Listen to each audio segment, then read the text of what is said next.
Welcome in, everybody.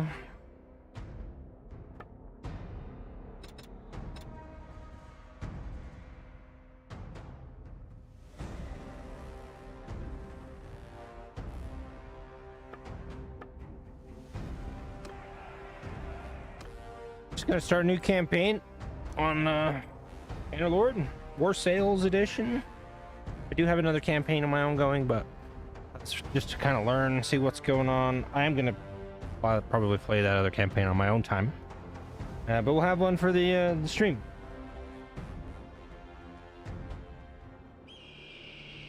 For 500 years, the Calradian Empire dominated the continent.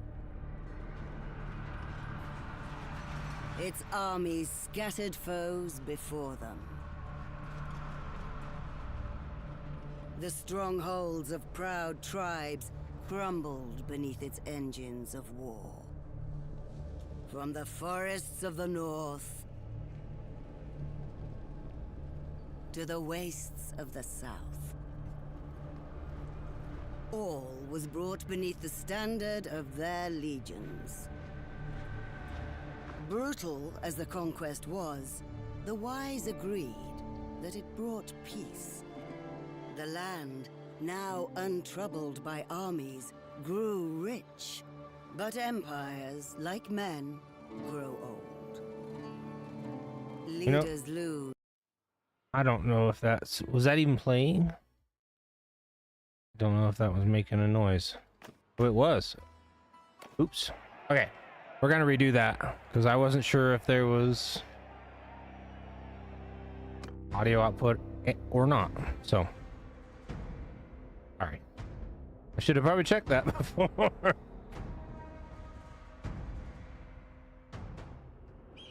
Right.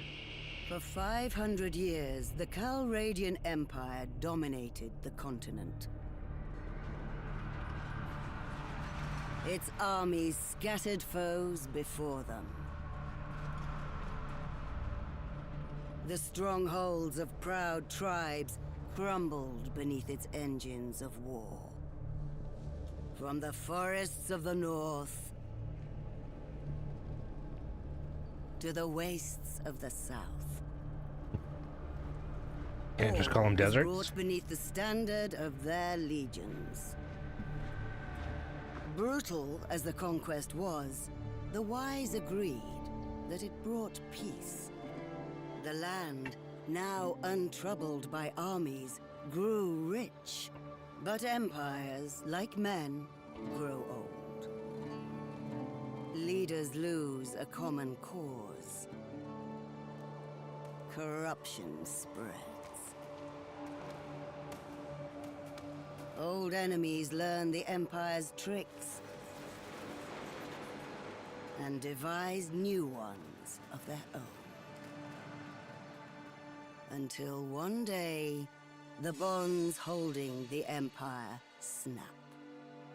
Then comes the Civil War, pitting all against all. A time of hatred.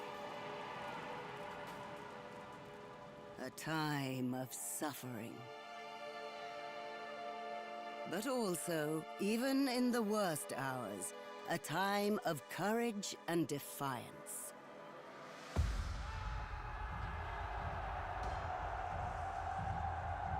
As new leaders arise, from new places and new peoples, to turn back the tides of destruction and bring forth a new world from the ashes of the old.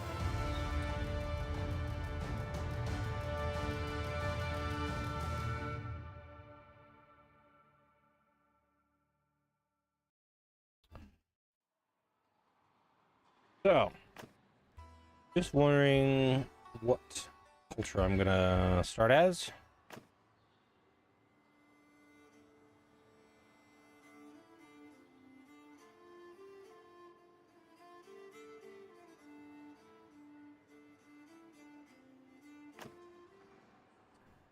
Let's see.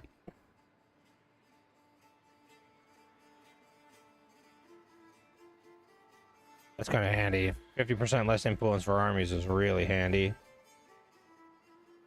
Relationship penalty from kingdom decisions. That's... If you're really into messing around with influence, paying influence to see kingdom decisions, if you're your own ruler, if you rule your own kingdom, this is a lot less impactful. It can be, but...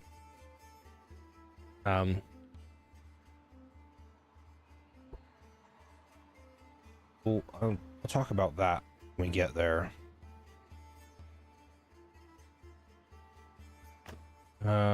Garrison troops. Don't really care. I don't pay a lot for them anyway. Being in an army brings 25% more includes, but trade penalty is not really a big deal. Speed penalty on deserts kind of nice, but daily troop wages, that's what you're... mounted troops is a good one because horse troops are very good in this game, and having cheaper mounted troops, but there's perks that are honestly probably better than this. Horse, mule, cow, and sheep in villages.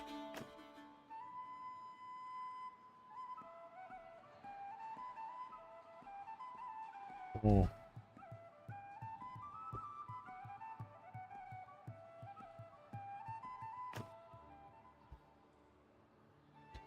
If you like raiding, Nords are pretty good. If you're, especially if you're into the ship combat. I do like the ship combat, but I do not like losing cohesion. It's already bad enough sometimes.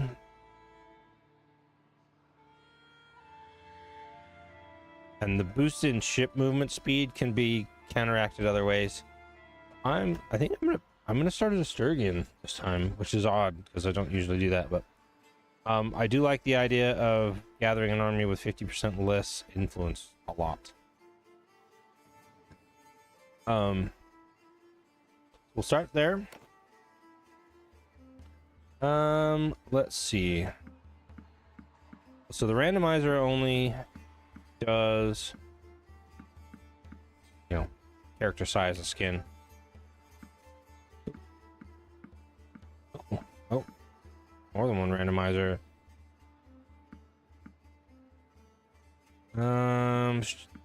Sturgian will be probably pretty pale.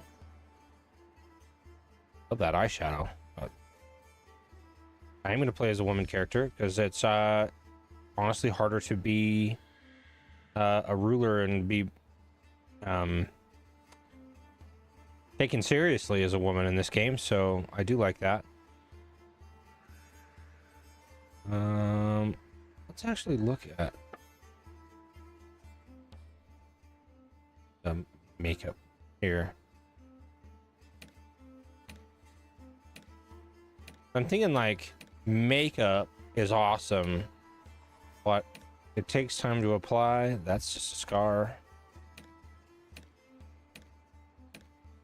And you know, there's a lot of people that are very busy that do it every day, which is great. But tell you what, I certainly wouldn't be applying makeup every day. Maybe I would, I guess. Different experience, I probably would.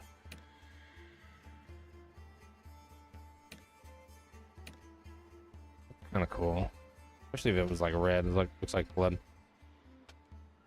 You do black like running mascara, but don't like the... There's some more. I do kind of like these face tattoos a lot, but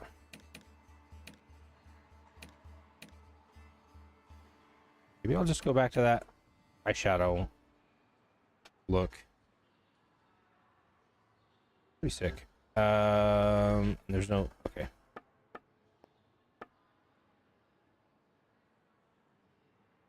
Teeth type.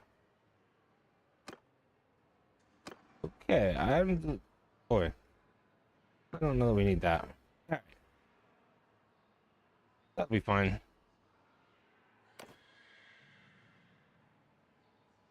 Family of. Okay, let's have a look at what kind of fun stuff we can do here.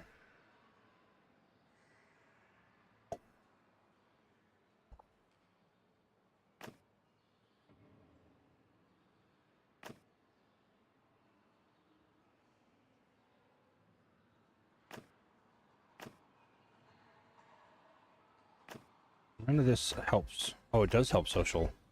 Warrior's Companions give you an extra social attribute to start with, which is kind of cool. It's cunning. Endurance is awesome to start with, especially athletics is amazing.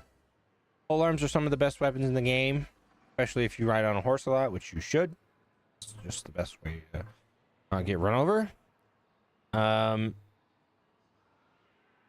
Intelligence stuff, you can get followers to do all that, so you probably should.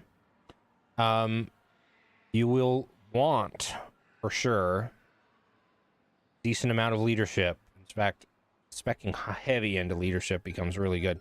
You can get pretty big parties in heavy in leadership. Charm, all the social interactions are chance based, but there's some good charm stuff. Cunning, you really don't need any of that. Again, you can have a scout in your party to deal with the scouting stuff. Tactics you don't really need if you don't ever use the simulation battle sims. Roguery is very handy, but it's not too hard to get some and have a little bit of that.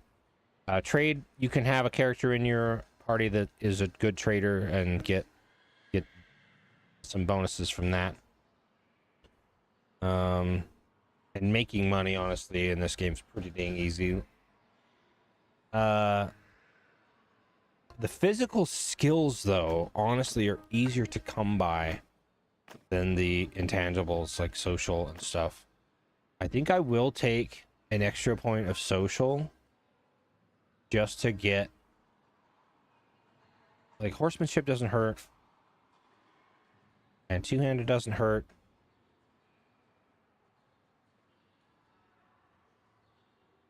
That extra social is kind of cool. You know what? I will take endurance though, because that's just literally you're not dying. Okay, skill with horses gives more endurance, which I do love. And your athletic skill determines your physical speed. And while it's not ultra important, when you're fighting on foot in like tournaments and stuff, that's when you'll need it. Or if you're, fighting on foot in a siege battle and you need to get out of a fight, like disengage. It will probably take way with people though, because that gives early leadership and charm. That's a nice one. And then early bow skill is nice, but bow is really easy to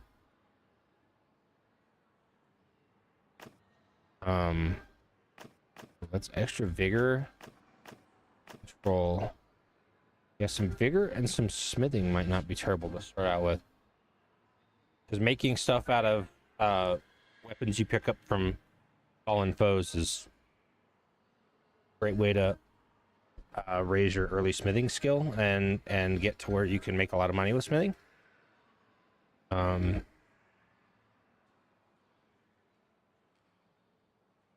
Pretty cheap. That's control. That one's vigor.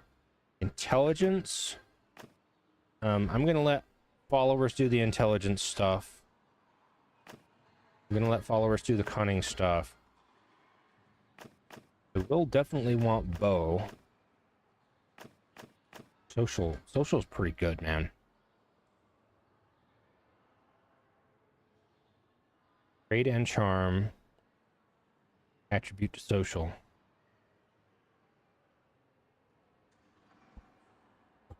Maybe I'll just be a social bitch and...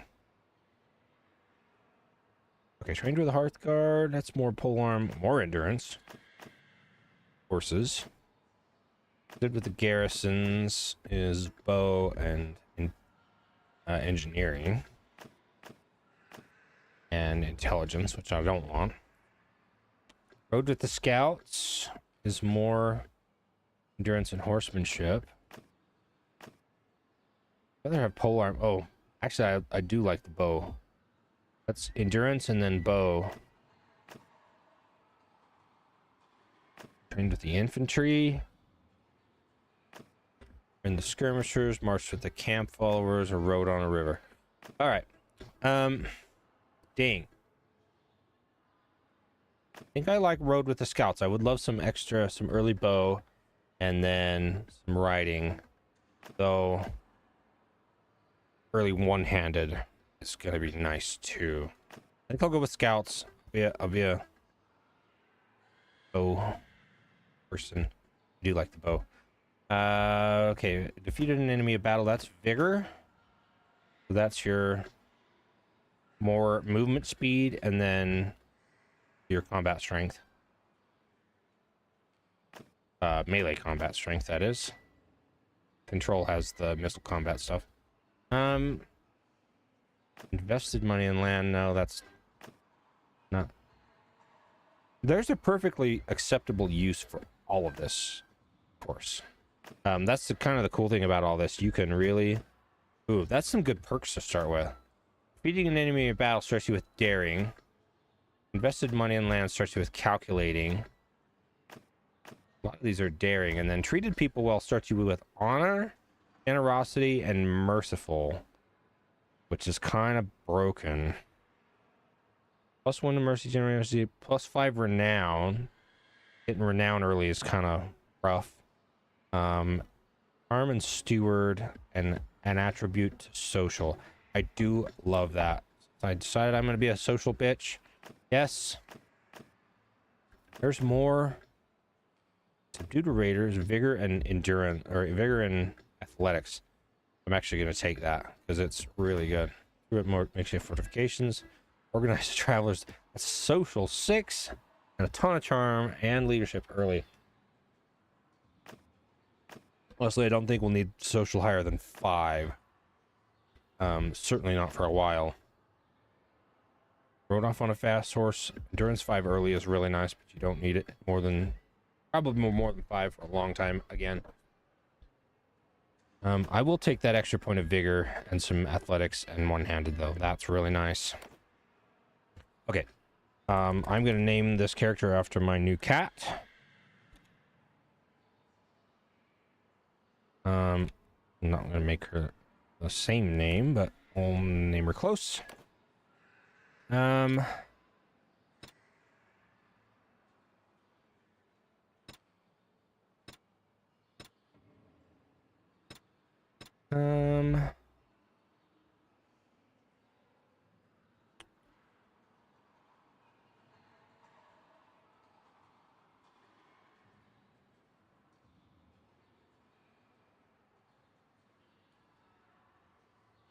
I'll adjust these as I want to.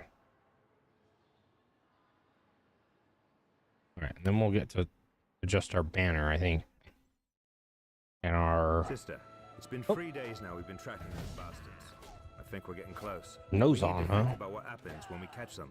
How are we going to rescue our brother and sister? Are we up for a fight?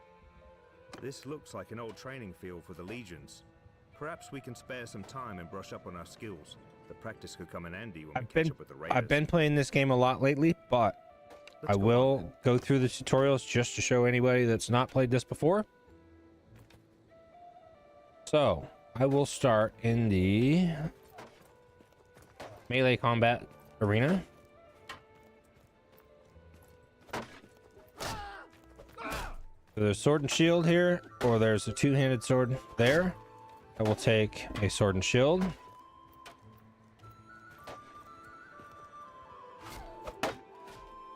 So you get anyone that's not familiar with Mountain Blade controls, you defend yourself with right mouse button, but you also can control what direction you deflect from or defend from by what direction your mouse is moving. by default. There's other ways you can have it auto. You can have it set to your keyboard buttons, your movement keys, and then the attack is the same. Your mouse direction movement determines what direction your attack comes from.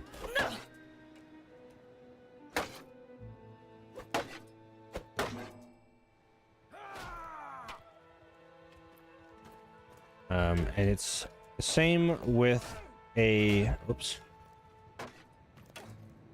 two-handed weapon as it is with a shield, except for the shield is very much a, well, it's a shield. It helps a lot. So with a shield you can deflect attacks even if you don't have the shield facing the correct direction. Just as long as you have your guard up, you can still deflect or block attacks. It's not really deflect, it's a block.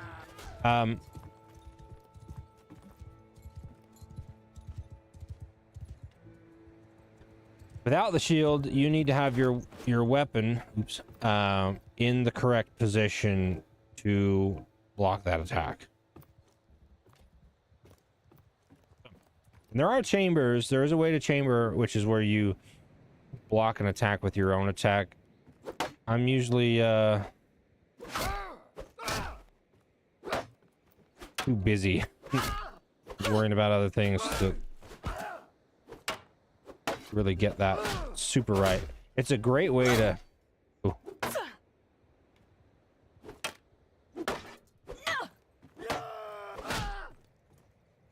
When your character is early, your skills are not going to be as high as a lot of the enemies you're going to face. You got to use some trickery sometimes to get your attacks in there. Ooh.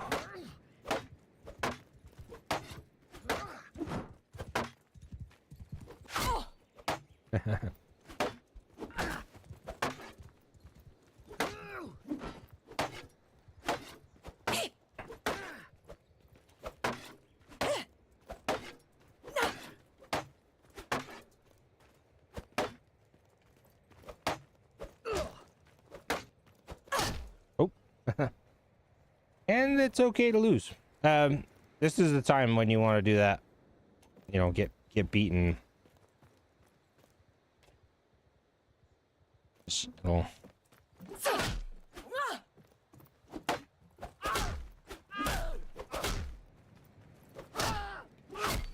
And you can feint by, you know, starting your attack in one direction and then hitting the block button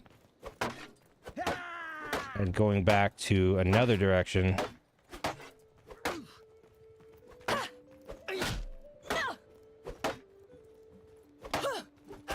His attack speed's fast enough. I need to bait him into stuff and then...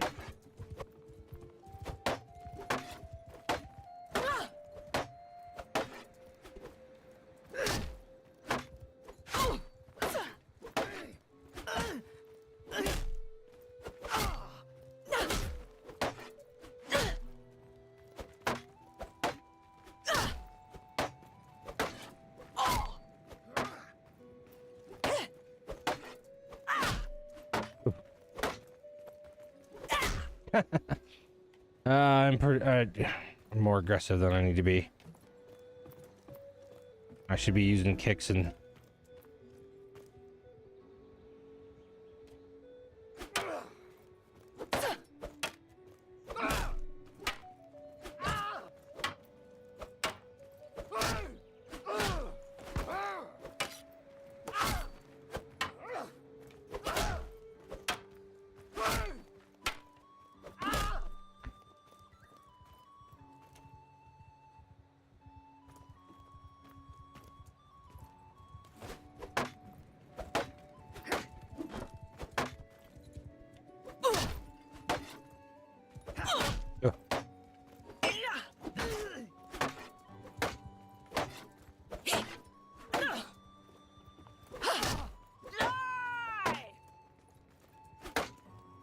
What if I can chamber block him Right. Yeah, if you chamber block it, your timing has to be just right. So to chamber block, you need your attack to come from the same direction as theirs, and you need to time it right. This one will probably be easier to chamber block than the other one.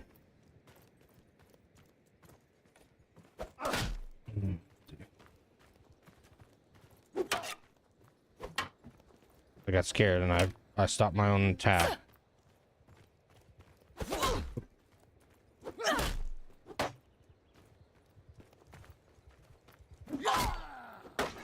And you have to be facing the right way.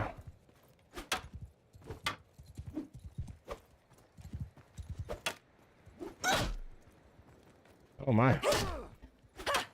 Trying to be tricky is getting me hurt.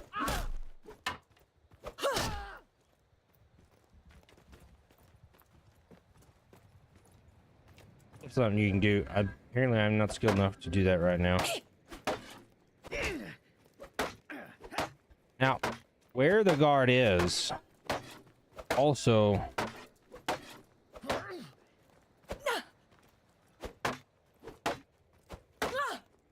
plays a lot into where or how you can hit them with your attacks.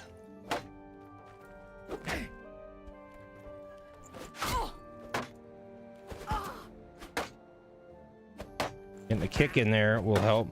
Now, in the campaign,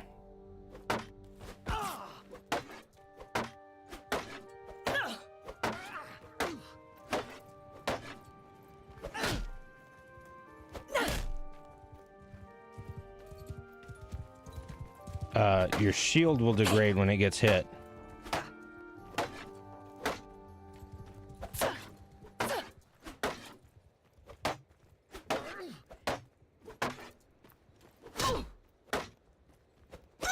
Yep.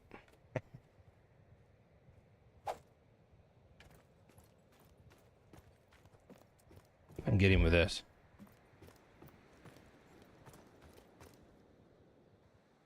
Less room for error, but I have more experience with a Chandler than I do a sword and shield.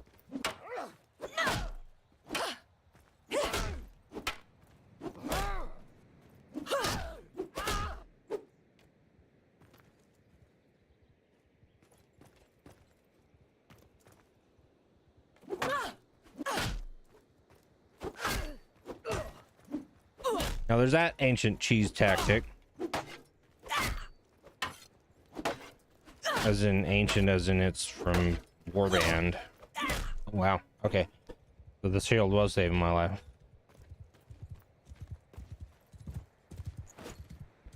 Anyway, I'm gonna just progress. I'm gonna carry on.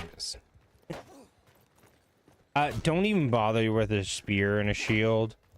The spears are so slow to attack. Every spear is so slow to attack with one hand. You can use it with two hands and be totally fine, but don't even bother with one hand. All right, so a little bit of bow training won't hurt. My character in the other campaign is a horse archer, so I have been used to shooting. The shooting in this game is relatively simple. You find your target, press and hold left mouse button, and let that target reticle come down. And when it gets all the way settled, you let go. If you sit there and wait while you're aiming, your accuracy suddenly goes away and your character can't hold the bow anymore. So just get into a rhythm of, you know, find your target, press and hold, wait for it to come down, and let it go. Don't worry about missing one or two. It's okay.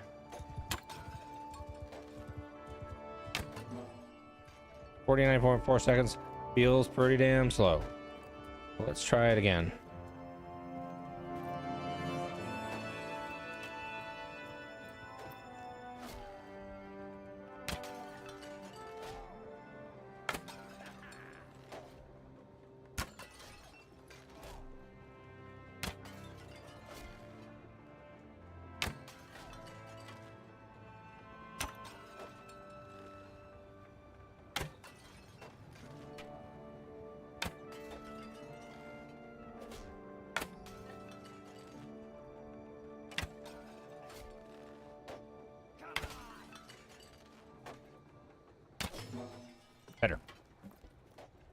Crossbows are pretty much the same. No, they're not at all. Crossbows are totally different. So with a crossbow, you press and hold, and then you don't get tired. There's little, like, wobbles, but you don't get tired. Then you click once, and if you don't interrupt it, it will load the, it will load the bolt. And then you can click and hold, take your target again. Now you can click and hold to load, and then keep it down to fire the next bolt. And you can click and hold, and once it gets to that first half, and some bows will even fully load while you're moving. Certain bows, certain crossbows, you cannot load while moving. Anything labeled a siege crossbow or a heavy crossbow, sometimes the hickory crossbows, whatever, you can tell if they let you load them while moving. There will be a tooltip on them in the market or the inventory screen. I don't really care to try to go faster with that. Throwing is pretty much the same. And for all of these, you can press and hold left shift to get a bit of a zoom. Throwing is the same. You press and hold left click to aim and draw and come set. And you know, once you get your target in, you want to do your movement before. So get your target and do your movement before you go to draw your bow or your crossbow or whatever. Crossbow you can move while it's aimed, but and later on, you can move the bow as well, but you do need a fair amount of skill. There we go. Oh. Goodness.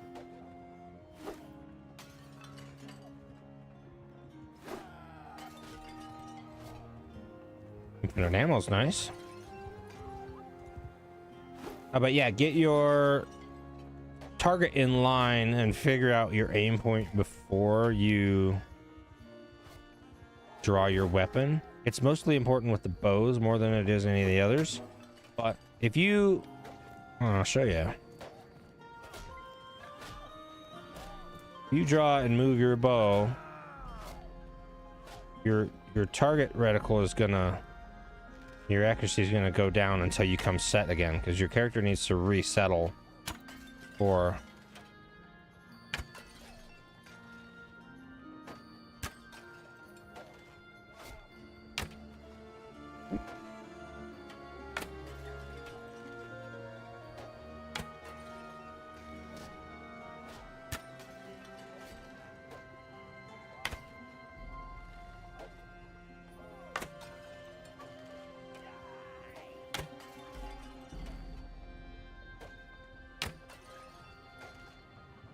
all right.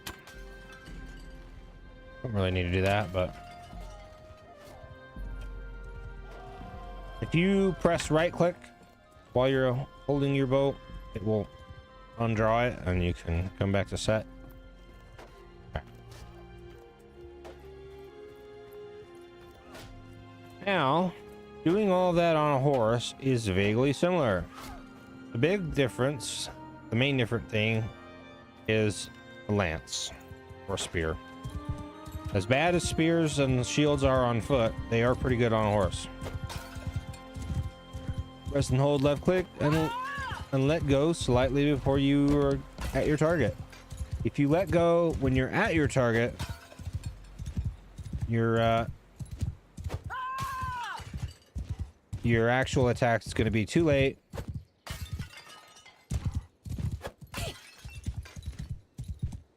And you'll likely miss. Now with horses in Mountain Blade, you use S and W to accelerate and decelerate, but once you are at a desired speed, you can just let that go And the horse will remain at that speed unless something gets in their way.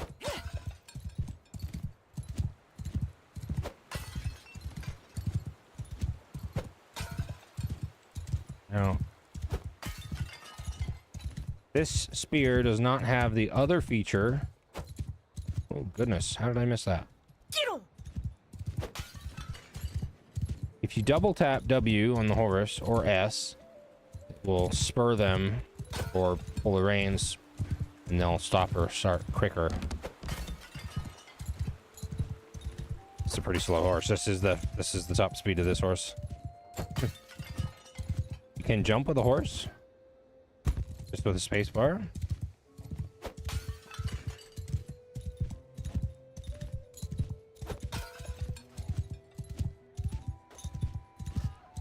No big deal.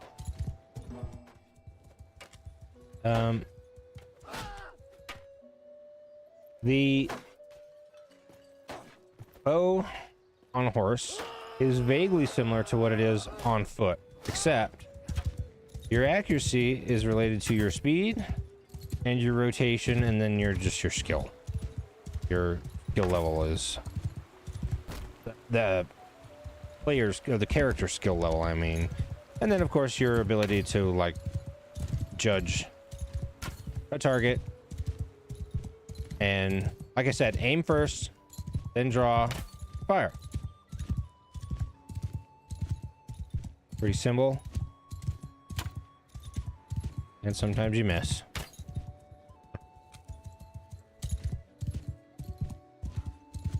Oh, apparently the reverse one counted. That's okay. Now, the slower you go with the horse, the better your character's accuracy will be. There are perks down the, I think it's the archery line. Probably also, I think there's some in the riding line as well that improve your accuracy on the move vastly. And they're worth taking even if you're not primary doing archery on a horse, because that means that you can. And if you're not gonna mess with the bows, obviously you're not gonna have the skill level to get to that perk. Don't worry about it. Just know that you need to, you know, follow the same basics of, you know, get your aim first and then draw and fire. And you cannot fire very far to the right-hand side of your horse, because your character is apparently right-handed, and, well, sword and shield works basically the same way as the spear.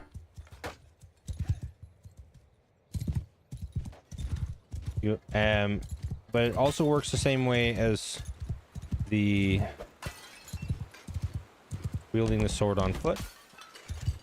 You select a direction with your mouse movement. You can thrust, you can overhead. Some weapons, like some spears or lances, cannot be swung or overhead attacked. Their overhead will be like an overhead stab thrust, like you saw with when I was using that spear.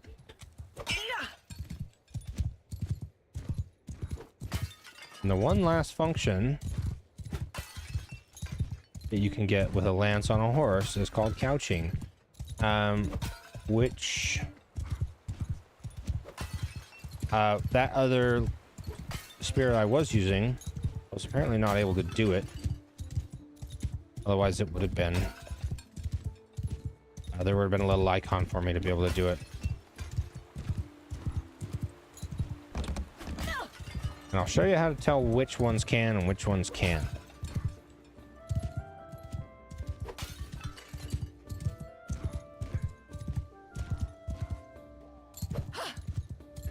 Not sure how I missed that one.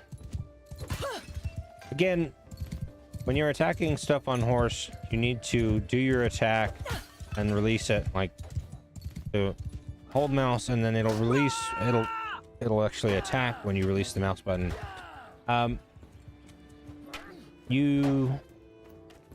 Want to get that going before you get to your target. Unless, of course, you're pretty much stationary, which sort of defeats the purpose of the horse. But Are you ready to leave here? yes, I am.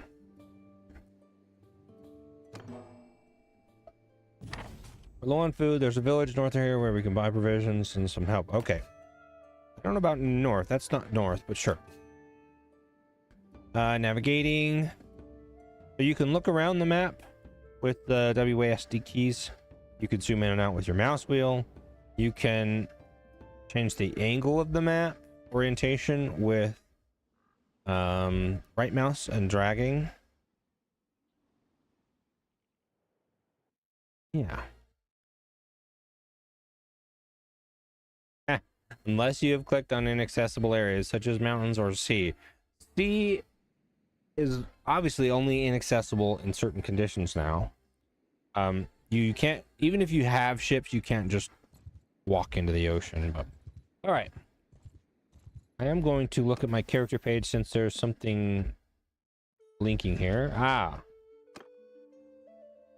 Self-promoter or virile. Being that my character is quite young, I think they start at 22 years old. I think the chance to have children isn't that high, and adding 30% to it isn't that much of a boost. And the characters, I believe, are hard capped at 4 or 5 children.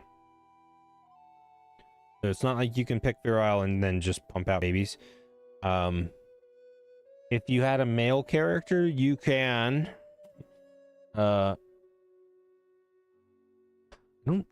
you can get rid of your wife and get another and then have more children, but that's kind of rude. And I do believe you have to kill that first wife to be able to have more children. Okay, so I'm gonna save this focus point. So the attributes are on this side over here on the left: vigor, control, endurance, cunning, social, and intelligence. And then the new skills at the bottom: mariner, bosun, and shipmaster. If you ever wonder how the word's spelled boatswain, it's pronounced bosun, like B-O-S-U-N. Anyway, these skills are governed by the endurance, control, and vigor, or by all the others. Okay, so control and social is bosun. Intelligence and looks like vigor is shipmaster, which makes endurance, and cunning is mariner. Mariner is all the like shipboard combat stuff. Bosun is primarily weather storms and survive battles. There's some pretty useful stuff in there. And then shipmaster is traveling on the campaign map. Yeah, I'm gonna keep this focus point. The focus points go in these amber sections in each skill, and they partially govern how much you can learn in that skill, but they also give you a boost to the learning rate, how fast it learns. I'm probably gonna end up using it for smithing or bow, but I'm gonna see what's progressing and what isn't, and I might use it for the thing that I want to progress faster that's not going as fast as I like it. And what kind of gear did I start with? Galloclay axe. So we'll need a shield, and we have a bow and some arrows. The usual for the stealth outfit, you'll always start with this one. It's okay. And civilian outfit, vaguely similar to my combat one. Okay. Look at the quest page. There's only one quest start out with, and then of course the party, just myself and my brother. The rest of my family is estranged, has been kidnapped, or we'll learn what happens. These other tabs will become available as we progress through the game, and I'll just explain how everything works as we go. Entering settlements. Once you arrive, you get this menu here. You can take a walk around. You're here.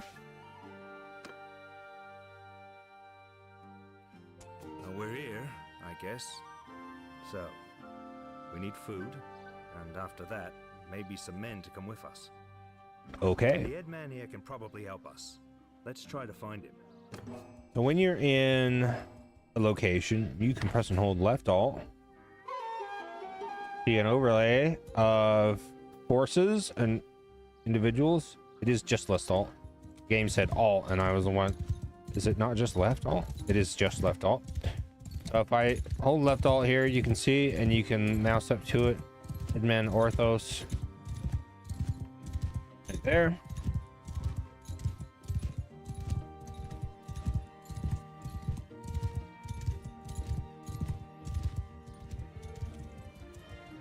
You do have to get off your horse. And then in this game, remember it's F to talk. If you do E, you'll just kick him. What brings you here? Need some help. They got your people too. Sorry to hear that. Those bastards have done a bit of killing and looting in these parts as well. We think they've gone north. I reckon there are a few folk around here who'll join you in going after them if you'll pay for their gear. You've made your preparations, come and talk to me again. I may have a task to do if you're going after the raiders. Okay, and then if you're in a battle or a mission or in town, something like this, where you're walking around on foot or on a horse, press and hold tab to leave. Brother has asked you to hire at least 4 men before you set out to face the raiders, so you press recruit troops. I'm just going to hire them all because we'll probably need them. Purchase supplies from the menu on the left. Buy products. 2 sacks of grain. And then you can either click them and press and drag things, or you can use these arrows. If you hold shift, it'll do 5 at a time. If you hold control, it'll do all of them in the stack.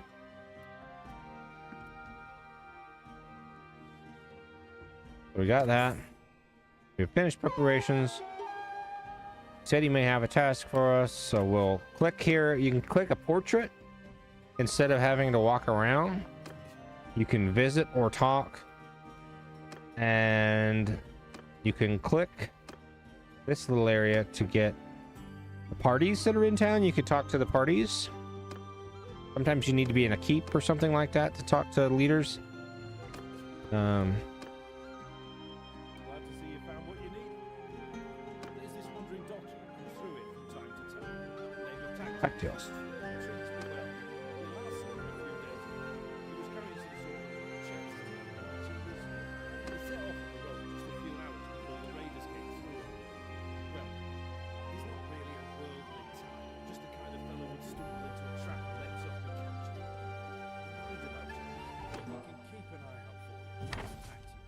Very grateful. Maybe if he's alive or no, we'll tell you a little more about his quest. Okay.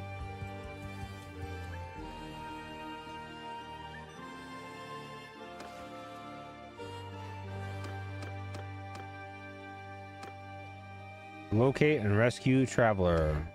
And then we have some parties here that are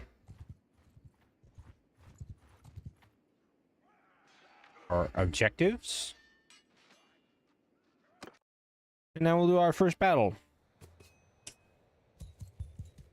So moving around is like it was in the tutorial. If you press and hold tab here, you'll have the overlay like this. You can push the middle mouse to get a cursor and mouse over individual things.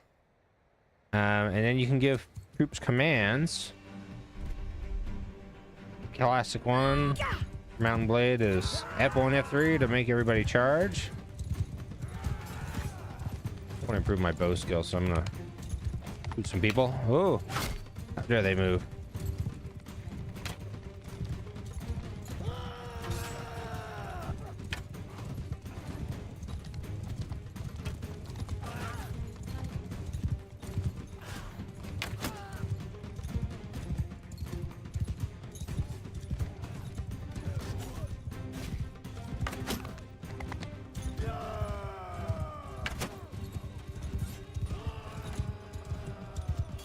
Shooting people at this level is kind of a crapshoot, but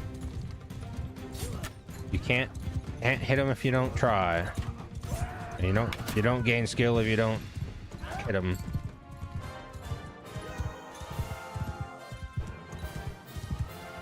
All right, easy enough. So the yellow is wounded troops. The flag is people that have run off. The skull is obviously dead people.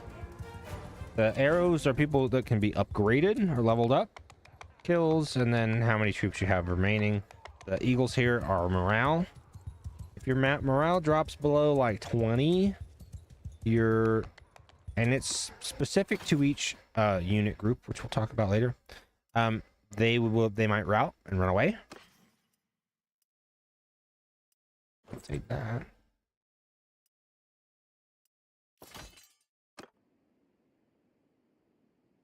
So for the next group, it's gonna be in the town map. If you were later on in the game, you can send in the troops. This is the simulated battle, and you have bonuses and negatives to each troop type, which the game will tell you about. This is basically the same as the last battle. There's 6 looters versus 8 others. We actually have all 8. Oh, we did. All right. Now this time, I'm gonna select the group, which they are group 1, which I just pushed numpad, or not numpad, number key 1, and then I'm gonna give them a movement order of engage, which is F1 and F4, rather than a charge. Engage is more of a measured attack. Ow! Throwing stuff at me, that's rude. F3 or charges are better for horses or cavalry sometimes. Hey, that hurt. I dare you throw a rock at me.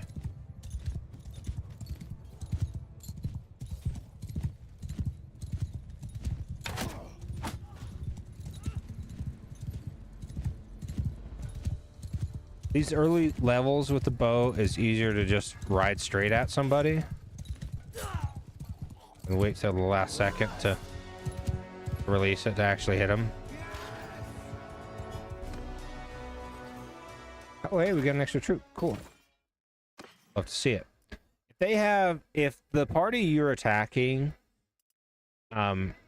if you defeat them and they had prisoners, you're able to try to recruit their prisoners a lot of times. Not all of them. It'll be a certain amount, but you will generally be given the option to recruit some of them, which is a great way to get some pretty decent troops, because sometimes they have really high quality troops in prison or imprisoned. However, typically the groups that have the best prisoners are also, you know, great big lords armies that have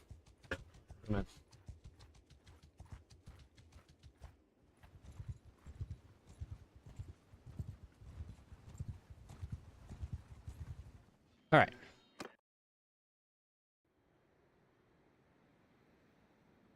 So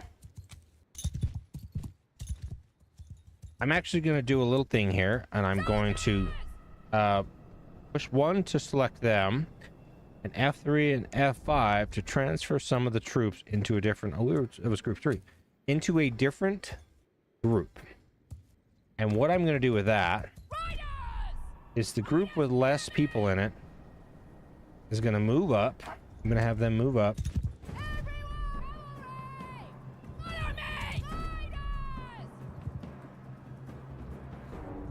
And take a charge, essentially. Whereas the other group, which are coming with me, we're going to set up for a charge. The old pincer attack. Fix them and flank them. This is really tricky with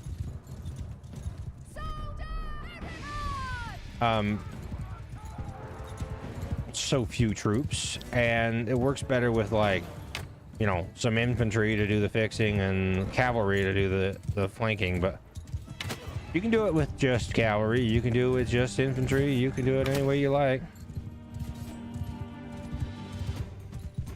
I could use a shield. Obviously the shield's not going to help me while I'm using a bow, but actually it could, because projectiles can hit the shield on your back and not hurt you. It will damage the shield, but it won't hurt you. All right. Easy enough. There's another prisoner. Cool. Oh, that's a much better. So when you're looking at stuff in the inventory, if you mouse over it, it'll tell you if it's a weapon. It'll tell you what kind of weapon it is. So this is a one-handed weapon. It has a bonus against shields, whereas the knobbed club does not have that bonus. Blunt weapons like hammers and maces have another function that is not really mentioned many places, and that's called I think it's called knock through or bash through or something like that. We'll get to that. Bow, you can see here the bow very clearly. You can't use it with a shield, not usable with one hand. We'll get to that status, the statuses. This other little thing here, civilian. If it says that, then you can wear it as this part of your civilian outfit. That it doesn't mean you can use it on your stealth outfit. That's a different thing. It seems to be rather random. Dragging along, parched and exhausted, and want to sort of one sag his feet coming over to you. But I'm in your debt. These brigands would have marched us to our deaths. Yeah, probably. My name's Tactios. I'm a doctor by trade. I was on, well, a bit of a quest, but I'm now thinking I'm not really made for this kind of thing.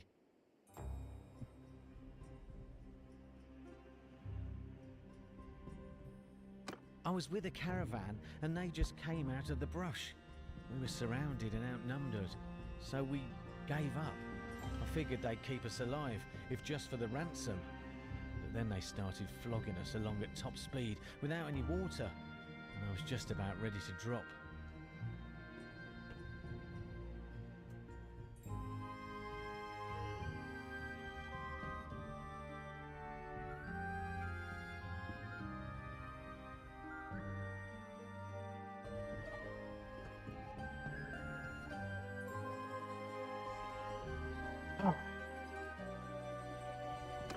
I could feel the signs of heat stroke creeping up, and I told them they just flogged me more.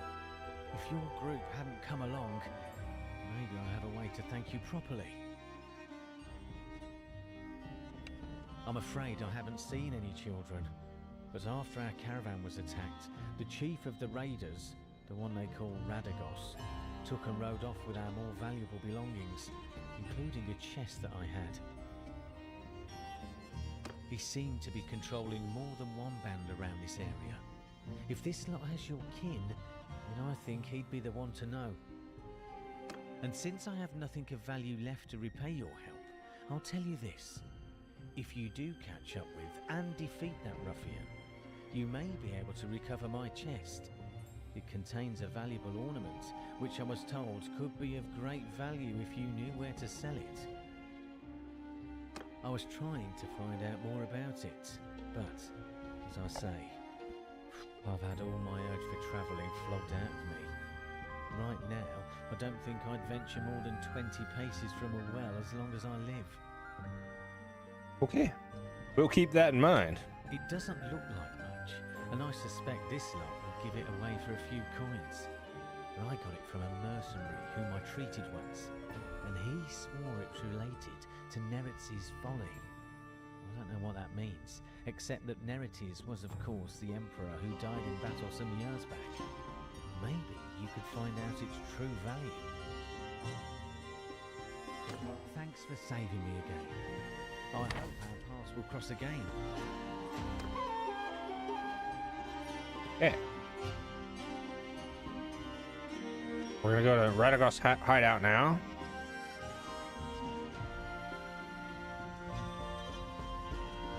Have a look at our quest list and level ups. Okay, choose a skill focus. Yes. I'm gonna lean in on the bow for a little while. Because I have one.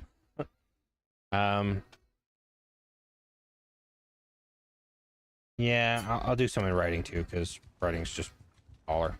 Horses are good.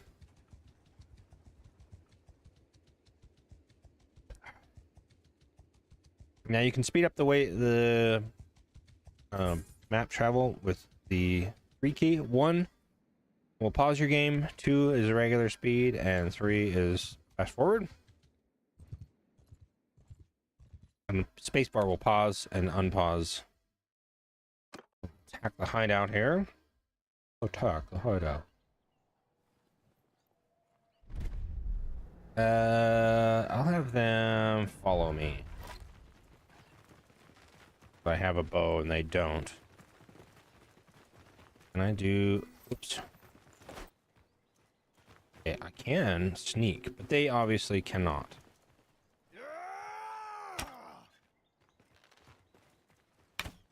Oh, if I could aim, that'd be really handy. Did he have a... No, he didn't have a shield.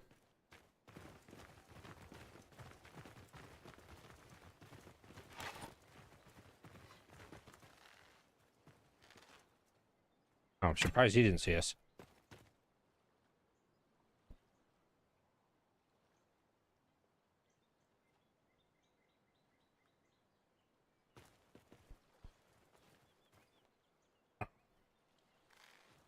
Here he comes. Ooh, headshot. Boom, headshot. There we go. There we go. Playing cat politics while I play video games is fun. That's why I have to have a game that I can pause right now. I gotta check on my new kitten. Down to outside trying to survive the cold, and I was like, not happening on my watch. You're coming inside.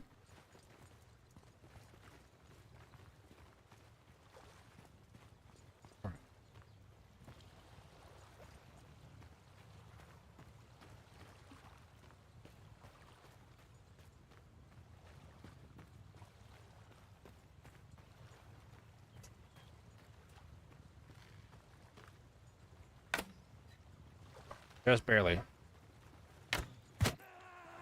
69, nice. Hey, you stand still when I'm shooting at you.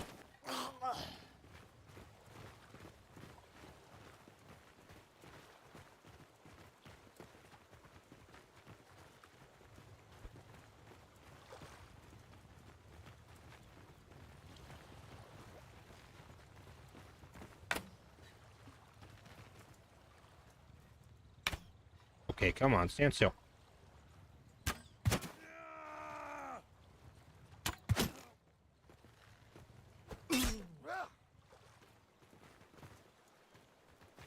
How many more is there? One alive person.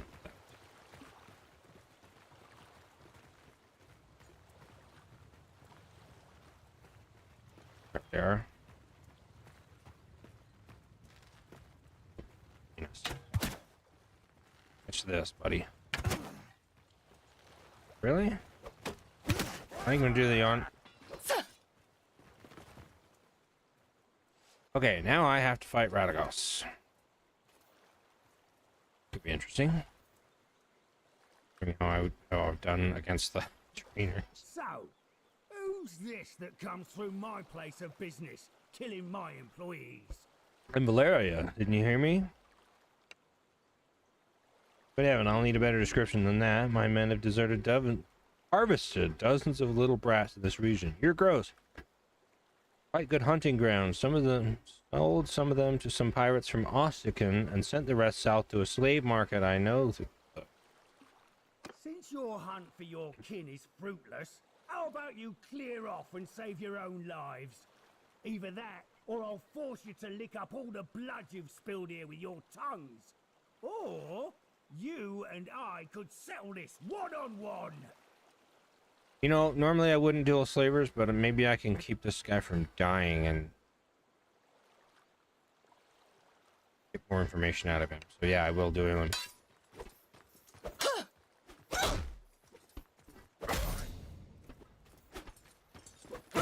Oh. Uh-oh. I was worried about that.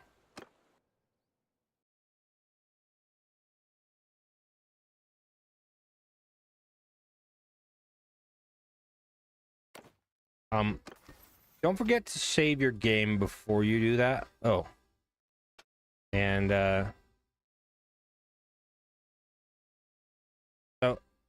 my character has a athletic skill available here. Let's see the options. 3% combat movement speed. Honestly, that's probably like a 0.01, being only 3%. And then, yeah, the movement speed percentage boosts in this game kind of suck. Straight up 5 hit points when you only have 100, that's a bunch. And then 5 hit points to your party is also great. And I have another focus point. I think I will put in one-handed, because it does seem like one hand is going to be a thing. Alright, so I need some more people. Maybe we'll go to Amicon first, and then down to Tevea. See if we can pick up more people. Wow, interactions are limited during the tutorial phase. Very well. Bro, I'm literally going to... Okay. You strayed too far from our path. Watch him go to the place that I clicked on. Yeah. That's where he wants to go. Great.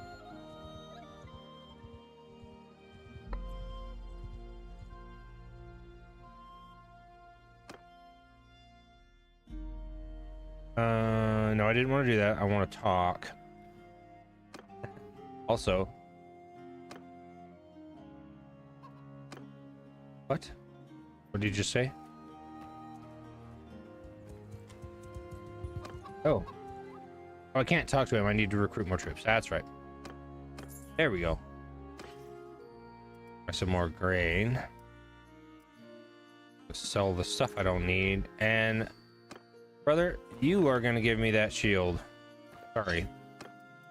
But I need it more than you do. Alright, try that again. I am, however, going to show you a top tip. If you're ever worried about the outcome of a battle, or hideout attack or infiltration, just hit F5. Quick save. Actually, I don't have a proper save name.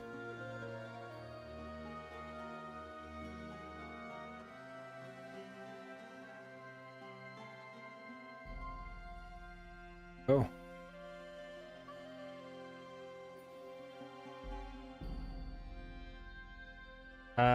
Okay, that'll be...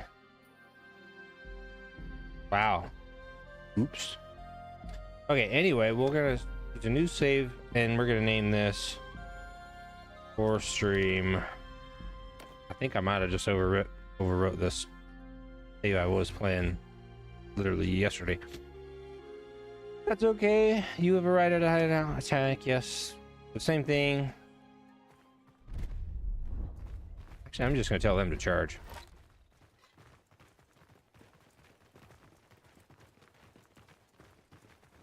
They can kill him before me. More power to him.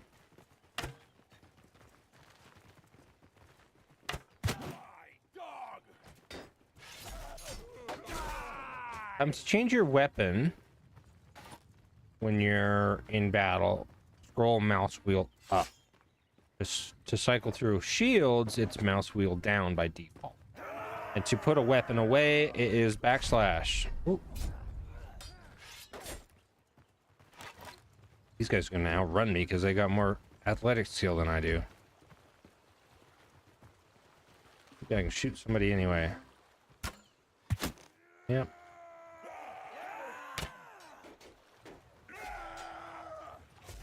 I don't, friendly fire is turned on. I don't want to hurt him.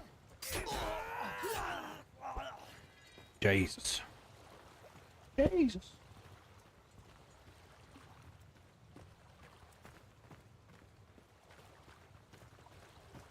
I actually turned down the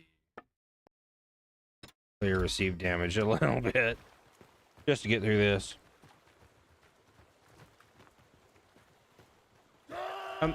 I'll turn it down if I need. If I lose again, I'll do it. No, there's no reason in subjecting yourself to, you know, having to do things 20 times over again. point of playing video games is fun, not struggle. Yes, you learn more through failure than success, but don't, you know, waste your own time.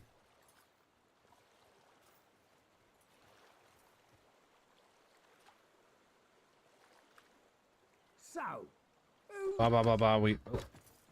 I told them all to attack this time.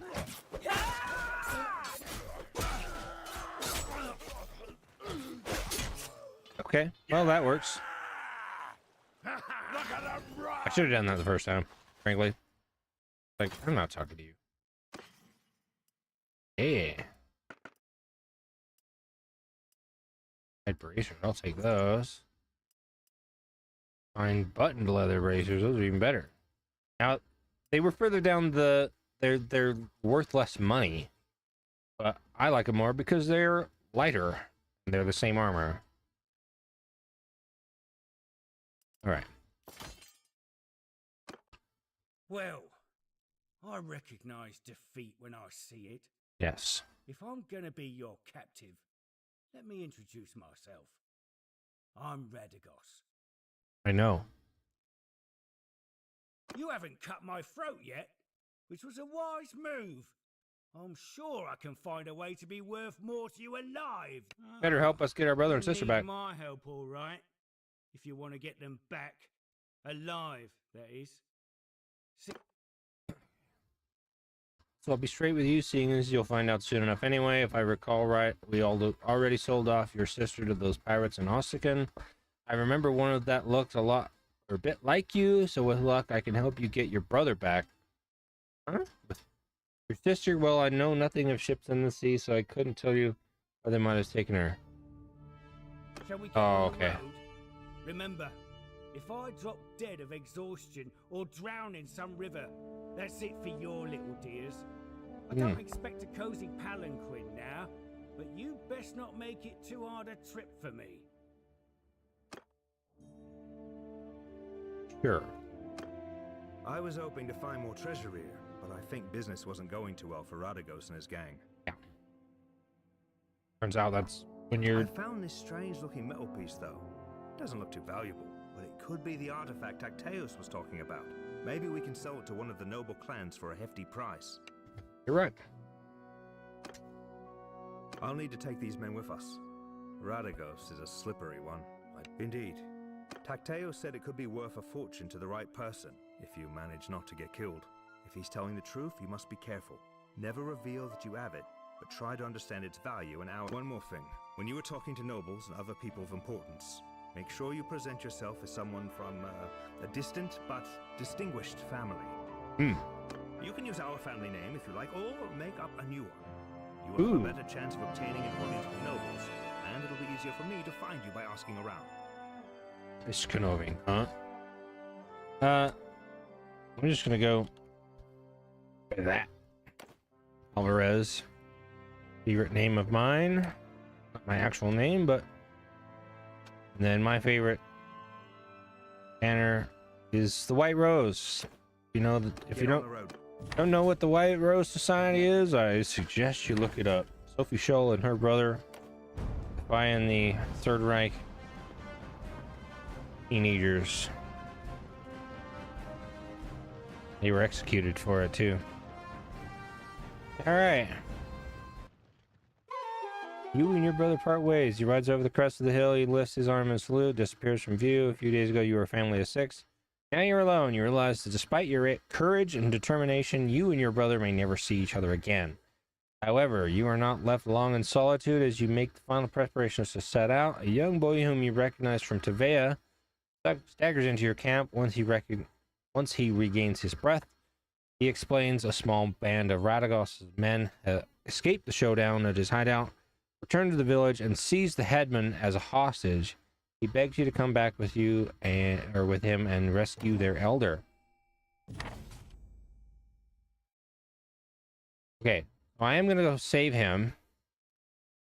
That feels like a nice thing to do.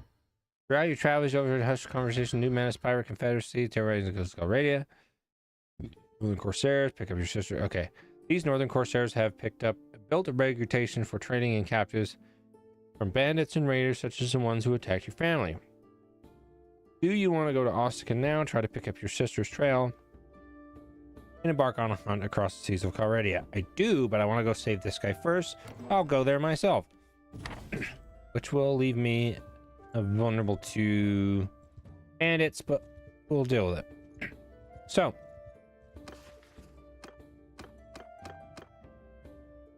I don't like the blinking. I have to have the blinking off. I'm the sort of person that if there's a notification on my phone, I have to clear it. So, active quests now. Establish your clan. So you need a clan tier of 1, which is renown of 50. Quickest way to get that, honestly, early on is probably tournaments. Hire 1 companion. That's like it states on the tin. I'll explain that.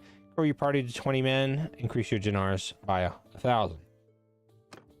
And then investigate Neretzi's folly. And you just talk to nobles, and they'll tell you. Specific nobles, though. It's the kingdom leaders, kings, I guess, kings and queens, and as well as certain nobles. But they will have a marker on them to tell you which one they are. Villagers need, that's the one I gotta do, and then acquire Ostican. So we'll do villagers need first, and then we'll inquire at Ostican. Because that is a great new way to start this game, actually. Hey, Kevin, our lad found you. Please, madam. Ooh. Done so much for us. I don't know that I did. Did I? Oh, I guess the whole Radagos thing, they had captives from here. Alright, Radagos. When our lads came back, said you led them to victory over Radagos and his gang. We'd thought the danger had passed, but it looks like we rejoiced too soon. A few desperate bandits got away, and now they have our headman. They're demanding a ransom, 6 horses, and 10 sacks of grain. After all their theft and villainy, we have no horses at all, sirs, and the grain would leave us nothing to plant. They've pulled up in a ruined villa, short distance from here, and say if we try to rescue the headman, they'll cut his throat then and there. Surely you can save him. You could sneak in there and get him out. I shall pass through them unseen, cloaked in silence and shadow. Yes, we will. We can give you some things that might help you. We have some special softer boots that our hunters use when they go out at night. When you walk, you barely make any noise. Some darkened clothes. I already have some.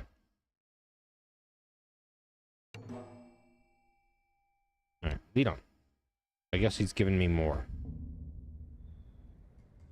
Oh, that's pretty good. It might actually be different. What do we have for a weapon? Falchion, rock, and... Okay, so we will probably need the rock. And the rock is not just a weapon, it is a...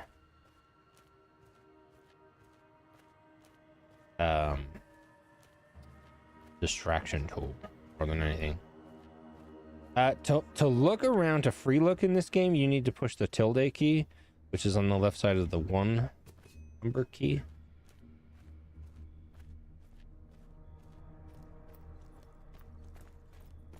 We've got a guard in front of us, and then there's a walker making around.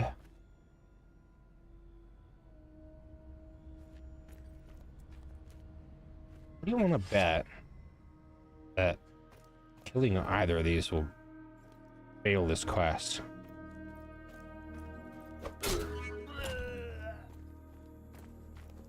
Maybe not. Okay. Well, if I'm discovered, then we'll have a problem, but I don't see anybody walking around that area. It's so fast. Please don't look this way, don't look this way, don't look this way. Thank you. Grab my stone again. I could probably just have walked past them and not even bothered, but I did want to see if I could kill him and not fail the mission. This is a tutorial of how to do this. sorta. Z is the crouch key. What else do you need? Caps lock to speed up your movement speed, speed up and slow down. And then if you get the symbol on the lower right hand sign, the cloaked figure next to your health bar, that is that you are hidden in stealth. So if you have that, then you're hidden from view. We have a guy here. You can distract guards with a noise. Throw one of your stones from your inventory to get their attention. Oh, now I know what I'm gonna do. Okay.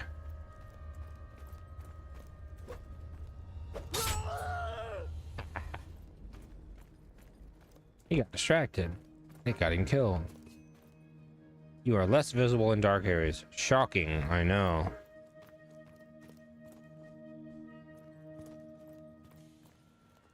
And you're less audible when you're moving slower and all sorts of good stuff. Get in the corner here. And just turned around, and I'm gonna go right by him. Right, my jiggly ass rocks. I'm surely the rocks in my bag there. 28 rocks in my bag. Surely they're making some amount of noise. There's the headman. I'll find a way out. Follow me as soon as it's safe. Stealth kill. You will deal additional damage when you hit an unaware enemy. Take out the remaining guard from behind.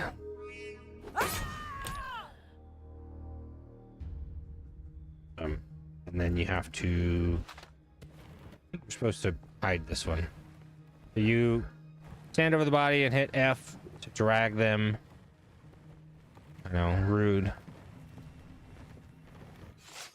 File their corpse, I guess. And then we can exit. Once again, you helped us fend off those villains. We can handle things from here, I'm sure. Few of them left. We won't hesitate to anywhere with all our hearts. Thank you. I'm always glad to help honest folk like yourselves, or perhaps you would like to express a more tangible form of gratitude. Man, the guy already said they're fucking destitute. I'm gonna just be 100 dinars. No, keep your money, my good man. I'm okay. I've got 1,000. You can keep your 100. I might take some recruits though.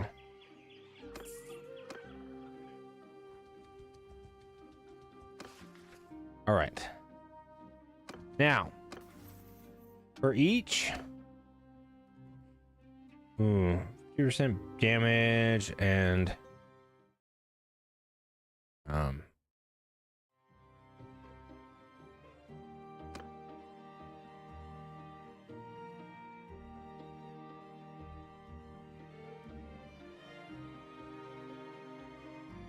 now the 31-handed skill and then extra handling to one-handed, this is just massive in comparison.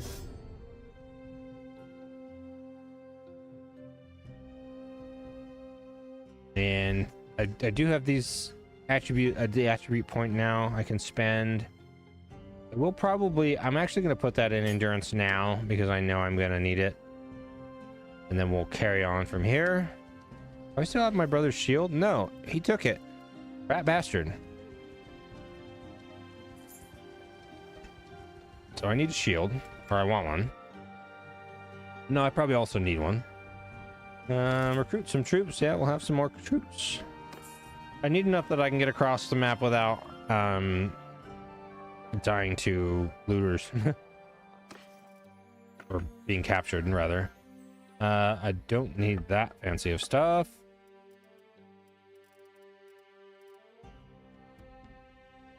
Take a cavalry kite shield, though.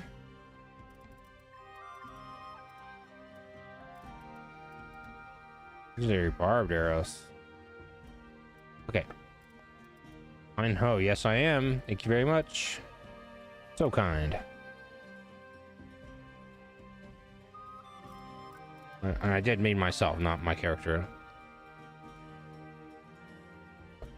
She is whoever she wants to be. Okay, we'll sell all that. Oop, hang on. There was a cape there. Oh, it set my stuff back a bit. Leather over heavy cloth, we'll take that. We'll have to get stuff from...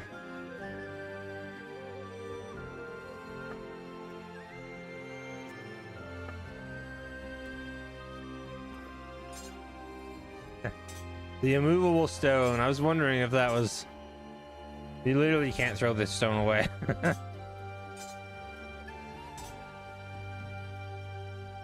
And it's not even good. Okay, well... I'm not really into spending any sort of money here. I probably need more than 2 grain to get across the map. Let's take some beer, cheese, butter, meat, 2 grain, and some fish. That'll get us across the map. Now we'll go to Ossican, which is pretty far. Oops. Whoa. Oh yeah, you can wait for time.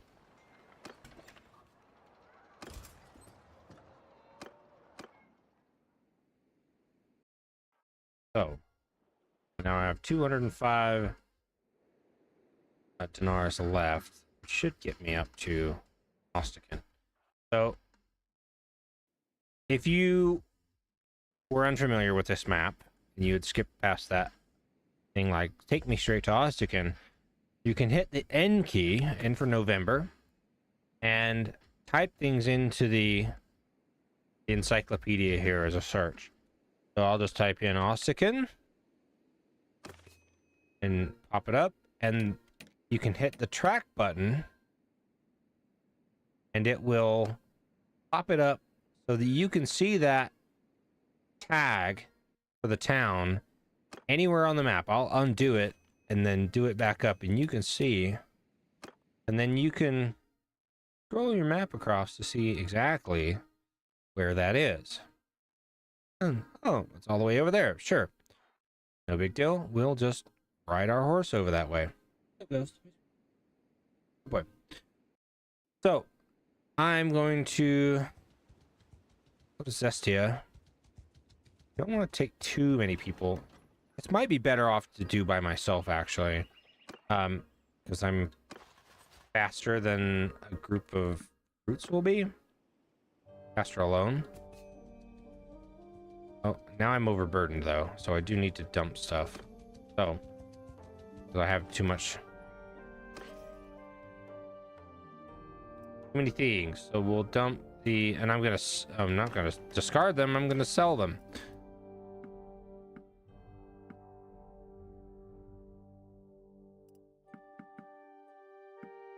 I'll take a grain, a meat, and a beer. That'll be plenty. We have those. Oh.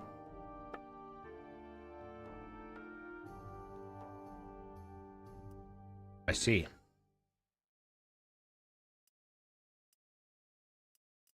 Well, then I'll take a grain and a beer. Which... It's grain and liquid grain. Very good, Slash. Okay, so now I can just click on that. Once you click on that, that sets it to, as your destination, and then it'll warp your camera back to your character.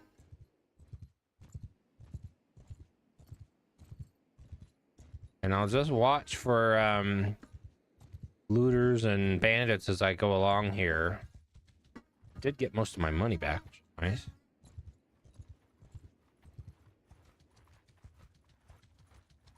All of it, actually, and then some. And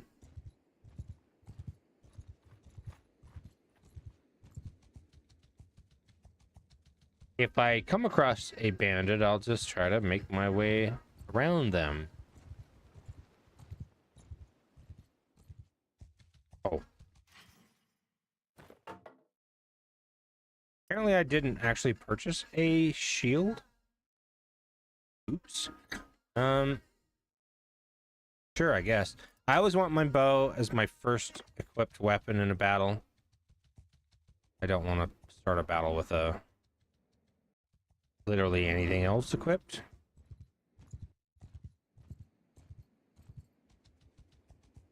You know, if I need my shield, then I will grab it. Oh yeah, look at that party of deserters. 31. Deserters are hostile to everyone, which is weird. You'd think deserters would be only hostiles to like the faction that they came from, maybe. Getting companions. Yeah, yes. You can gain a companion. You can talk to this guy. Except I like to, so you can right click on anyone in anyone's portrait up here and open the encyclopedia up to their page. And I was looking at this person's traits and I noticed he's cruel. I don't want cruel followers. So I guess I could hire him and then fire him later, but and just hire non-cruel people. I'm gonna grab that shield again. Balanced mountain hunting bow. That's kind of a nice bow. The longbows are always going to be unable to be used on a horse unless you have a specific perk, which is very far down the tree, the bow tree. And in my personal opinion, a lot of the like recurves are just better. Maybe they're not. They certainly feel better for me to use. Okay, I'm not gonna buy anything. I'm literally not gonna buy a damn thing other than that shield. Could recruit some troops.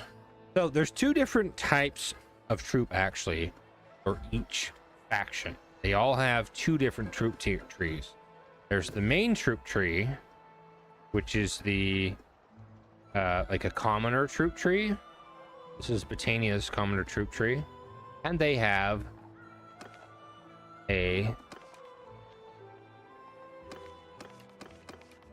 let's see if I can find it.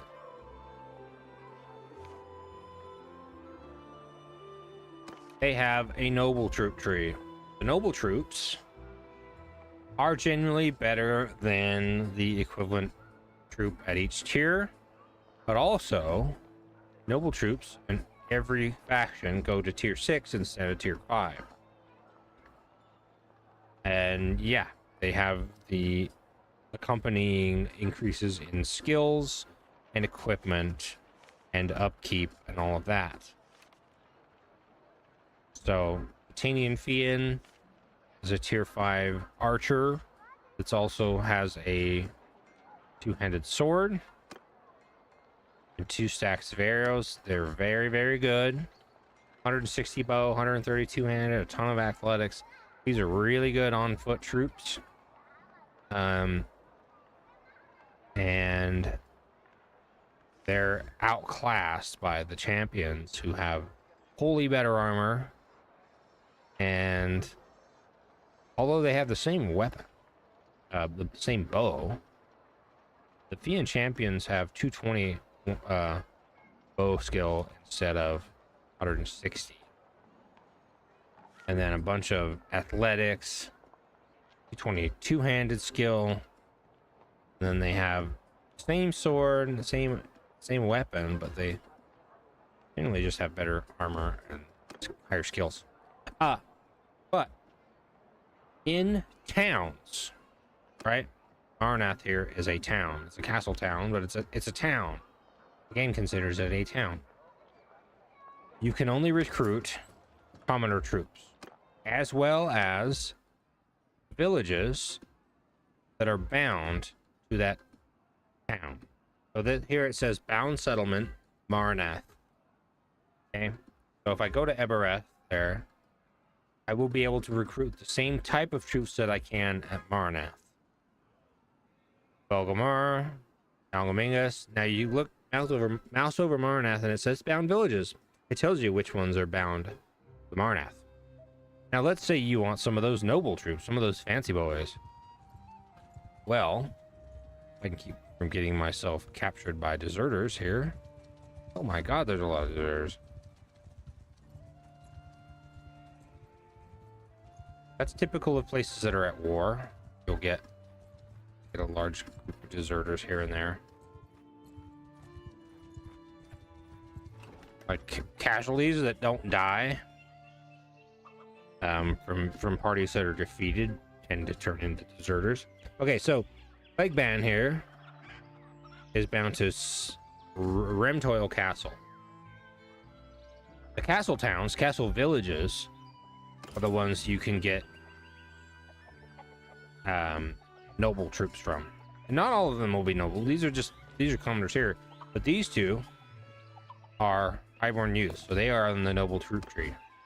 So if you want to know where to find noble troops, it's castle town, castle villages. Now the castles themselves don't have any people that you can recruit, but the villages that are bound to castles are where you will find noble troops. In case you didn't know that. Some of you probably knew that already, but that's okay. So I'm going to get over to Ossican, and then I'm going to take a short AFK and go grab myself a bite of food.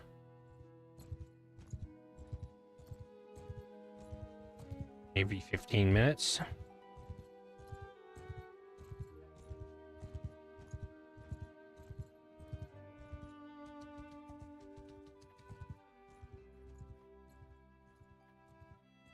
And then we'll get back to it. And we'll get this War Sales. This is actually the War Sales tutorial I'm gonna go do here. And I did it on the last campaign. It's pretty fun. So, and it sets you up pretty well, frankly, for the campaign, for the rest of the campaign. So we'll get doing that in a few minutes.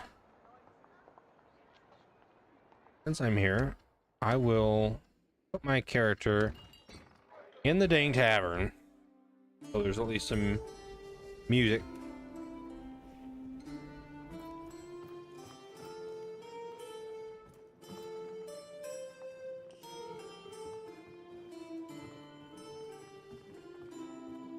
Yeah. Okay, I'll be back in a few minutes.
All right, y'all. Sorry for taking so long.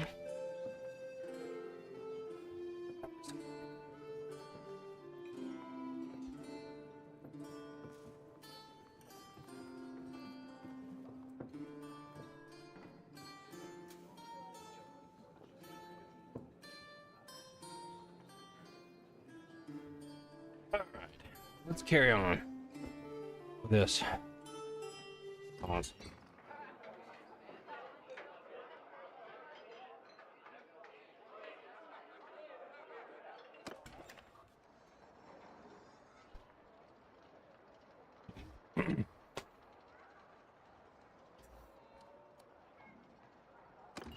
Let's see. Okay, so there's no characters.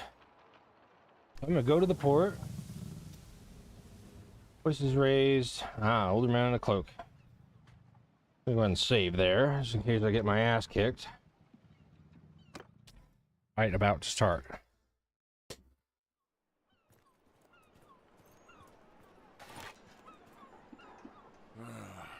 Listen, you lot, I'm in a bit of a hurry. If I give you a penny each, will you stop pestering me, You're Gunnar of Lagshofen, aren't you? We've got a message from the Sea Hounds for you. You've got a message from those curs. Out with it then. What's your message? The message is that you will die, you damn fool! And how should I die then? Of old age? While you three work up the courage to attack a wizened graybeard? Go on. You've delivered your message. Now scamper We're gonna off. need some burn ointment for that one. I love that. That was a good one. We'll send you down to the Pale One's hungry holes right now. Kill him, boys!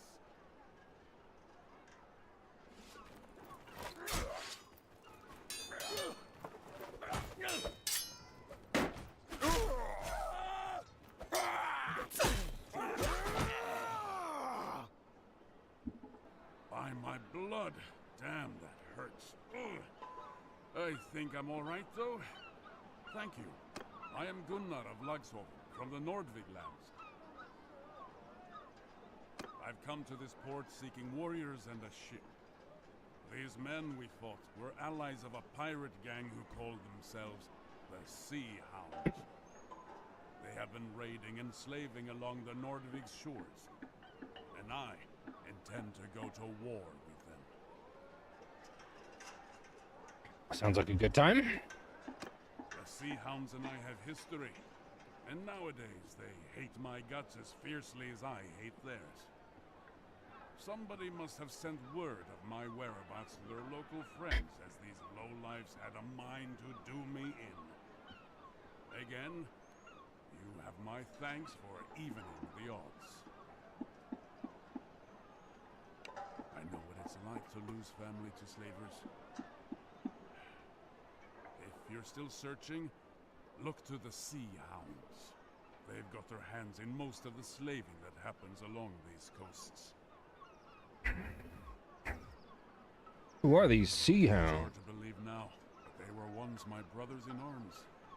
Years ago, we fought side by side in the last great rebellion in the north. Most of the clans and many freemen like myself refused to bow to Volbjörn the Usurper, as he was then called. But Volbjörn knew how to speak to men's desires.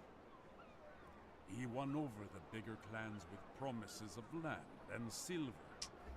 And when summer came and he brought a fleet to give us battle, he had with him so many longships that their sails covered the horizon.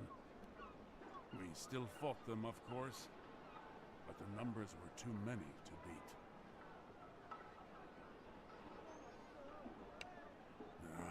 They dishonor what we fought for.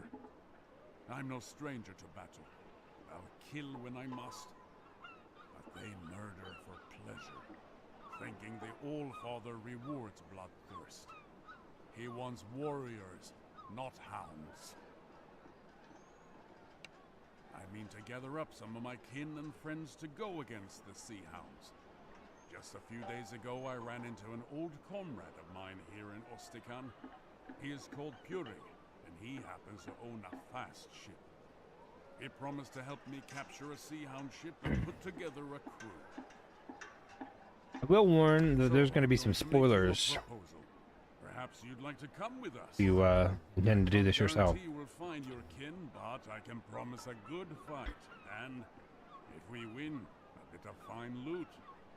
And, well, if you'd ever had an interest in learning how to handle a ship, you won't find any better school than these northern seas. I'll join you. We can hunt together. Find Purig in the tavern and introduce yourself. I should go get myself cleaned up and get ready to travel. Oops.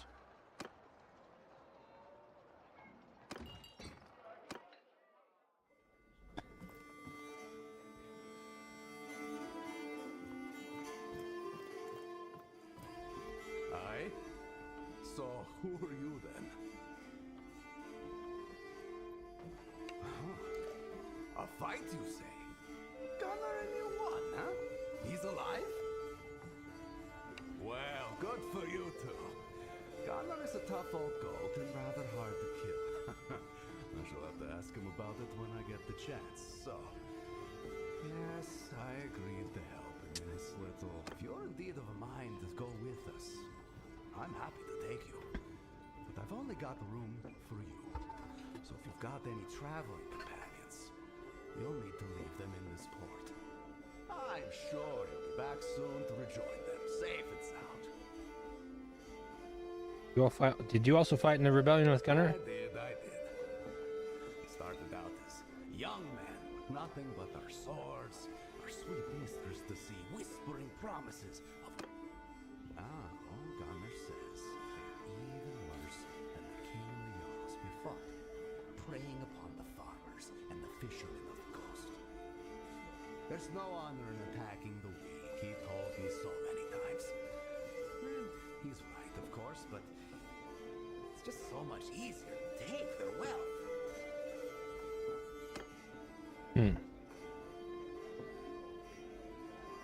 Come down to the ship with me then. Wind and tide are with us, and I won't tarry long. My brothers, I hope this letter finds you well. I told you that I might soon ask you to join me in Ostikan. That time has now come. Let me tell you what has befallen me since we last parted. I have been trying to gather warriors here to help us fight the Sea Hounds. I was lucky to find one very capable and brave soul who came to my help when they ambushed me in an alley. This warrior has a sister who was enslaved along this coast and agreed to join me in my hunt, in the hope of learning more about her whereabouts. I had planned to sail out of Ostikan with our old comrade, Purig. I considered myself very fortunate to have found him. Here was a warrior with a ship who shared my hatred of the Sea Hounds, ready to sail with me. But I had misjudged him. He was instead the lowest form of traitor, a man whose feigned camaraderie concealed a contempt for all that we value. The first night on the open sea, we were woken up by Purig's men holding knives to our throats. Purig had struck a deal with the Sea Hounds, and he intended to hand me over to them to be tortured and killed. He was always ambitious, and seemed eager to win favor with what he imagined to be a new power in the north. I am sorry, old friend, he said, but the Sea Hounds are strong and rich, and I think you always wanted to die spitting defiance at your foes. This was the last he spoke to me. His men chained us to the oars. The sea was calm, and the weather hot. They made us row hard, and we suffered greatly as we cruised the coast looking for merchantmen. Presumably Purig wished to appear before the Sea Hounds with a prize or two in his hands to make more of an impression. In this way, his plan was undone by his greed. On the third day, we came across a stubby trading Knar and gave chase. As we closed, the Knar's crew first started to dump their cargo and then their own selves as the pirates were shooting them with their bows. Eventually, we caught the Knar. Purig sent us as oar slaves to his prize, alongside some crew who hadn't jumped, with some pirates to guard us as he gathered up all the floating cargo. That was a mistake. His men found some casks of wine aboard the Knar and failed to chain us properly. Purig's Nekja by then was some distance away, and we realized that if we wanted to end our miserable ordeal, we'd never get a better opportunity. It's now or never. Get up and strike them down.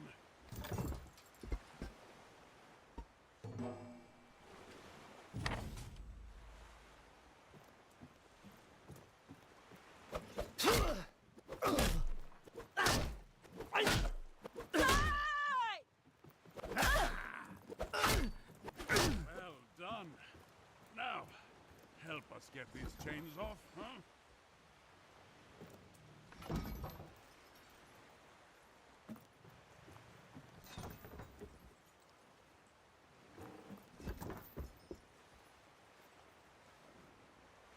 Well done. That's twice now you've gotten me out of a bad spot. Okay, I need to pause for just a minute. I'll be right back. Get down off it.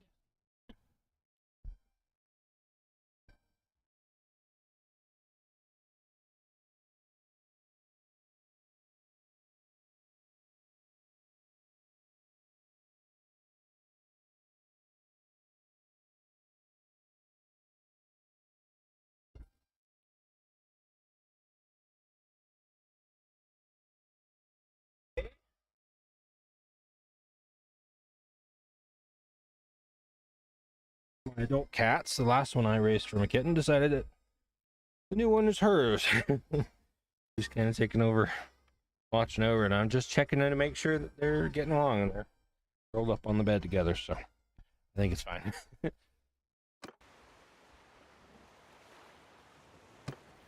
Let's see if there's between us secure because we can. Some merchants are still out there flying on the waves. We can't lead them. I can get the sail up, take the steering oar, let's see if we can get them out of the water. Okay. The ship controls are largely similar to that of a horse. In order to change your active oarman, you push X. You can have full oars, half oars, or none. You can change to the camera perspectives. You can have your bow, overview, and by the steering oar. I can't see them. Right. Now, let's slow down so they can climb aboard.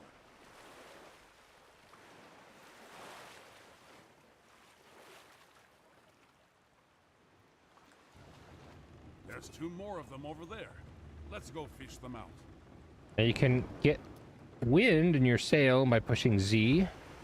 If your ship has multiple sails, it can be done in stages, especially if that has different types of sails. You get to that when you get those ships.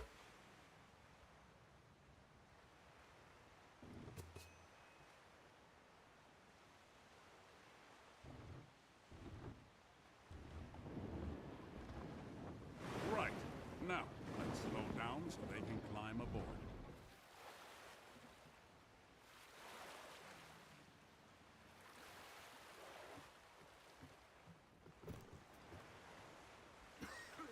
Oh, thank you. Heaven be praised. We thought we'd escape the arrows, only to be drowned by the waves. Heaven protect us all. Think nothing of it, lads. You've done the same. So look, lads. Urig is still around. I suspect he's overladen and undermanned. I doubt he can find us before nightfall, which is good because I don't think we can outfight him. By my reckoning, he's still not far from Ostikan. So, row, my boy, for Ostikan and safety.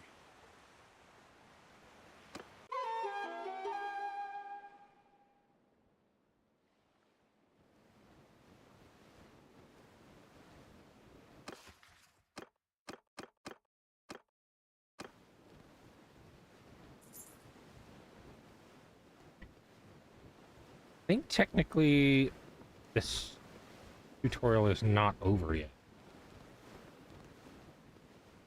There's a whole quest line, and I can't recall if that's the only tutorial or if it carries on for a while, but I'm just going to blow through this quest line because it's a great way to earn some money, get an early ship.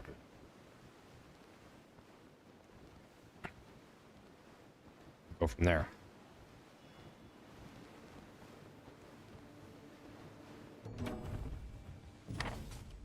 Talk to Gunner in port.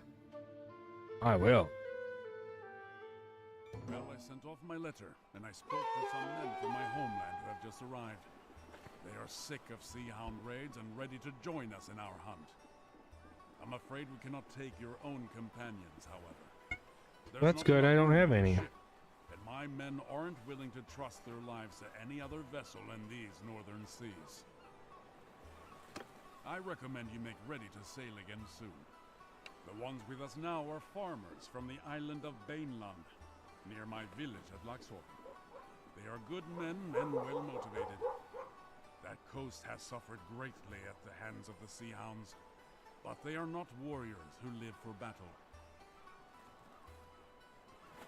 The letter, though, was addressed to one of my very old friends, Bjolgur of Agelting. When he left the rebellion, he chose neither peace nor banditry. He chose instead to join the Skolderbruda, the Shield Brothers. Rather than fight for a king, he said he would fight for whoever pays him. I do not pretend that I see eye to eye with Bjolgur on all things, but he, like me, prefers to match his skill against other warriors, and he has kin in Bannerlord. He will not come immediately, as he must take permission from his brotherhood. But when he does come, we will be very glad of his help. I recommend you make ready to sail again soon, but we have a bit of time. I suppose I have time for an old war story or two, if you're truly of a mind to hear. As I told you, we fought together against old King Volbjörn. Many of us were from Bannerlord and other parts of the Nordvig, where even the Jarls tread lightly. A man who called himself our king. Well, we weren't having any of that. We didn't call ourselves the Sea Hounds back then, but we flew the Dog's Head banner to show our loyalty to each other and to our cause. I didn't watch her.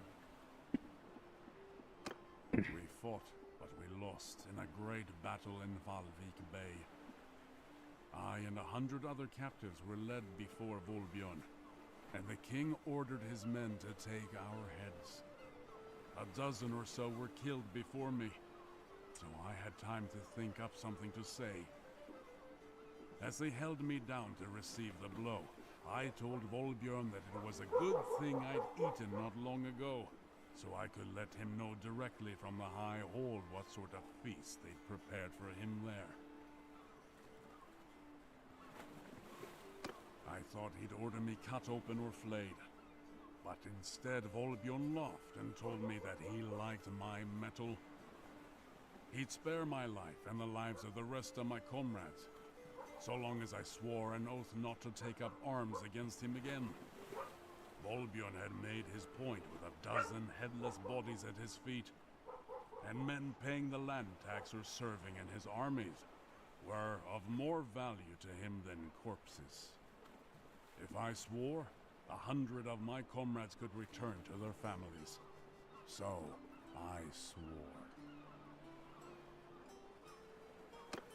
Some of our number never showed up at the battle, however. I can imagine how it went for them after that. The North is not forgiving of those who throw away their good name. Their old life where they were feared rather than scorned must have seemed much sweeter in comparison. And of course they conceived a great resentment against those of us who faced death and showed them up as cowards.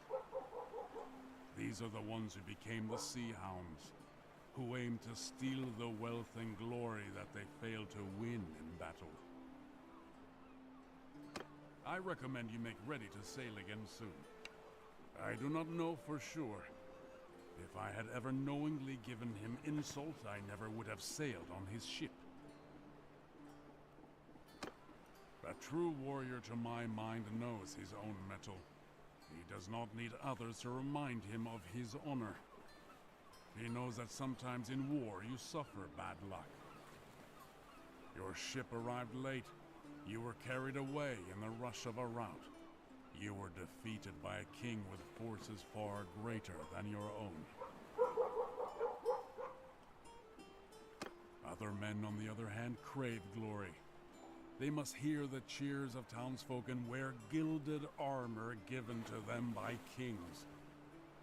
They must be envied by other men, and if they aren't, they may hear a little voice in their head telling them that they can steal this glory, that they can slay the weak and take their wealth and buy the respect that they crave. That voice spoke to Puri. He gave into it, and it twisted his heart into something truly dark. He is a husk of a man filled only with ambition and wounded pride, all concealed beneath a fair face and a friendly laugh. I recommend you make ready to sail again soon. Well, I do not think we will have to go very far to start our hunt. A pair of ships have been patrolling off our coast, robbing passing fishermen. And I'd wager one of my eyes to a bale of herring that they're sea hounds. They scatter like minnows whenever a real warship sets out, but I think that my men's little vessel will be prey much to their liking.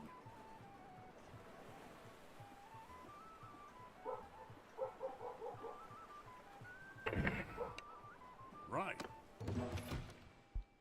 To the ship then.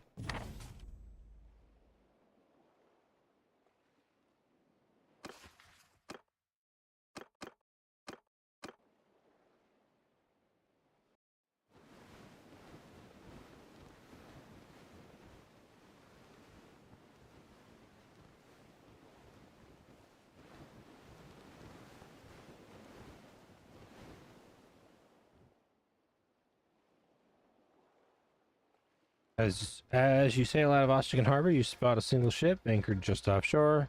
As soon as it sights you, it runs out its oars, still steers to intercept your course. It's not waiting for its partner and probably not expecting you to put much of a fight. They must think we're just a fishing vessel. All right now, boys. Let's show them that they're prey. Before you board an enemy, you must be close to them. Approach the enemy ship by using direct control. Get us close so we can board.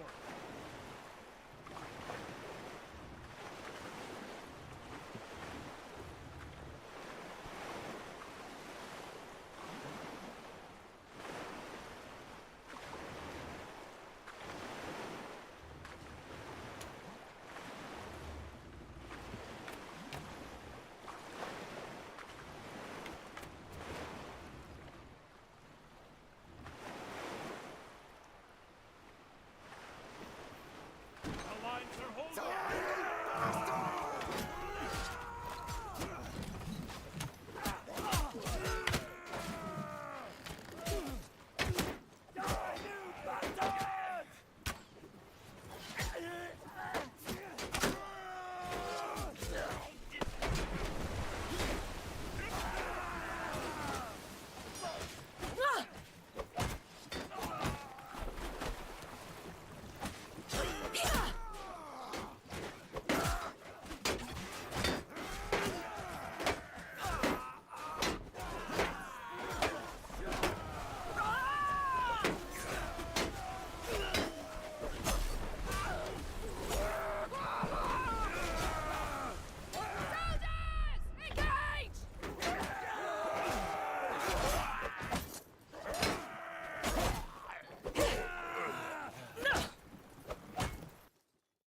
Men make quick work of the pirates. As the fighting dies down, you find that the sea hounds were carrying captives bound and stashed beneath the rowing benches. You cut their bonds and help them to their feet as your lookout scan the waters for the sign of the second ship. That's one sea hound defeated, but the other can't be too far away. We captured a second ship, though. It's a Snekya. It should be quick and nimble. How about you cross over and take the helm? I'll keep command of our old Knar. Okay. Splendid! Let's... I see them! Untie our ships and let's have at it!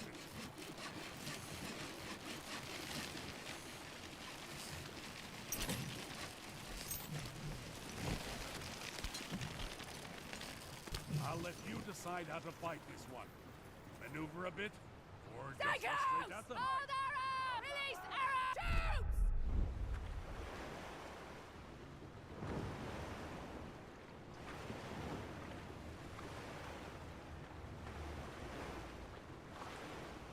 I have a grand total of... Doesn't look like many.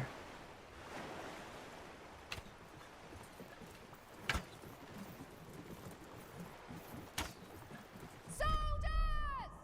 Oh.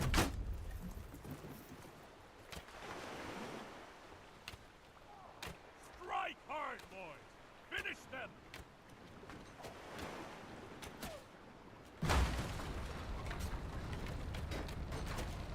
Die, Bill!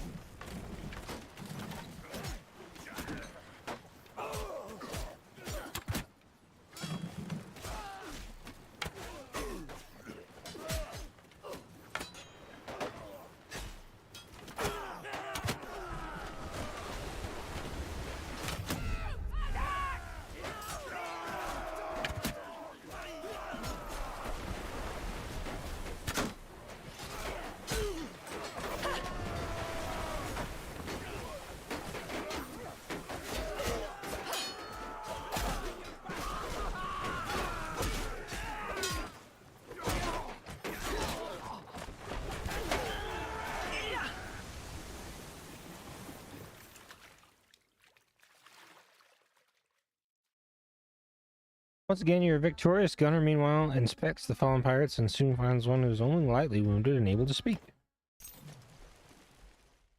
I'm new at this. I'm just a farmer who fell on hard times.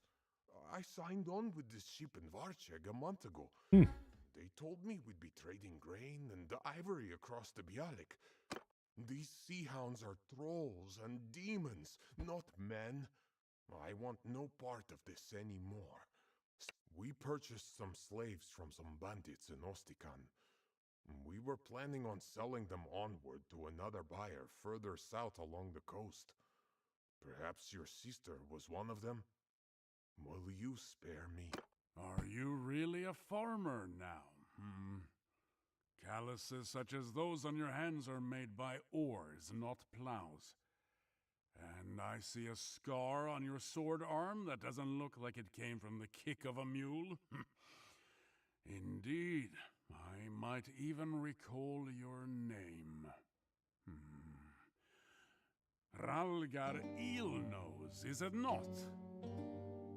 Gunnar of Lagshofen. 3 of your shipmates have we visited while reaving. One died well. The others...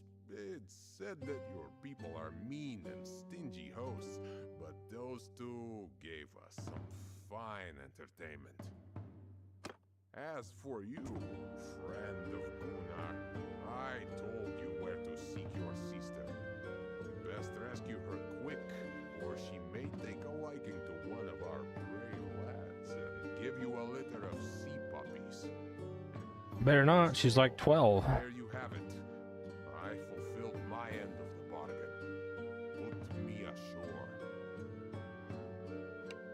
Over the side you go, asshole. That's for being untruthful. I don't care about him being a pirate. That's fine. Be a pirate all you want. But don't cause harm. Be a pirate like Luffy. Luffy's a good pirate. That guy's a bad pirate. Monkey D. Luffy as the protagonist from One Piece, by the way. Well, one of them, but...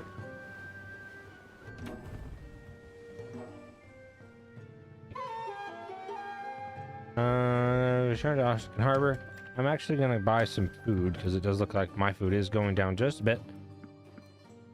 That'll be fine. I can go talk to Gunner. Oop. Hello? Ah, greetings. Listen, when we sailed with Purig, I was hoping that he would help me fight the sea hounds near Valvik. His betrayal, of course, has cost us time, but I think that plan is still a good one. The captive we took, Hralgar, said that the sea hounds expect to find rich pickings near Beinland. I think I know what he's talking about. Every year, of Landian merchant ship travels to the far north bearing hunters and other fortune seekers. It should be returning south around this time. These men have spent the last month gathering walrus ivory, fur and whale oil, all of which are quite valuable in the Southlands. Such a prize would be a great boon to the Sea Hounds. I propose that we deny it to them. We can sail to Valvik, meet this merchant, and escort them south, sinking or taking any Sea Hounds we encounter. Our longship is ready. If you can join me, then we should set out as soon as you are ready. One thing, it is hard to resupply at sea. So do make sure we have plenty of supplies with us to go to Valvik and back. 20 loads of grain and meat, or the equivalent, should be sufficient for our voyage.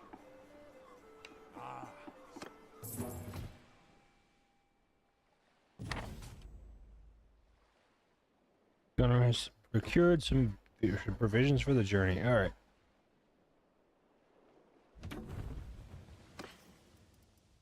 Let's get some more, since he said 20.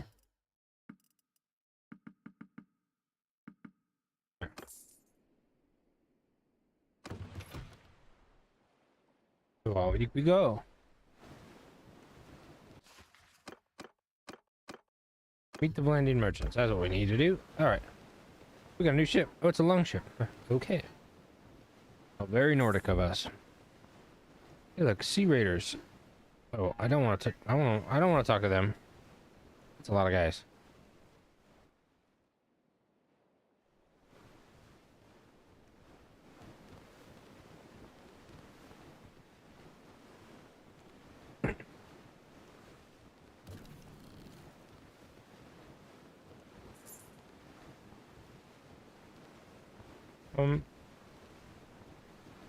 Are they gonna come out while there's a... Oh.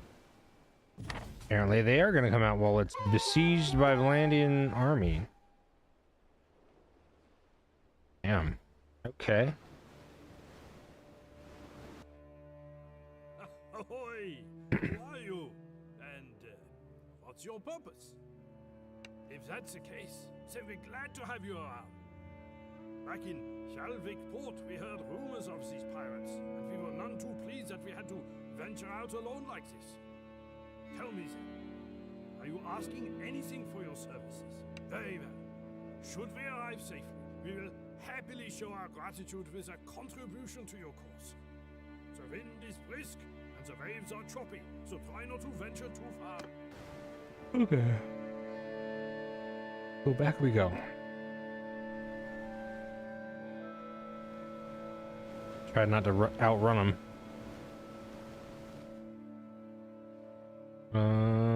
Okay.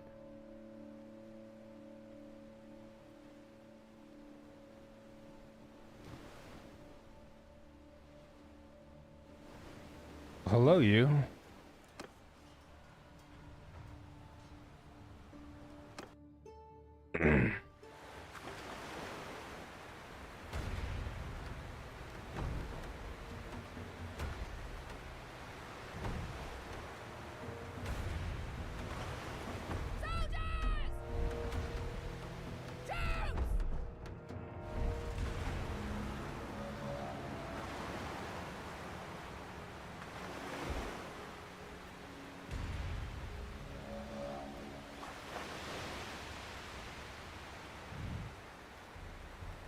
Can't tell what ship that is, but I can tell that it's a large class. Looks like it might be a Drakkar. Heavy class, I mean, not large.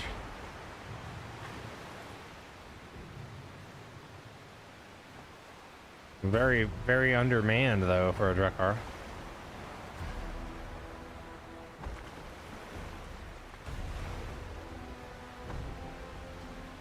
Okay, looks like I'm going to be a little bit late, but...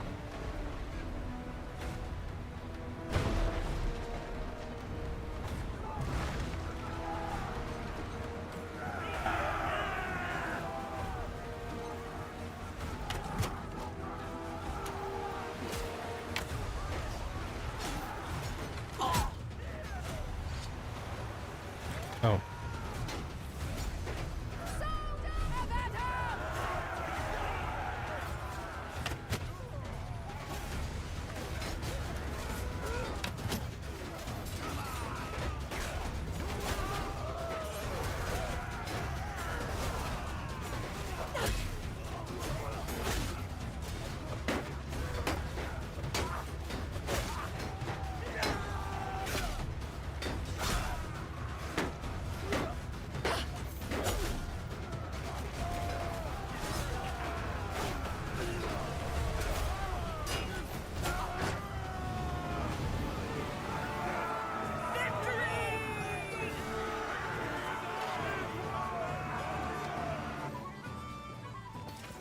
Take some prisoners. Ooh, yes. Take a shield.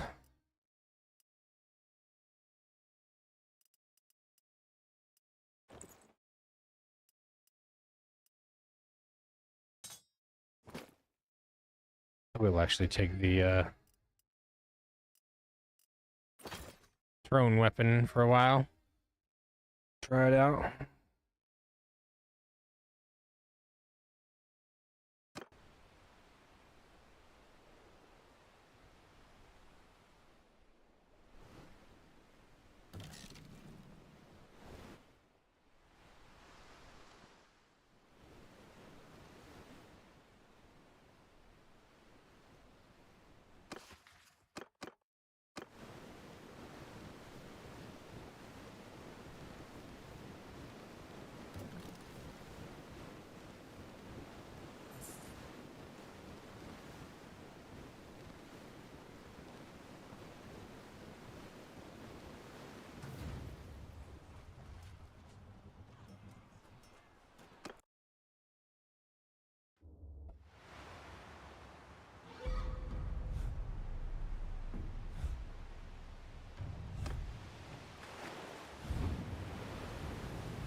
We don't have any sort of ram on this ship, so it's not really a great idea to just ram them. Also, their ship is heavier and larger than ours, so it'll do more damage to us.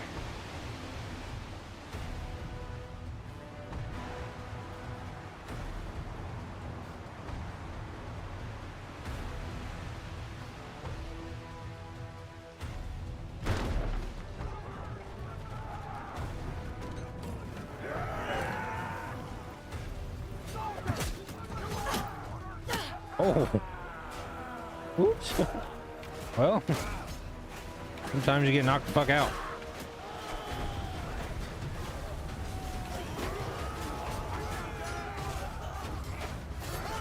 That's what these shields on the side of the ship are for, is hiding for missiles. I have no doubt that my boys will, or these guys will defeat the enemies.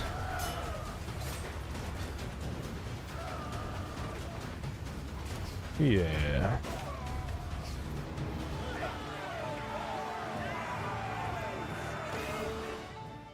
Big deal.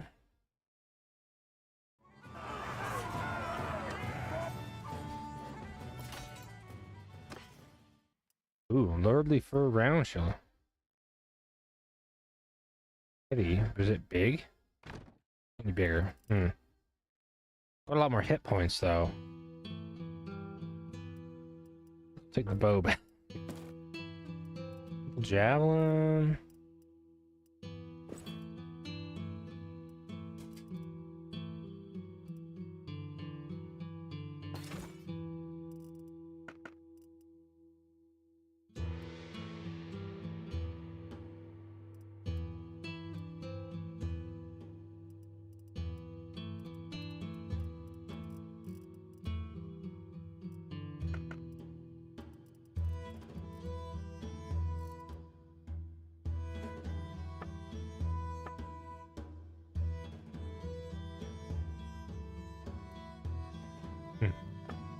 All right.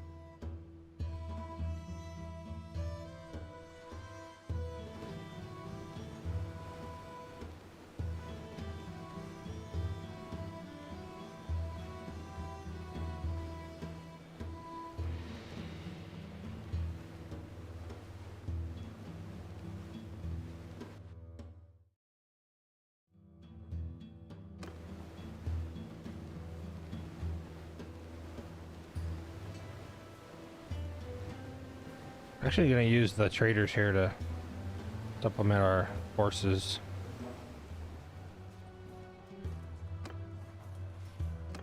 They'll help. There's two of them giving chase. We'll have to take one down quickly and hope the Vlandians can hold the other off until we reach them. Yes. This one I am gonna hit. Even though I don't have a ram, it'll still do damage, and it's... I like the violence, you know? The violence of action is good.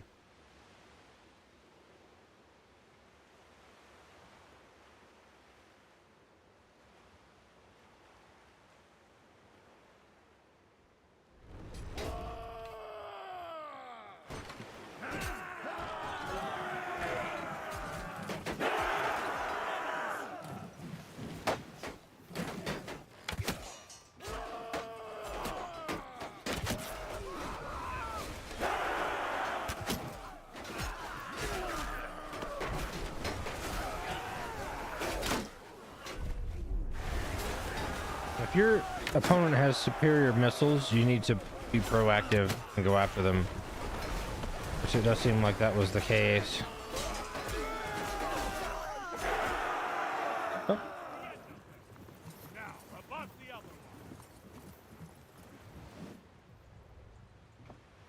Okay, now we are in a position to be able to use our sails. Or our sail. We only have one, but...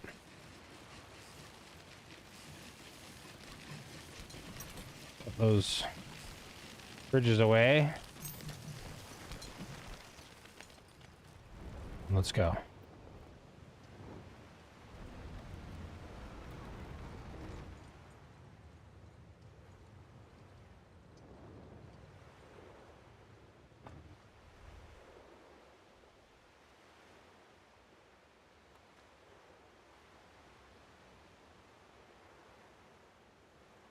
Well, that's a light class ship. I can tell from here just by the icon. So it's probably like a Snekia. We'll go and mess them up a bit.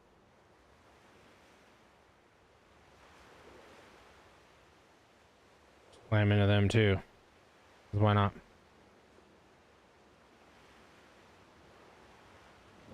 Oh.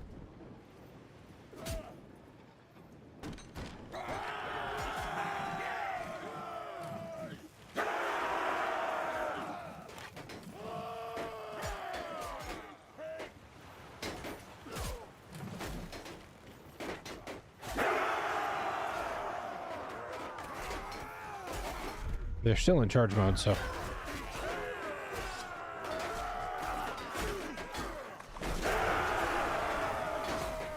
And don't be worried too much about what happens if you fall off. There's a...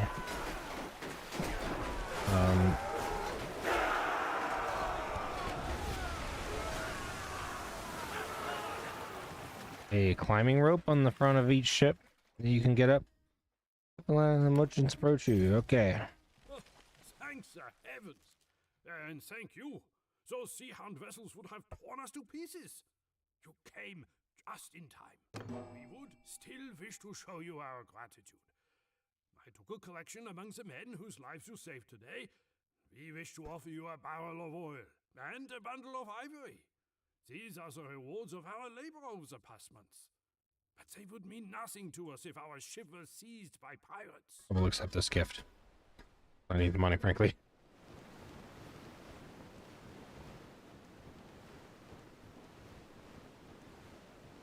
Ooh.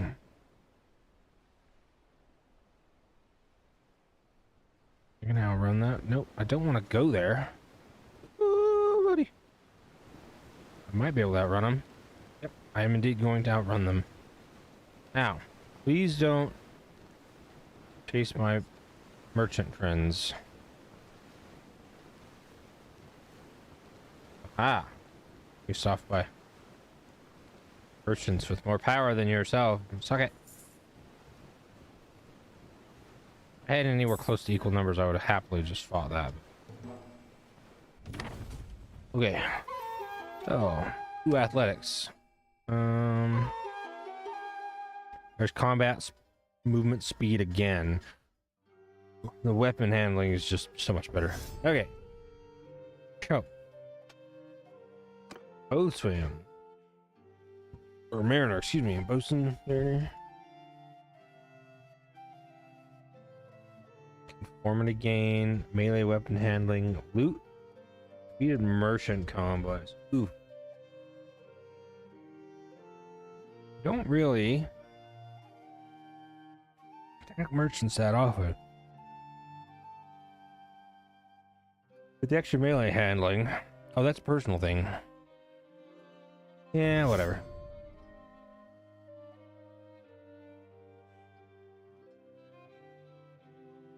I'll take it.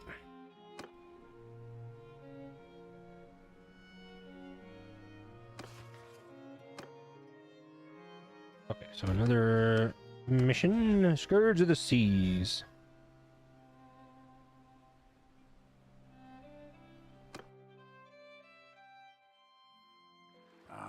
Word spread fast among sailors. We seem to have made a bit of a name for ourselves with that victory off of Valvik. I have someone for you to meet. Okay. So, you are the captain who trashed those so-called sea hounds up north.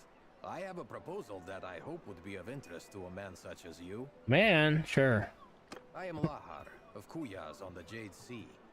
I am here because one of the great families of our city has been having some troubles. The head of one branch, the Lady Fakta, has quarreled over her inheritance with her uncles. The elders of the town backed the uncles, so she took to the sea with her retainers and vowed to ravage their shipping. The lady is good at her craft. Fakta has been sailing since she was a child. She always wears a sailor's cap, and underneath she is as bold as an egg. She persuaded her late father to take her to sea, so the story goes, by cutting off all of her long shining hair, lest it catch in the rigging. She has taken several Kuyazi ships, and I would be reluctant to fight her alone.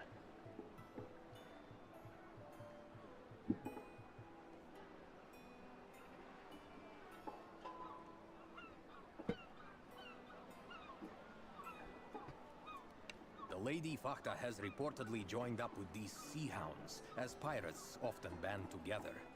She has been prowling about the Gulf of Charas, taking Kuyazi vessels. You wish to continue hunting sea hounds, do you not? Those would be good waters in which to hunt, and if you are going there, I would like to come with you and lend my assistance. I say yes. Let's go. Father also traffics in captives with the sea hounds. She may have bought or held your sister at some point. Or if not, at least she may be able to tell us more about the Sea Hound's trade in slaves. Okay. If you wish to weaken these Sea Hounds, you may want to strike at their allies first. Of course, the elders of Kuyaz will be the most happy to pay a handsome reward, of which you and Gunnar will receive your fair share. I have my loyal crew and the Swiftly Burna outfitted with a ram, which I think you might put to good purpose. It would be especially useful if we encounter any slow but powerful ships that would be costly to take by boarding. Okay.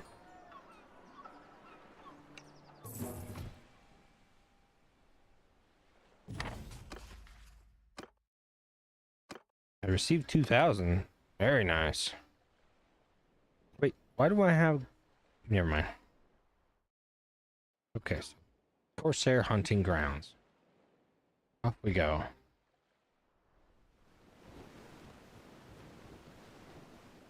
Blackfish and houndfish. Blackfish is a battering Liburna, and houndfish is a longship. Battering Liburna. We have a battering ram, heavy and reinforced ram, shields, linen sails, and a hawk.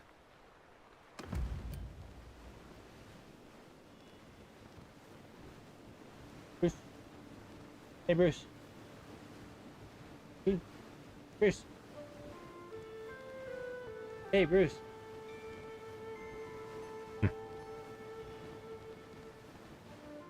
Something to note when you're traveling on the ocean or at sea is your speed is going to be the slowest in shallow water and with poor wind, of course. Out in open water, A good wind, that really will climb a lot. That will be helped by certain outfits, upgrades you can put on the ships as well. Well, they're still rowing while there's, you know, wind in the sail, but sure.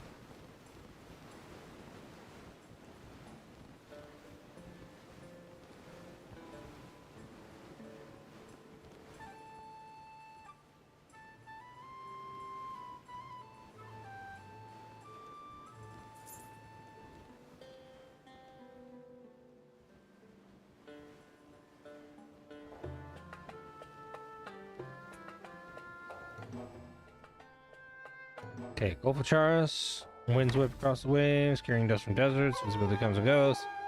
Our ship keeps station of several battle shots off your port side.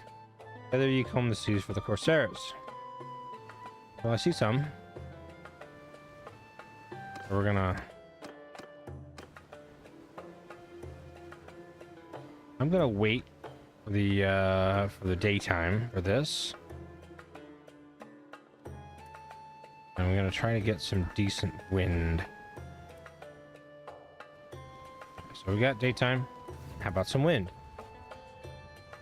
Now you can tell what direction the wind's going to be going by the direction of the waves on the surface of the water. Corsair, Latin sail. Not all Latin sails are Corsairs. Okay.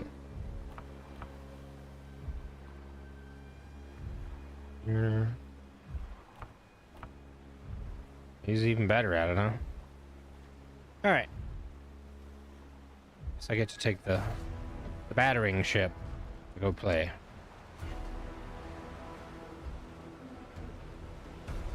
Oh, and I have to give them orders.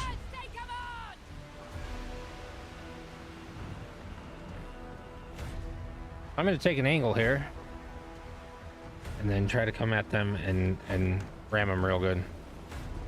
Oops.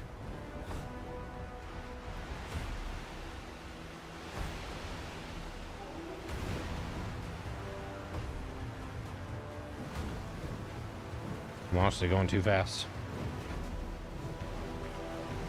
You can use S to slow you down with the oars. I'm still too fast. I'm just gonna go past them. I'll go past them and turn around. Come back.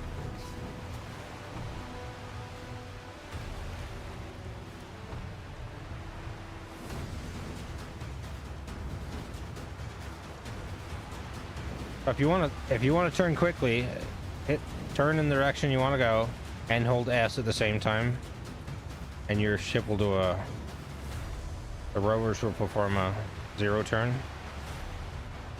or as close as you can. I don't know if I can ram that without hurting our allied ship. We're gonna try.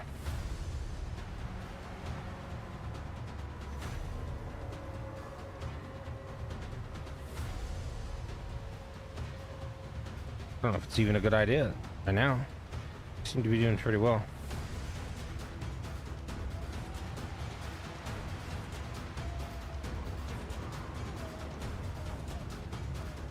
It was a terrible angle anyway.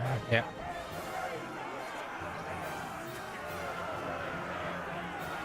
Once I missed that initial one, they just... Oh, so this is the after battle screen. You can bring over prisoners, recruit any troops that are available, and then you can also do upgrades to your troops if there's available. I will upgrade these guys since they're in my thing.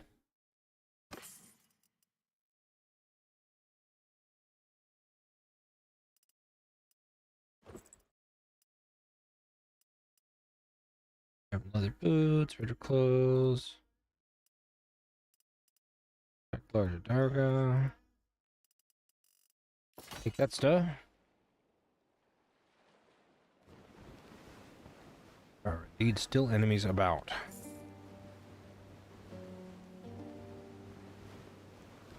Once again, I'm going to try and get some wind. This should be more like 90 degrees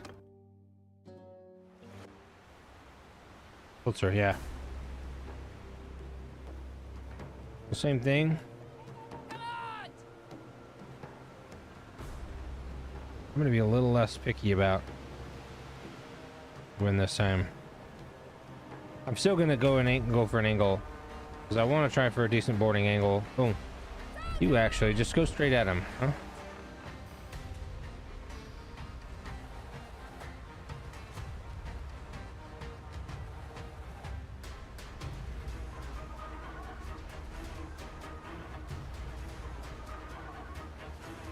There we go.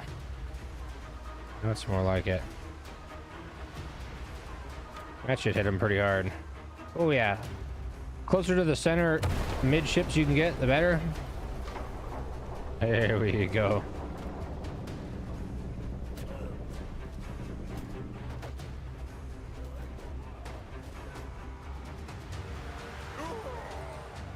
It didn't seem to do much. It did do something, but can do better than that. Now this wind angle, I can't use the sail anymore, but we can just use this. Use the oars.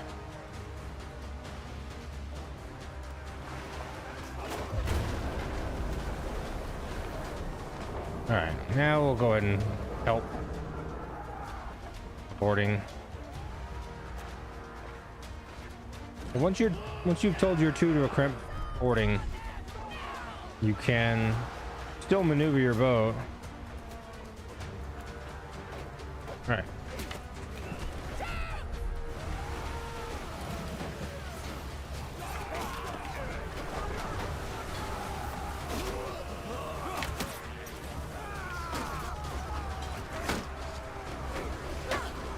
Oh, I don't want to be fighting you alone.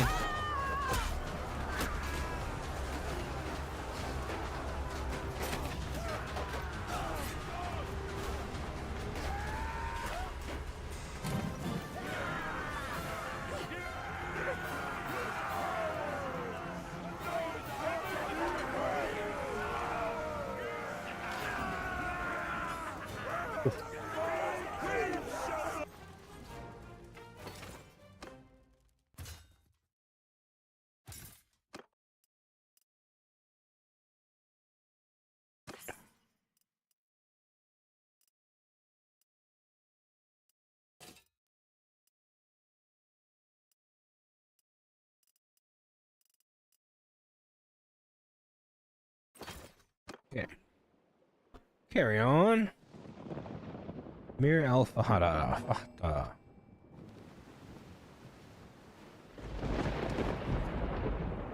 Mir Alfahada. Okay.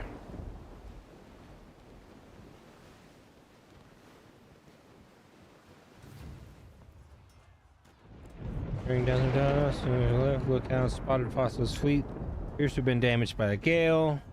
If you attack now, you may be able to sink the flagship before it can escape. Yeah, let's do that. It looks like her ship took a lot of damage. Her crew must not have furled the sails properly before the winds hit. And now she's just limping along. Sink her! Yes, Daddy. Okay, and I don't have control of the other ship now.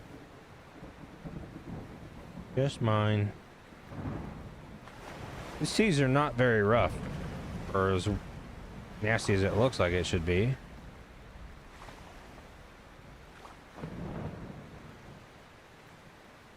You want to get your ram as close to midships as possible, and then the rolling of the waves is something you can't really control, but there we go.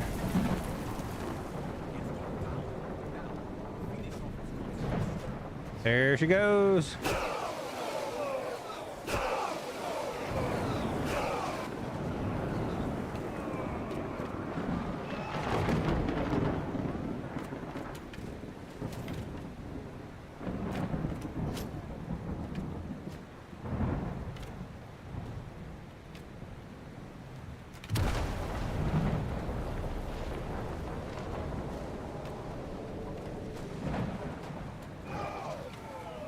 I'm going to sail off a little ways here, and then turn around.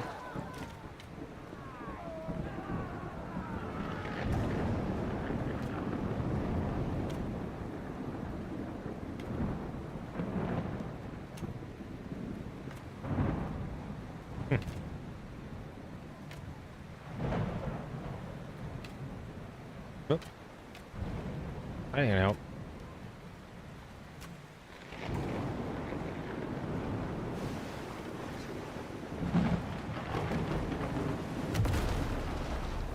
Yeah, that was a terrible ram because it was so far away.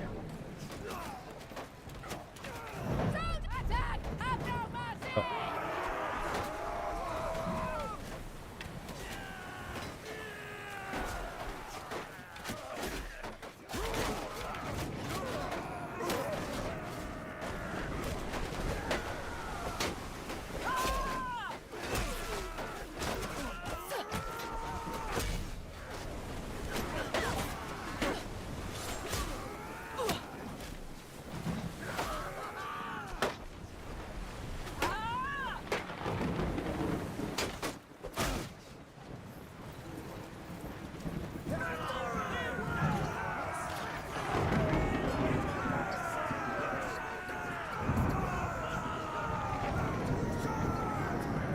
All right. What have you done? Do you know who I am? I have allies who will unthread your entrails from your guts and hang you with them from your own yard arm. I am queen of these waters, you fools. And those who practice piracy here without my permission end up chum to attract the sharks. My lady, I am not a pirate. Rather, I am a man who has done many services for families such as your own in Kuyaz. At present, I am working for your uncles. I do not know what they intend to do with you, although I do not expect that a town that lives on trade will deal leniently with piracy. Before we sail, however, I would like you to have a chat with my friend here. He wishes to know more about the Sea Hounds. He is seeking his sister, whom they have taken captive. So, you are on contract to deliver me alive to Kuyaz, are you? I can tell you this then. My lineage goes back to the founding of that city. And if you spill so much as a drop of my blood, your own shall be drained from your body like that of a horsefish. As for the Sea Hounds, they are my allies and servants, and I shall not betray them to you. How much are my uncles paying you anyway? How much are my uncles paying you anyway? I have a chest of silver set aside for occasions such as this. Are you threatening me? You won't get a single coin from my uncles if you harm me. I don't need coin. Unlike Lahar here, we have not shed our blood today merely for a part share of a ransom, or to boost our standing with the merchants of Kuyaz. You are an ally of the Sea Hounds, and it serves us well to make an example of you. Your life is forfeit unless you tell us something we can use. How do I know that telling you about the Sea Hounds will save my life? I just have to trust it. Pudding, a leader among the Sea Hounds? I'll speak straight here. It gnaws at my gut to hear that he is prospering from his treachery. He acts as though the Sea Hounds have already crowned him their king. He demanded that I hunt for captives here in the south and sell them to him, promising to pay me with a huge store of silver that some new partners of his, a vile-looking gang of Landian pirates, hope to steal from the merchants of Omor. We should get more information on this Omor silver. If we can stop these Blandians, it would deal a great blow to Pudding. And we could possibly find out more about this northern anchorage. So, that information is worth something to you, is it not? If we add in that ransom I mentioned, You know my preference, my friend. If I bring her back to Kuyaz, I will ensure that you get some of the credit. But perhaps you prefer good cold silver to goodwill. I accept your decision. Very well then.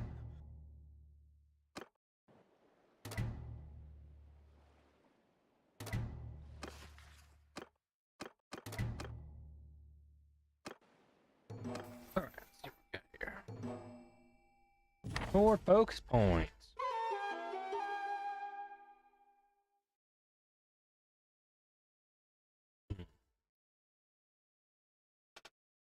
Get more one-handed. More bow.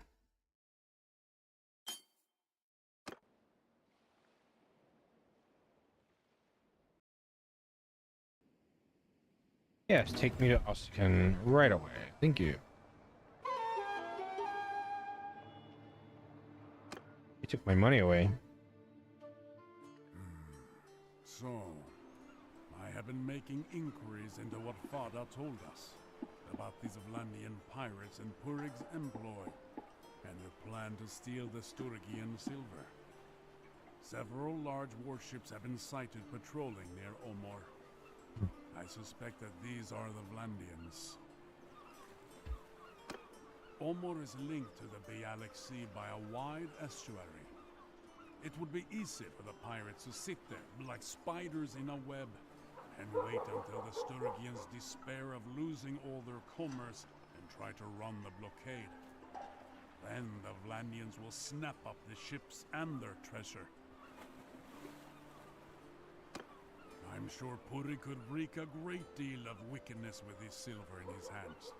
And I would very much like to foil this plan of his. Set out then.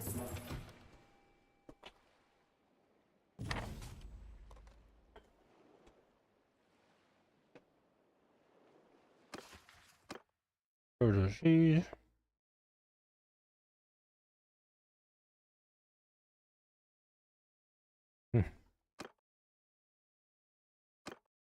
Okay. One more we go.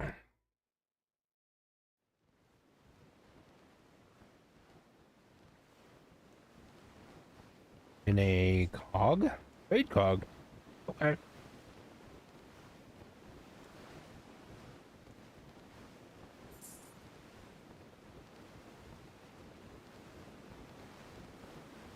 Lots of room in the hold, but I don't imagine we're going to be fighting much.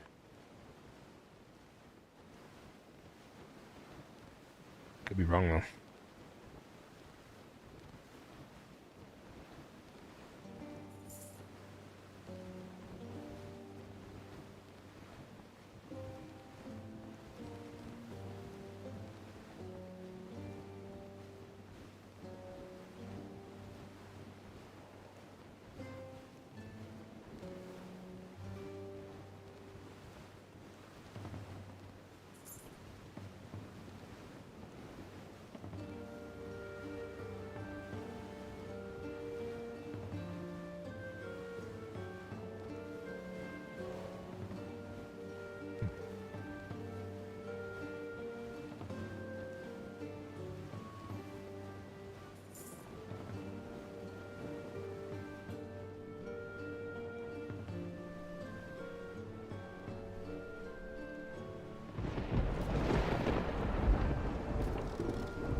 Sailing through a storm will do quite a lot of damage to your ship.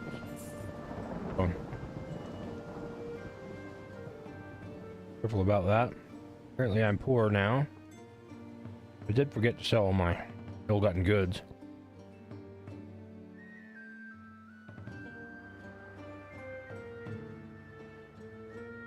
Should probably go do that. Ooh, that's bad.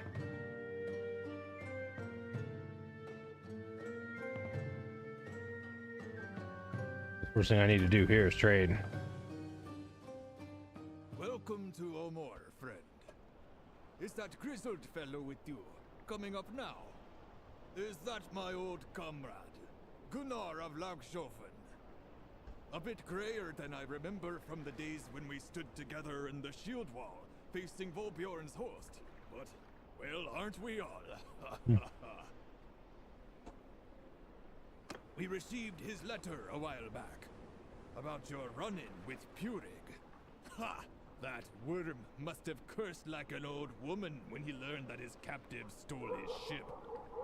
You two are making quite a name for yourselves. Yolgur of Gokstal. Well met. Are the Skoldebruda working for the merchants of Omor now? Hmm? Not yet. As you know, our brotherhood does not fight before it's paid. See, the Omor merchants promised us a hoard of silver to protect their ships from the Sea Hounds, but it never arrived. I was sent down to learn what was going on, and I find the silver just sitting here, loaded onto a ship in the harbor, and the Sturgians are burning through it, paying their men double wages not to run off. Some Vlandian pirates were sighted in the estuary, and the Sturgians refused to venture out.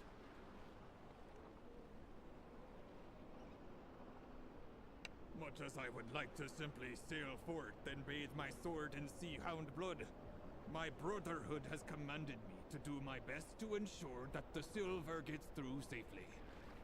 Okay. Listen.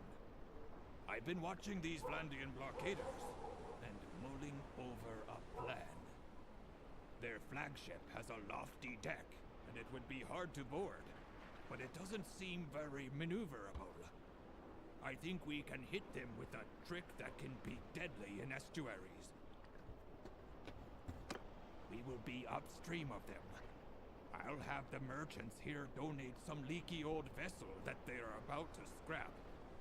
We load it up with oil and pitch. Then we steer it. Classic fire ship. Throw a torch in the hull and jump. Okay. Good. Very good. With luck, the current shall carry it right into them, and they shall all merrily blaze up like a bonfire at a midwinter feast.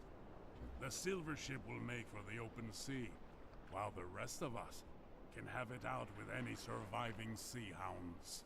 Listen though, we need someone to steer the fire ship. I'm crazy. I'll do it.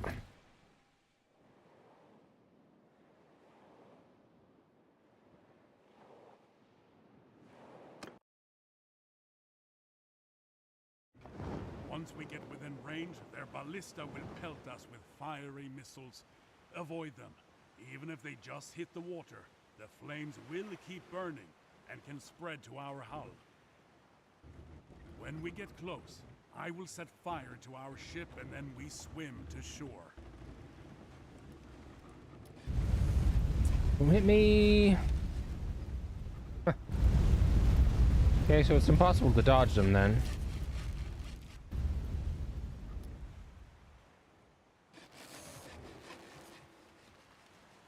Our ship is ablaze. Get ready to jump.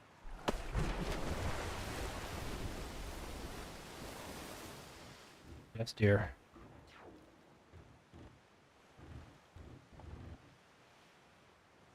Jump now! You want your brakes to catch fire?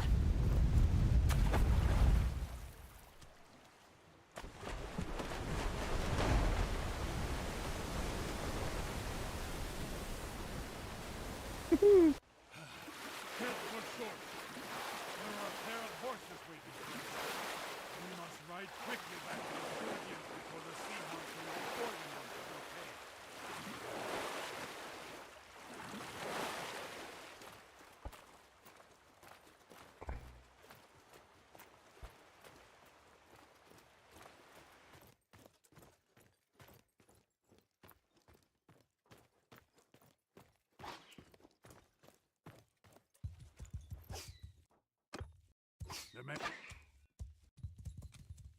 We're already getting shot at, so yeah.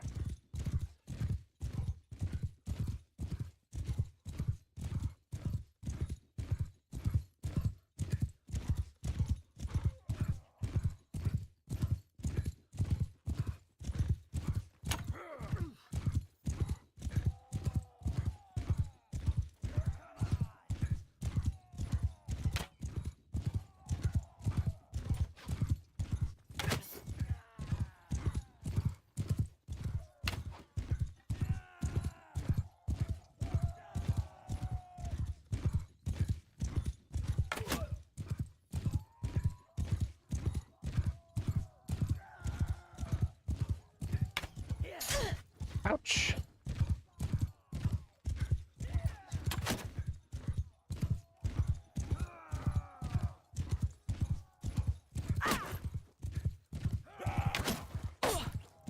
Ouch again. Oh, very ouch.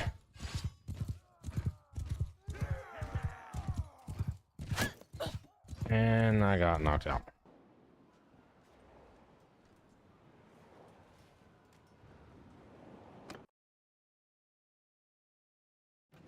Once we get within range, their ballista will pelt us with fiery missiles. Avoid them.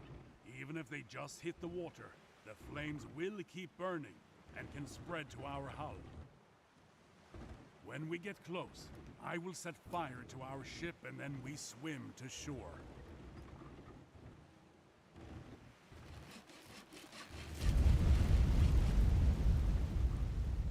Oh, he already said it. What?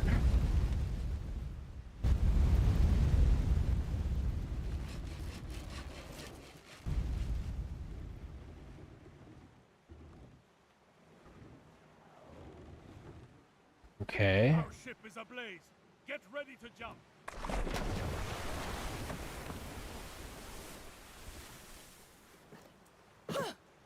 Jump now. You want fire.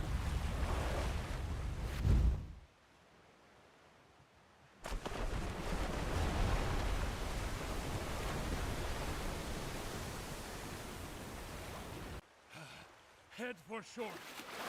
There are a pair of horses waiting for us. We must ride quickly back to the Sturmute before we see how important it is.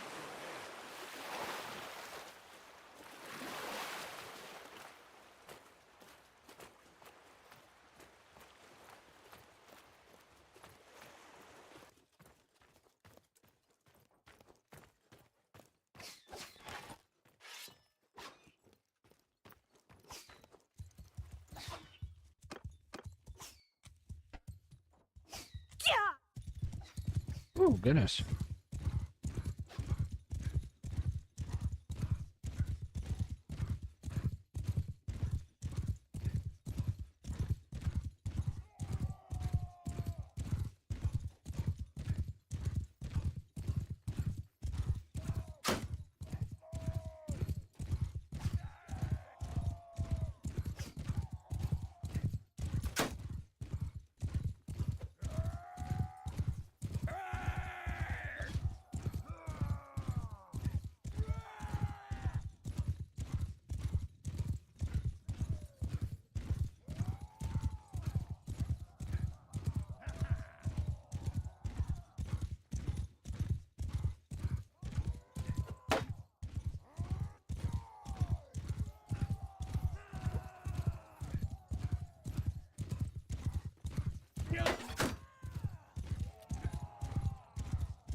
That's a tree, homie.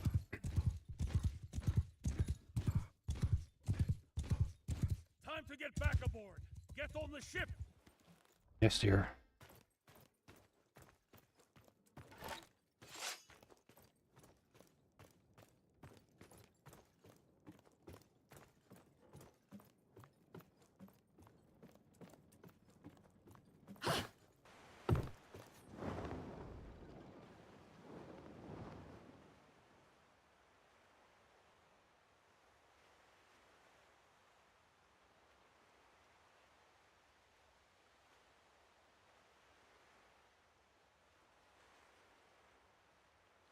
Reach the open seas by avoiding enemy ships. That should be easy, right?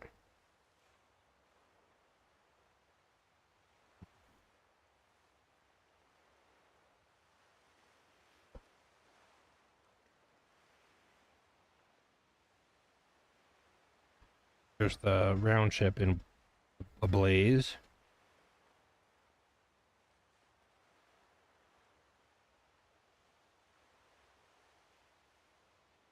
I'm not sure using the oars actually improves your speed at all when you're using the sail.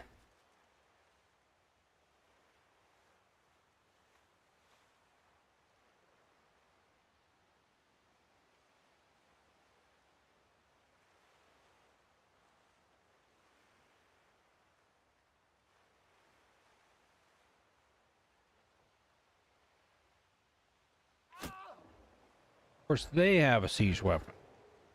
Cool.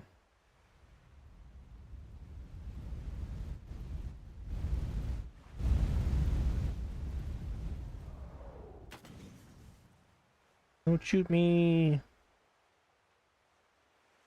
I'm a sweet, innocent little man. Don't shoot me.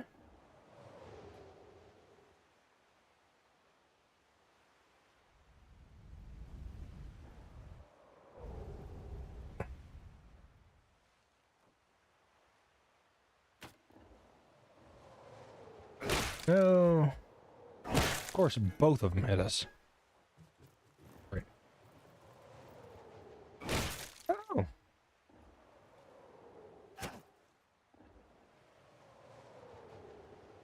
You stop that.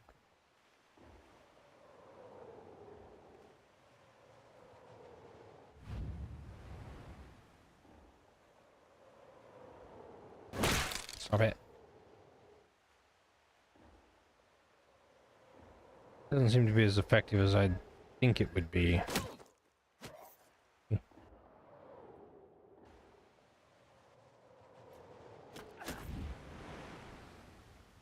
Don't be boarding.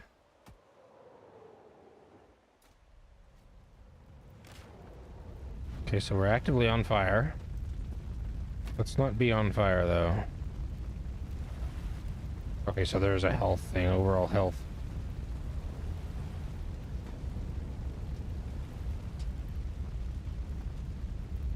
Maybe become not actively on fire? Or do we just have a timer that is the fire? Whew. Stop shooting us, please.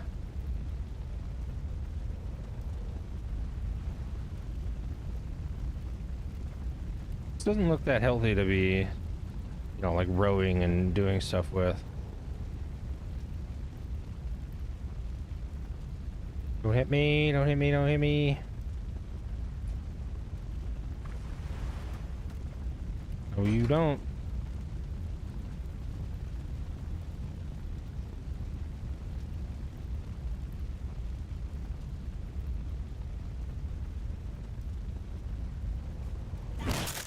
Ouch.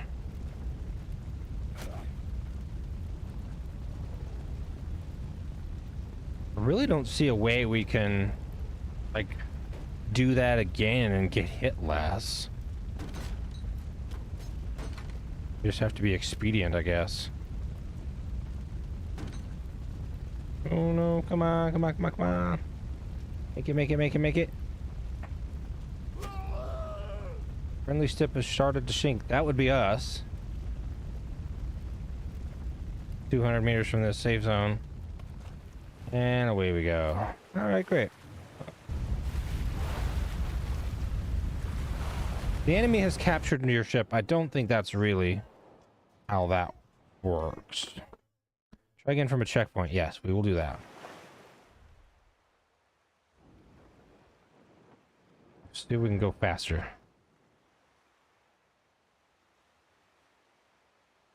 You won't use yours the whole time this time. This thing's not very maneuverable. It just really is not.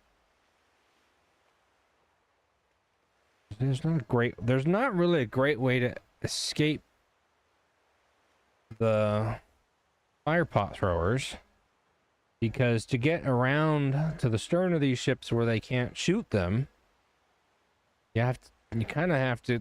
This channel's narrow enough. You have to get close enough to them that they can throw their hooks at you and try to board you, which is gonna defeat the purpose. Why does Why does the little light vessel have a freaking fire pot thrower on it? Game. That's rude. I don't think they're able to... I don't think you can equip them on them. In the campaign mode. And ships you buy. Maybe I can do some juke in here. Don't hit me. That's gonna hit me. 100%.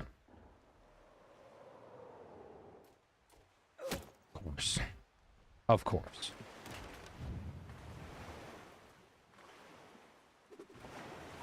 Get that shit away from me.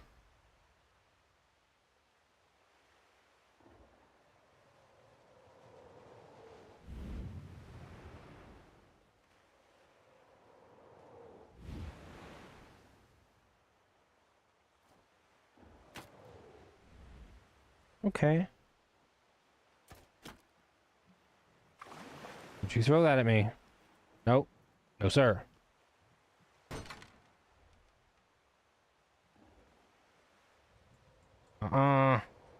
Rude. Mean. Not very nice. That's upwind.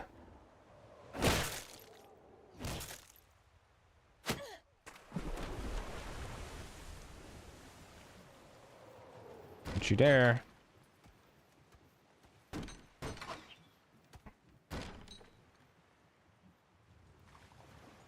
Okay, so we're not actively on fire yet, which is good.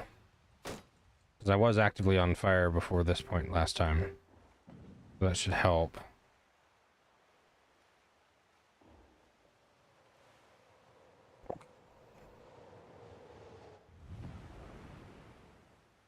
Away from me. Shoo, shoo, shoo. We don't need those oars. It'll be fine.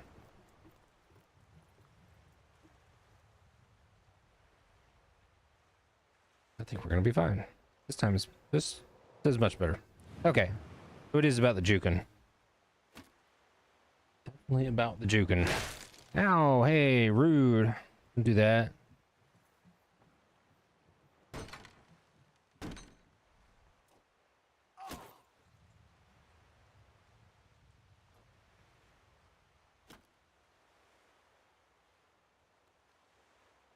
Success. You have run the Seahound blockade. So, you did well with that fire ship. The silver is on its way to my order, and that bastard Purig will no doubt be much discomfited. You helped me out there. Discomfited? So let me see if I can now help you. Yay, help me. Just before I set sail for Omor, my brothers and I had a visitor. A merchant named Salutas Cruzas, who said he was acting as ambassador for Purig. He wanted us to break our contract with Omor and ally with the Seahounds instead. He offered a great deal of money, too, and more. We could share in Purig's grand plan of conquest.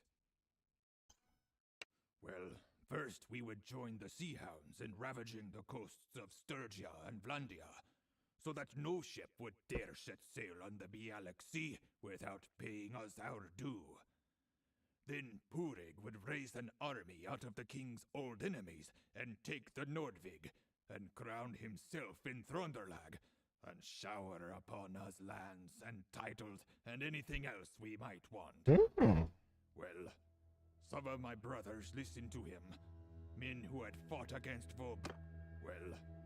some of my brothers listened to him, men who had fought against Vobjorn, to whom a fine meal of wealth seasoned with revenge sounded rather tasty. But the rest of us, we'd heard such promises before, and we had no wish to serve any king. Better to fight for gold, and if you want the gold to flow, you honor your contracts. Even if some fancy Caradian merchant comes along offering you the riches of the Seven Seas.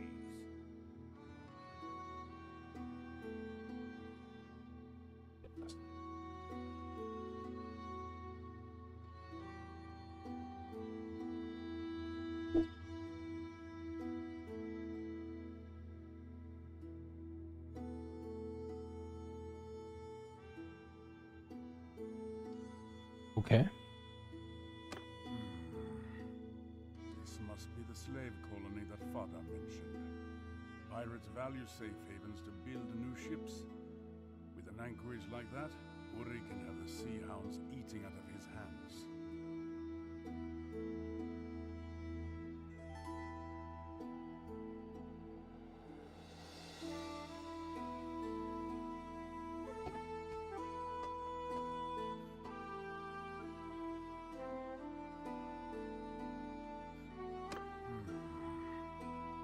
Come now.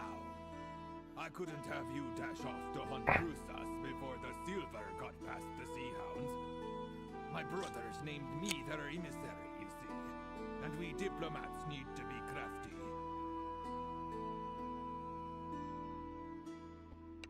So, I need to get this silver safely to harbor. But after that, I shall request permission from my order to fit out a ship and sail to Ostakan to join your hunt. I'm not saying I owe you anything, mind. But those bastards did try to take our money. And Carl Cruz's talk about gold and riches made me think that I wouldn't mind taking one of his ships and having a rummage through his holds. I shall see you shortly in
Good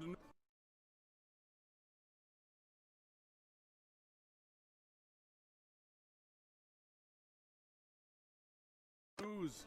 Yolgur's order has given him permission to... I've been making some inquiries. Krusas is well known and respected in the Empire and in Blandia. He mines sulfur from islands in the Gulf of Charas. No doubt he uses some of Purig's slaves, but I guess the Grand Lords and Ladies don't know that, or choose not to know.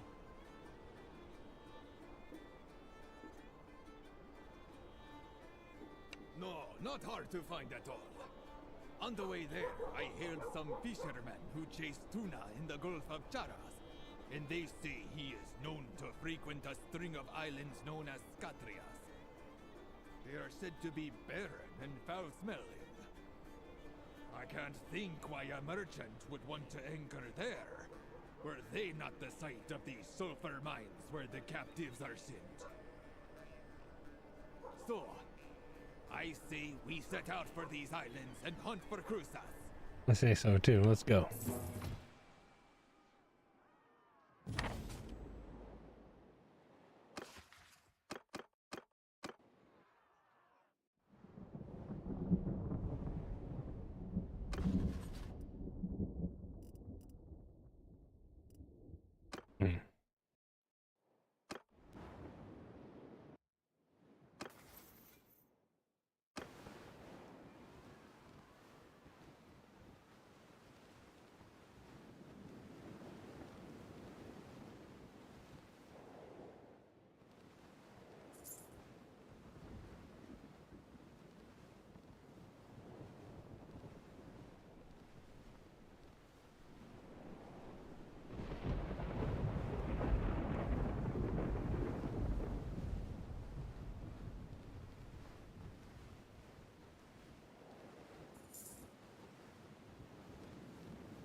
Eagle and white owl. What ship types do we have? Long ship, long ship. Okay.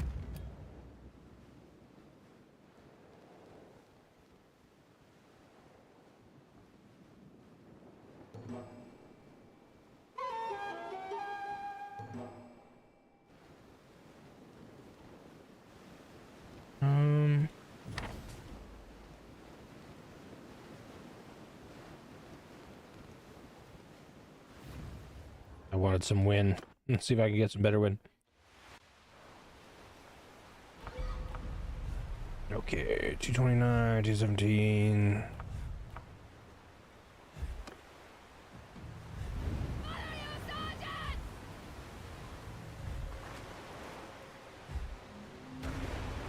$27, $28. Okay.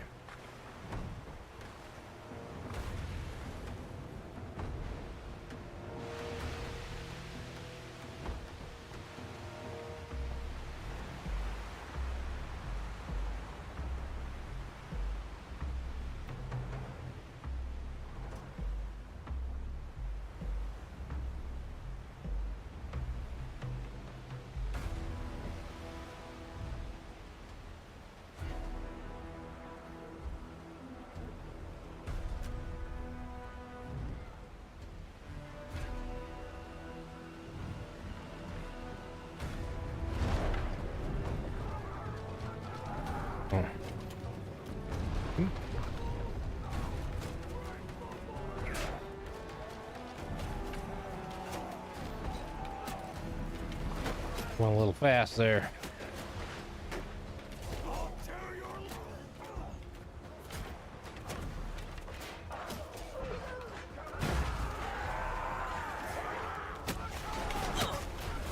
Oh my god.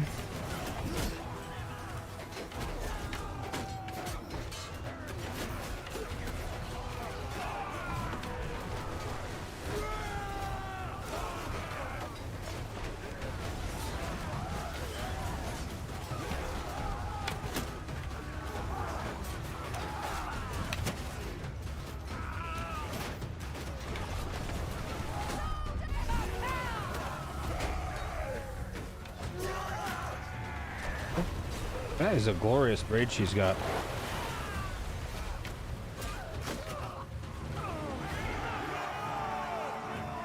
What if I survive a quick battle here? Yep, okay. Steel cap with nose guard, yes. Quality Nord hatchet. Boy, that's tiny. Balanced mountain hunting bow, you got it. Javelin.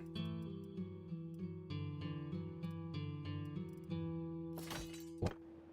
All right, we love some upgrades. We know there were.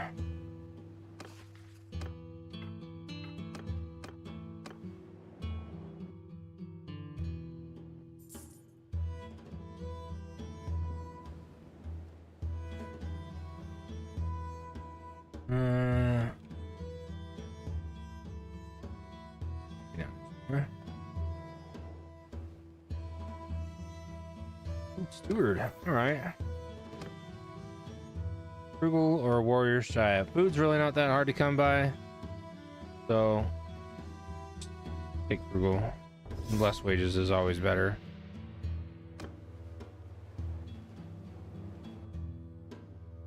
Pretty much always better. There's use cases for everything, but some of the skills, some of the perks are so bad. It's just like, don't. Unless you're trying to do some sort of cheese. Almost not gonna help you. Where did this this other... Ah, there you are.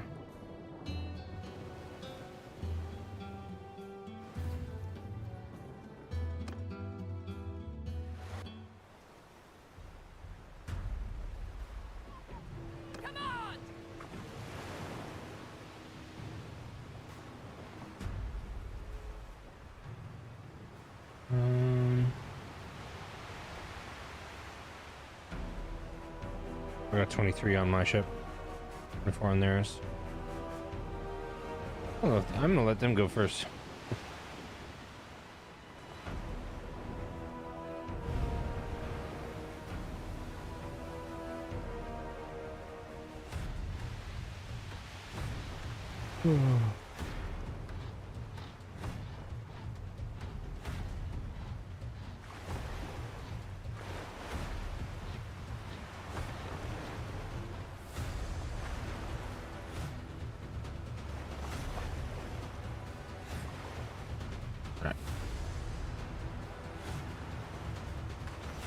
Another jack car.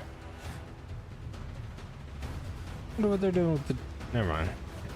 They can travel.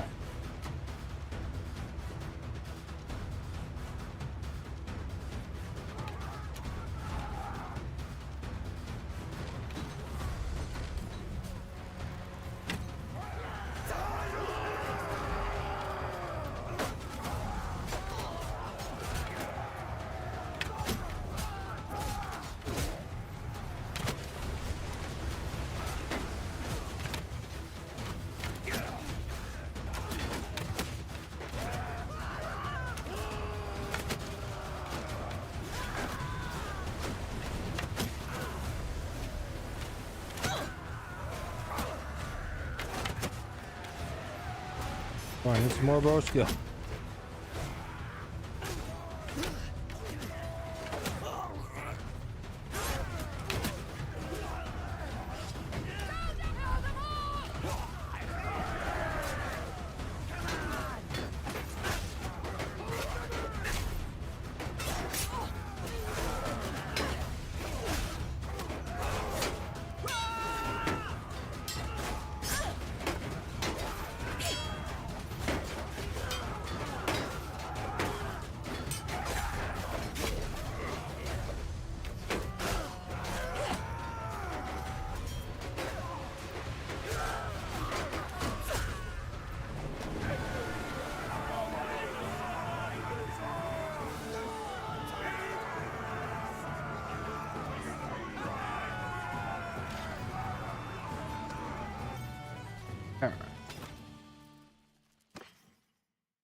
Okay, just a minute. Be right back.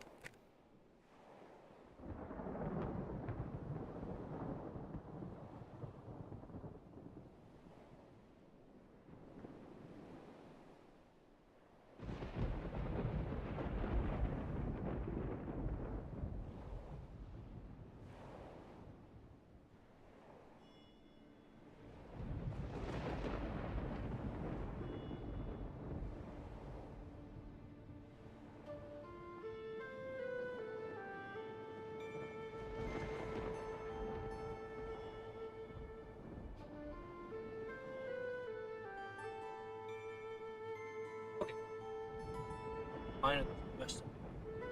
Call it for tonight. Call it for the.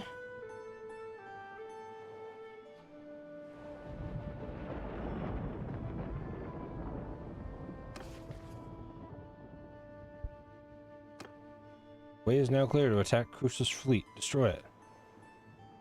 Oh. I need more people.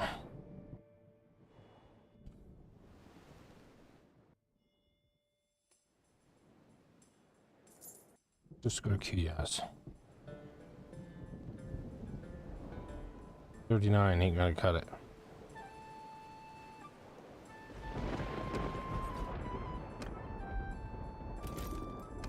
That'll do. That'll help.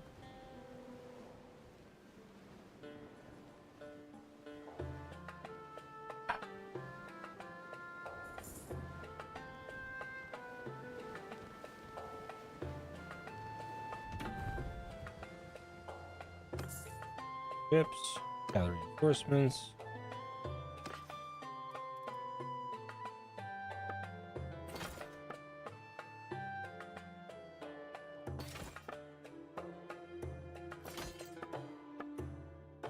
I will actually keep those throwing axes. Equip them instead of the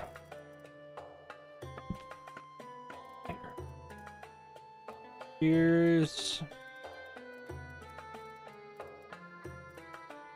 More axes. Nothing special.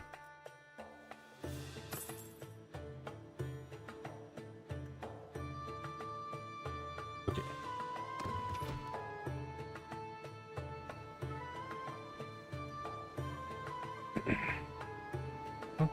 Don't be afraid of getting some reinforcements, yo. No?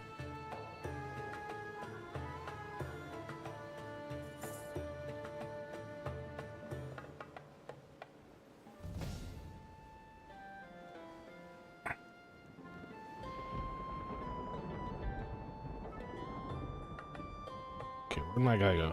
He was up there, wasn't he?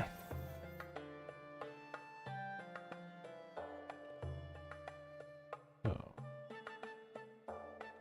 We'll keep an eye on that.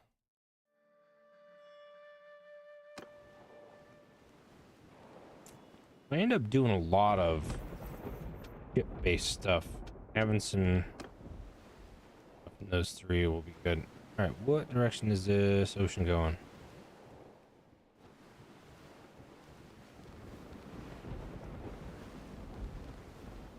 That way.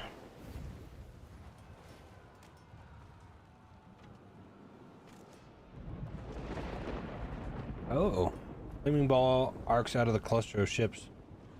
Fishing line. Okay. Did you see that big fiery ball? Not very accurate, I'll warrant. But if one of our ships get hit by one of those who don't jump into the sea in time will die a nasty death. Yeah.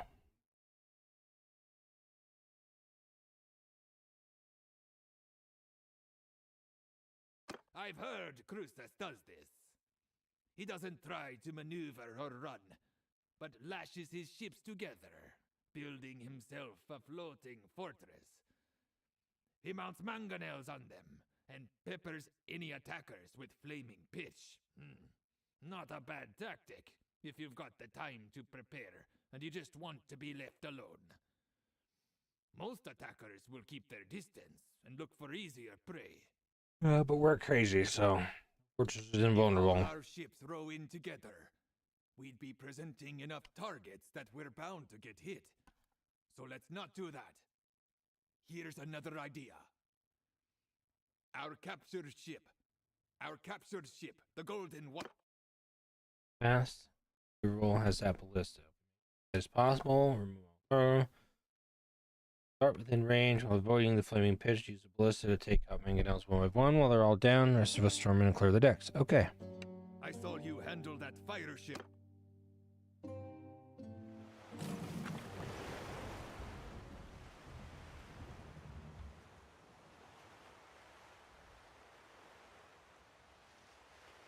One, two, three, four. Okay.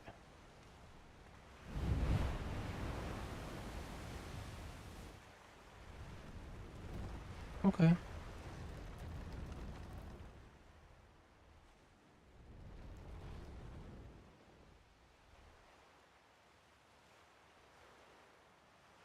Okay.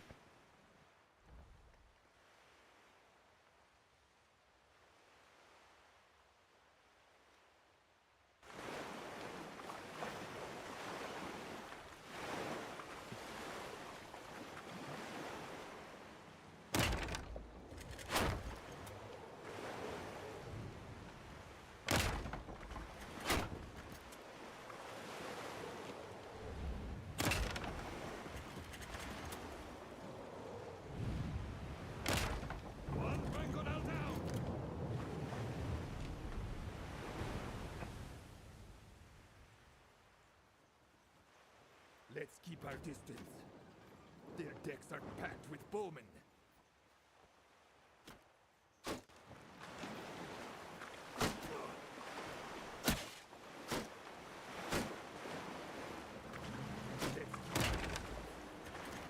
Heard you the first time, homie.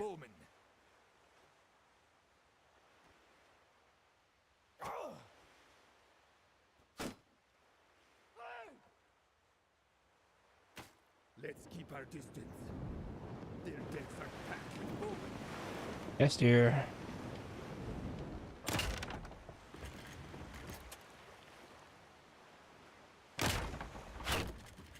Too low. You smashed that Bannerlord. Look at it, like a broken toy.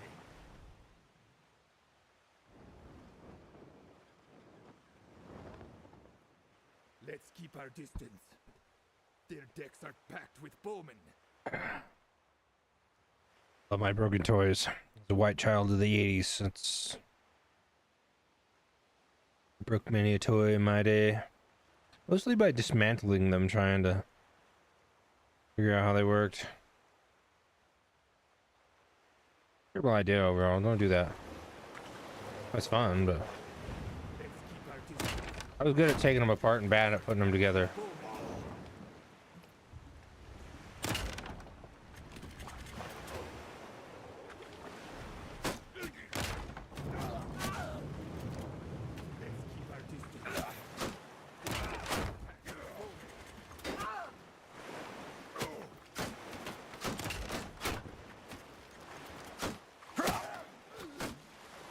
Wow, okay, somebody just died next to me.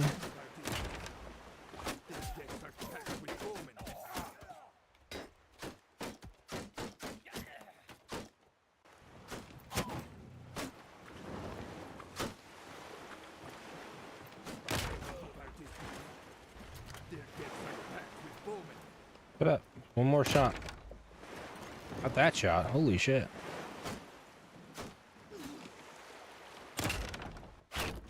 What the fuck? Let's keep our distance. Their decks are packed with bowmen. You silence those mangonels. Now let's all move in and board them. Missed here. We're right behind you. Roll, lads. Roll.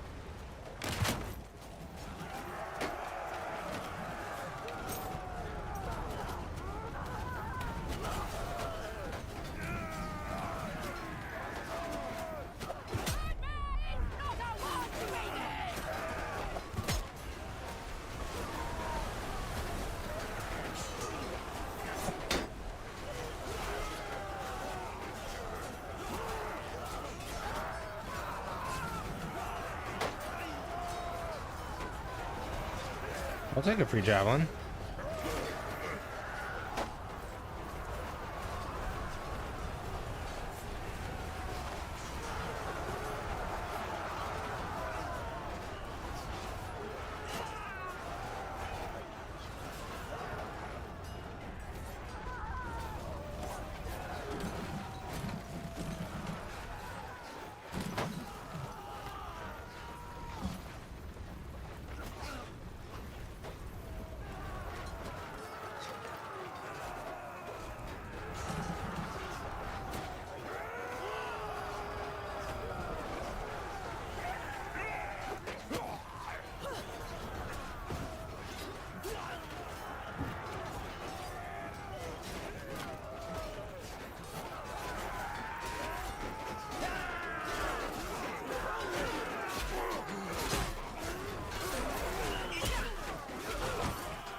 Well, indeed. That was a good fight. You did a fine job taking out those mangonels. Now then, I wish to present you with my old acquaintance, Salautus Crusas, who gave himself up when the last of his men fell to our swords. That sounds like no surprise. Step forward. I am Salautus Crusas. I sail under the protection of the Sea Hounds. Hmm. If you kill me, it will not go well for you. Yes, I buy slaves. They work my sulfur mines. Sulfur is valuable, and if I did not mine it, another would. Anyway, these islands are part of no kingdom, and I am violating no law. Since when does a pirate like yourself care about such things? So then, I believe I have heard of you. Purix spoke of you. From what I know, I think I can be of use to you. Do we have a bargain? So then, when I last spoke to Purig, I saw your sister among his captives and tried to buy her. Not that one, he said. That's my insurance against a pair of avenging furies. He told me the whole story. Apparently, you had taken passage with him on some voyage to the north, hoping to find and free your sister from pirates. Then, you stole his ship, so he said. Realizing you were a dangerous enemy, he made inquiries among his sea-hound allies to find her. Now, he keeps her as a hostage on a ship in his fleet. Of course he does. So, I can tell you how to find Purig, which means you found your sister as well. But if you harm me, it's likely you'll never have such a chance again.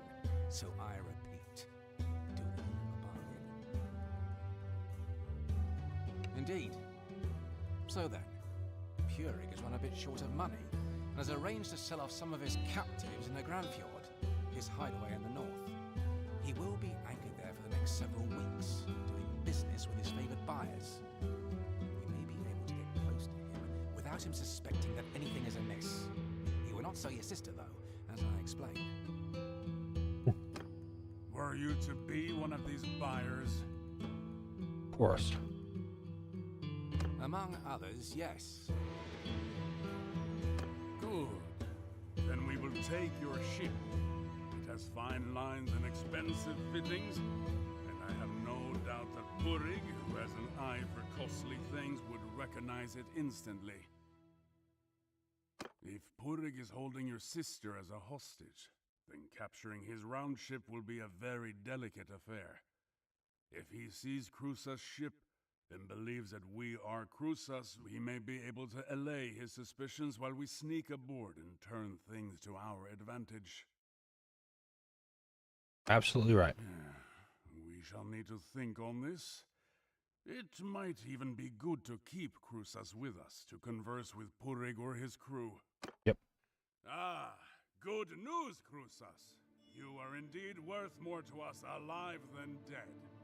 For now. For now, you say.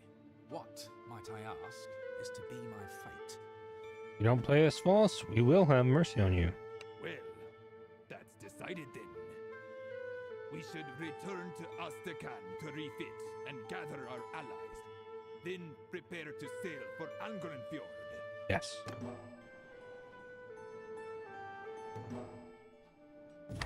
Return to Ostican. And off we go. Yes, take me to Ostican.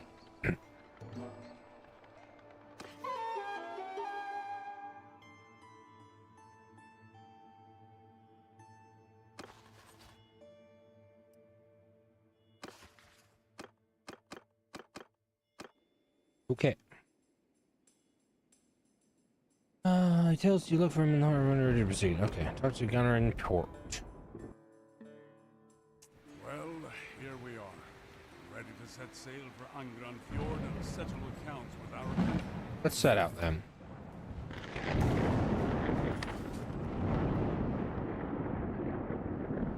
Rob and a round ship.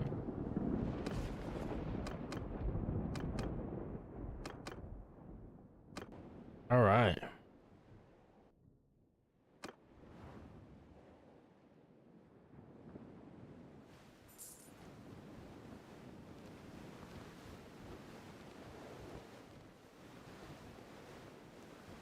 The game's gonna let me. As far as I know, if I remember right, the game gives you a ship, one of these ships, when you finish this quest line. I don't remember which one it is. Maybe it doesn't give you a ship; it just gives you money. But it should give you a ship.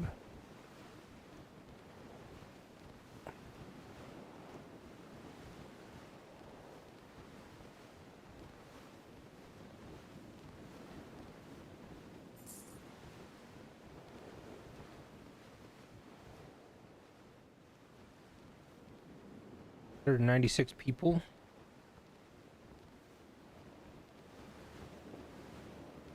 Turn the cover of darkness. Let's go.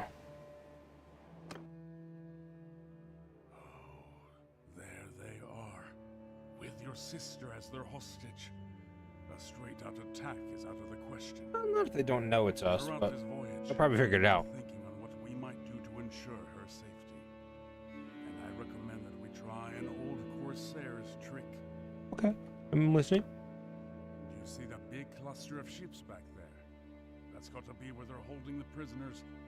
That smaller vessel up front, though, that's got to be a picket. And it will stop us before we get too close. Let's approach it, pretending to be a buyer, while Bjolgur and Lahar stay out of sight. Cruisers can banter with them a bit as a distraction. Okay.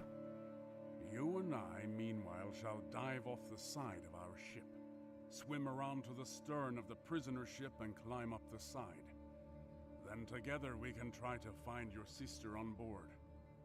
Once we succeed, well, we'll just have to figure it out from there. Like it. I'm gonna go with this guy a lot if we find See that big cluster of ships back there? find sister. That's got to be where they're holding the prisoners.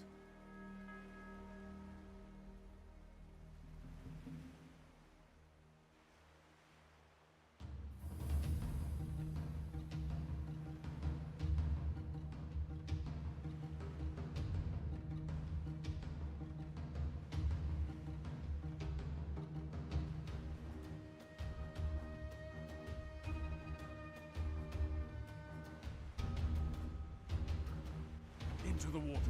Let's go while Purik's men are distracted. Swim fast.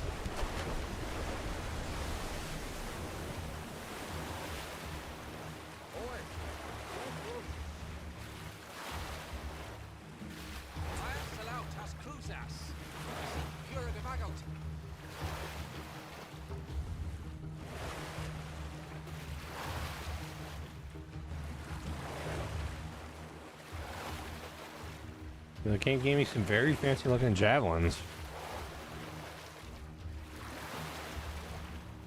Like full-on gilded tip javelins.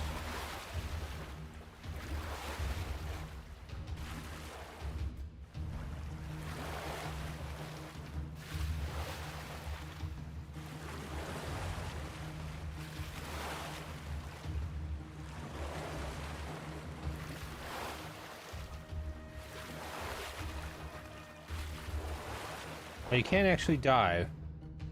Hide.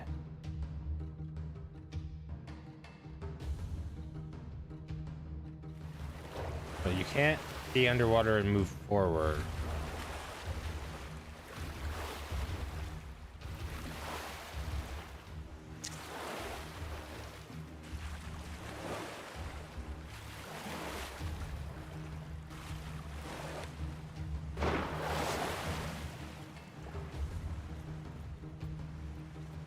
Take out the guards as stealthily as possible.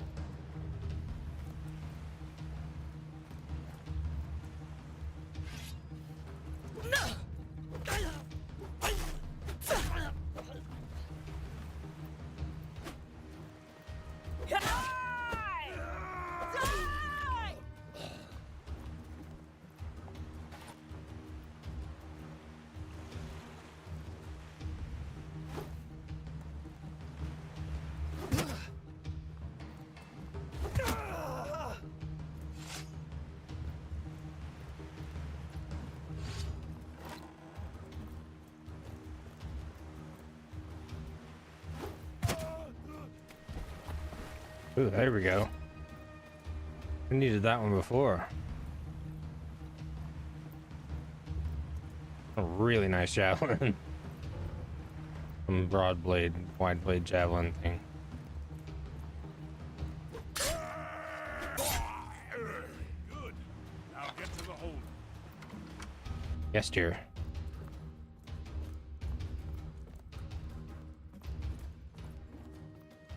Who's there? What's going on? Lishka, is that you? It's me. Mercy, what are you doing here? I'll be silent. What's going on? Can you get me out of here? I understand. Protect you, brother.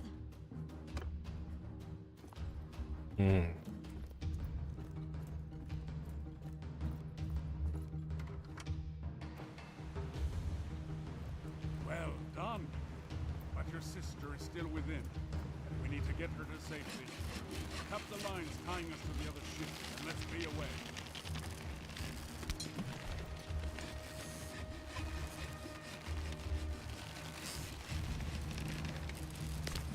Yes, let's.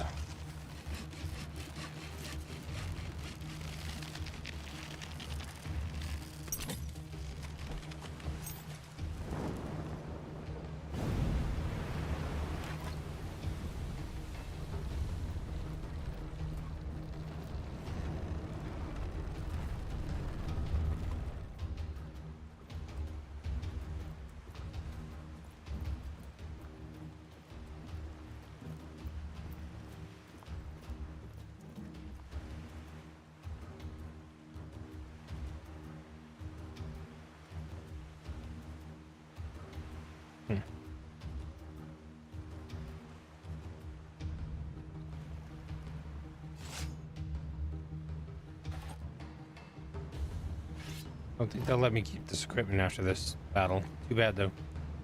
Alright, so...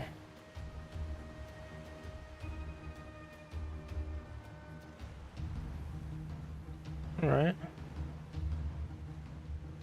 This... What is this? This is a... Oh, hello. Yeah, well...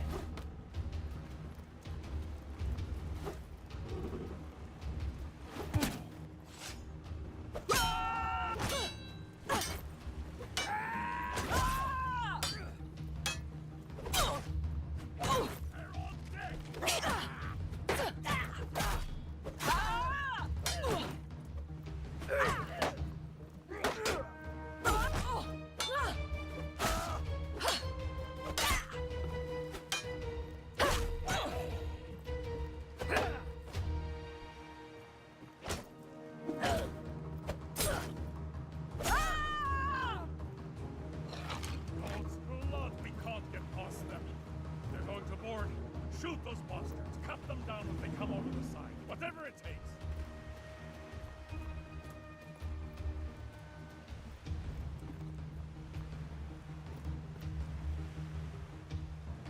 I might have taken too much damage there. How did I not see that ship coming up? Okay, so 5 there, 5 here.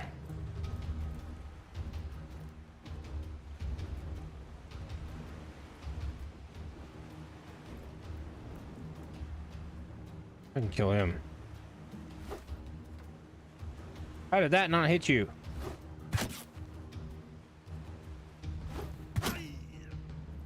Uh-oh, nobody's steering. Uh-oh, he fell over. How? No one's there.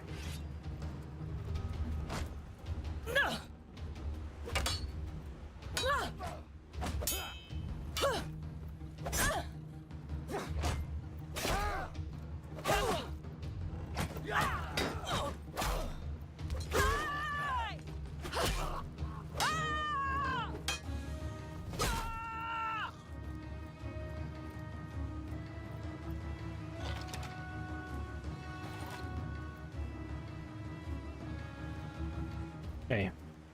5 ammo, 5 kills. We need it right here. Can't let them hit me. Hey, bud.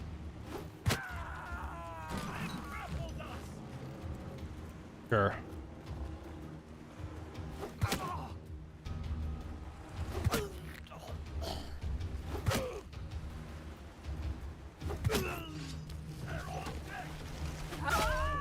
Not anymore, they're not. Alright, that was close enough. That'll work. That'll get us out.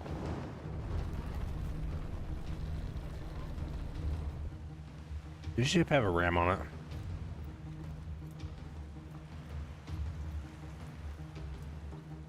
It'd be really nice if this ship had a ram on it.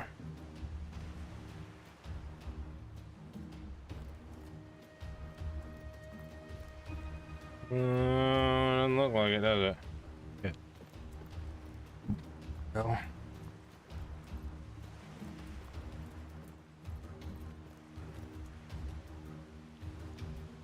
Well, okay then.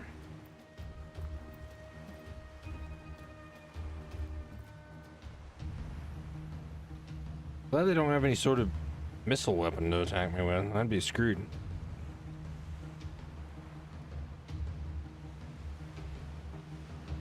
Might have to try it again anyway, but...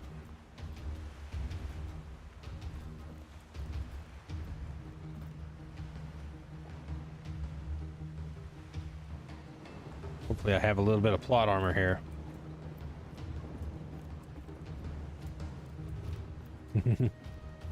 Just a little.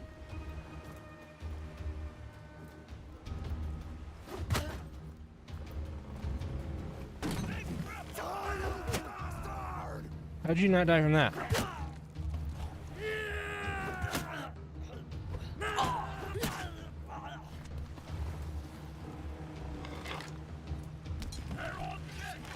I can see him.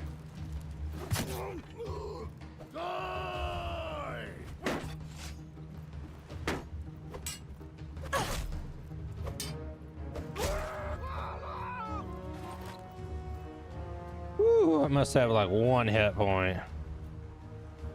Okay.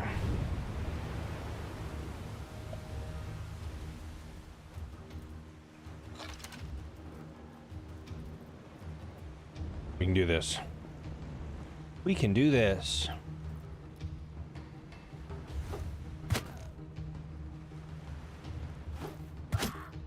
Your steering guy fell down, y'all. Oh no. Your second steering guy fell down. Somebody else fell down.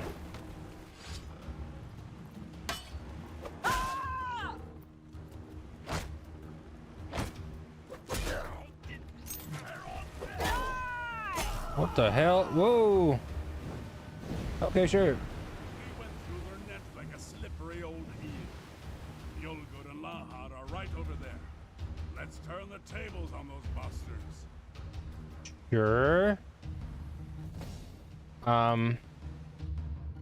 Ahoy to you, Gunnar. An exemplary escape. Is the captive safe? You two snatched their ship right out from under their noses. A fine story to tell my brothers. If we survive this. Ahoy to you, Bjolgud. And ahoy to you, Lahad.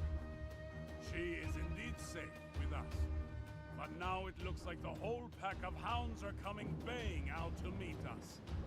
You two brave fellows get on our flanks, and we'll meet them prow to prow. Oh yeah, I don't have a ram at all. Okay. So I just have to fight. Get out of my way!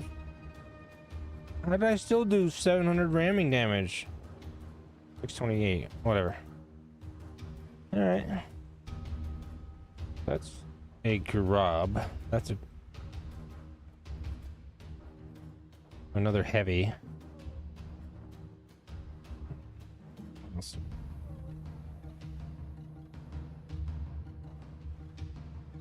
How are we losing people?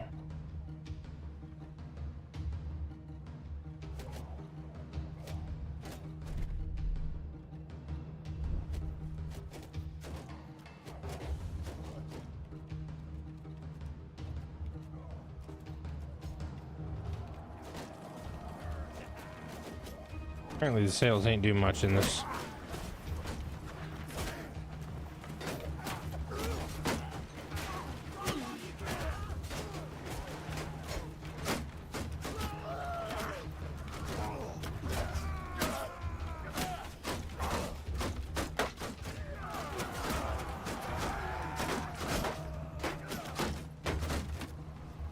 Pretty good death spam though.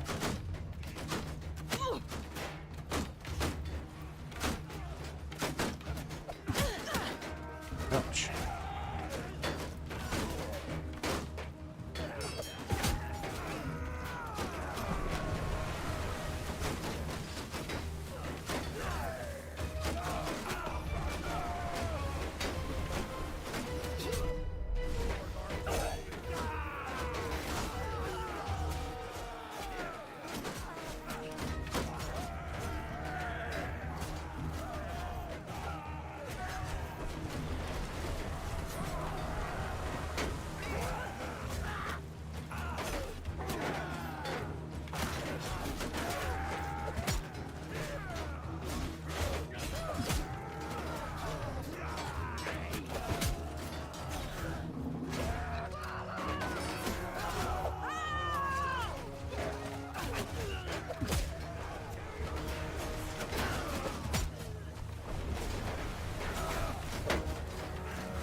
Bro.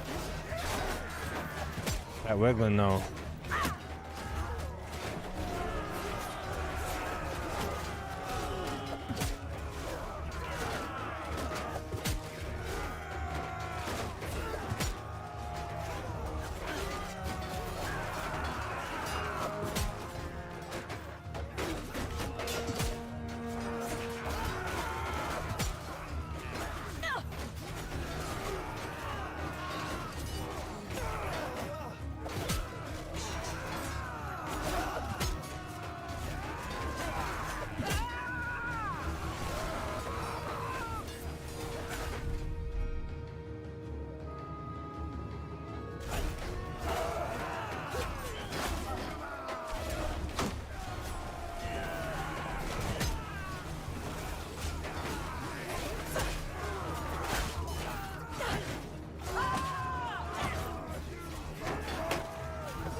Well, that ain't good.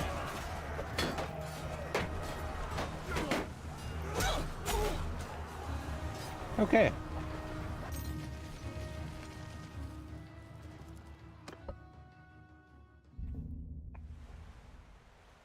Yeah, I need Gunnar, an exemplary escape. Is the captive safe? You two snatched their ship right out from under their noses.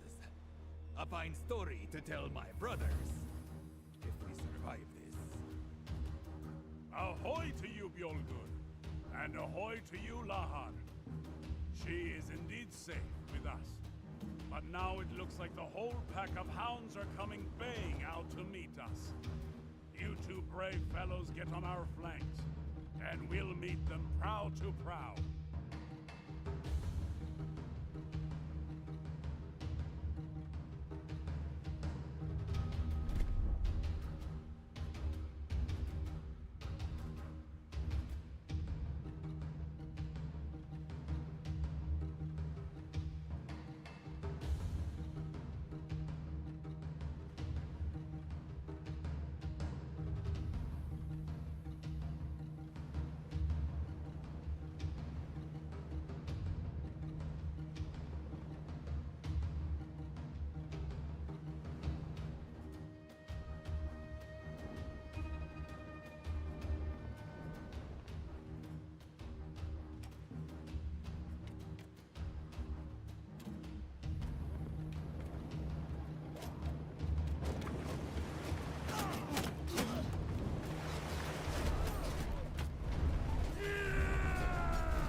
I'm not sure if this is going to be better or worse.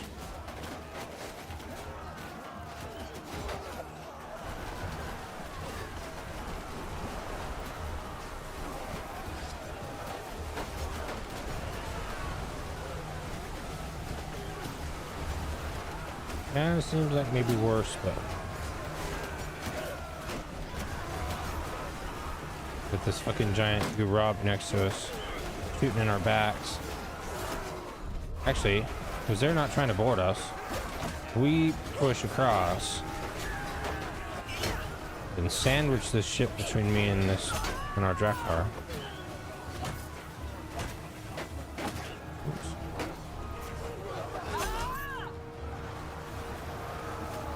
And maybe we can get on this Gurab.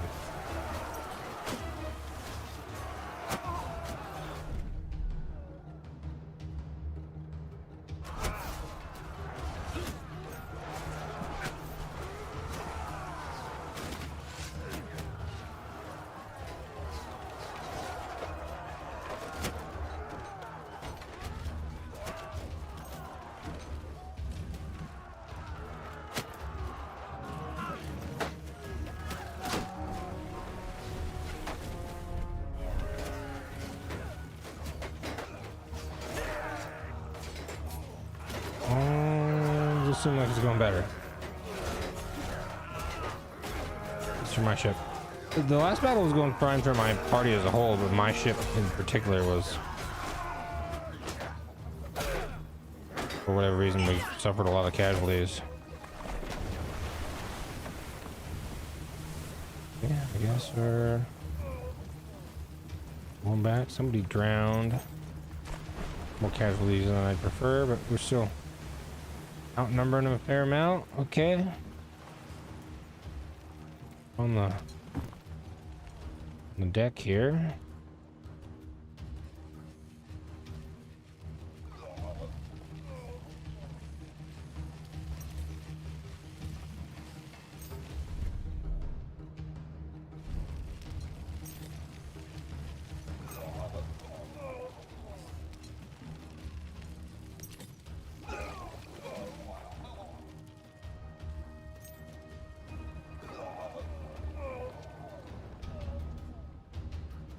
Those last two, I think.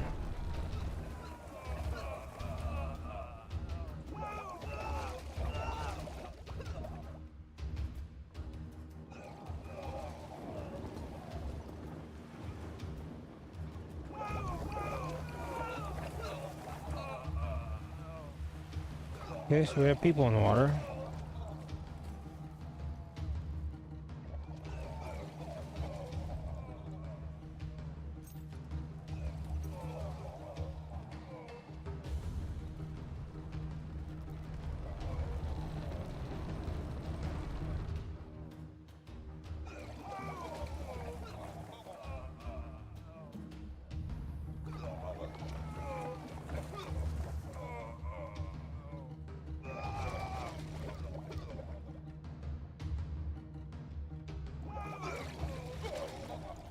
Would you like to? Never mind. You know what?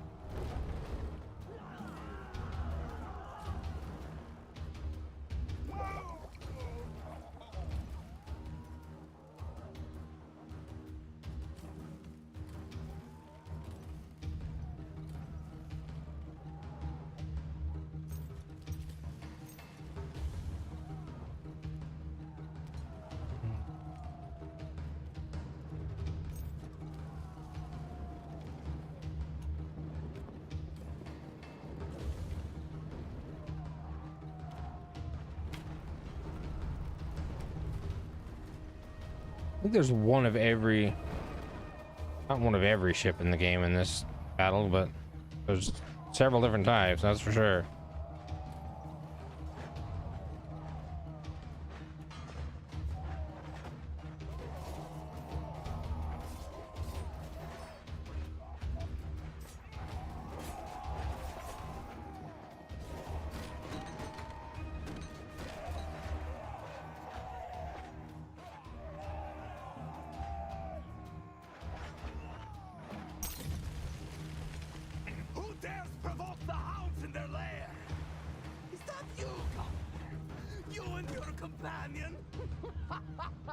I will fall upon you like an eagle and tear out your livers. I will shatter your ships to splinters. I will spill your blood upon the waters. I will send your corpses to the slimy depths. Your skull will Let be go. all for scuttling things. Let go. Of your shit ball. Do you hear me?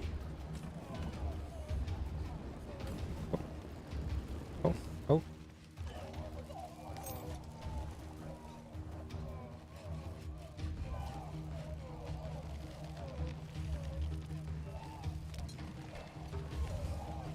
Don't drown.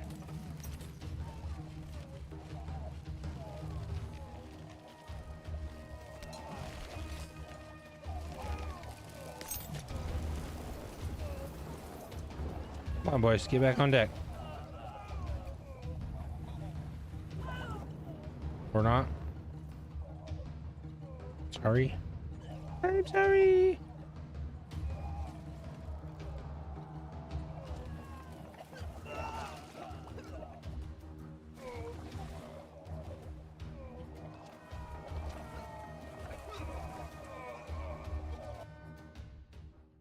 How hard I can hit my own.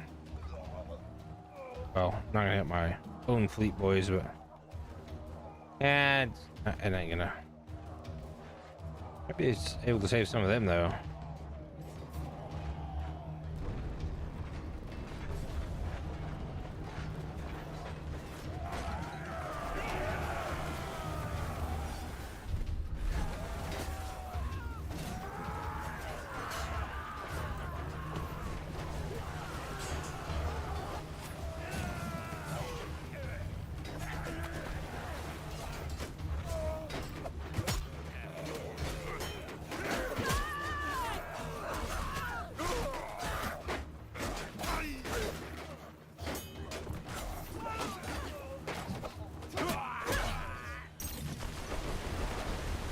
Hey, it's Burig. And Connor have been slaughtering my allies up and down this coast. Yep. And now it comes to this.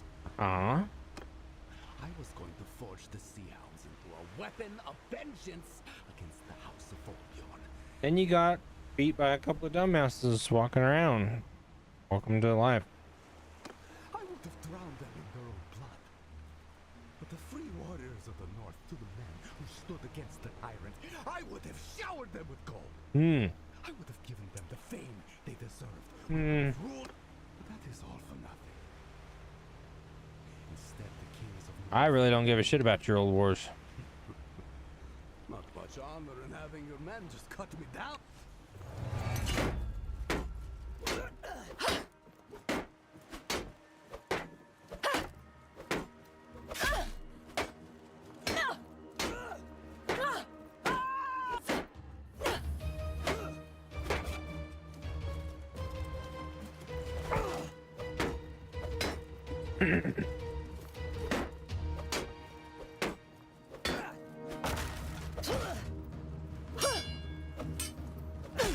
Nope. He hits pretty hard. Had enough, have you? Well, are you going to honor your word and put us ashore?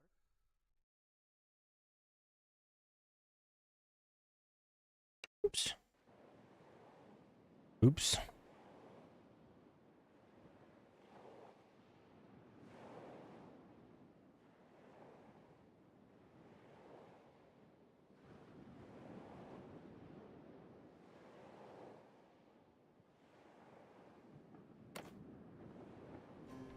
Yay.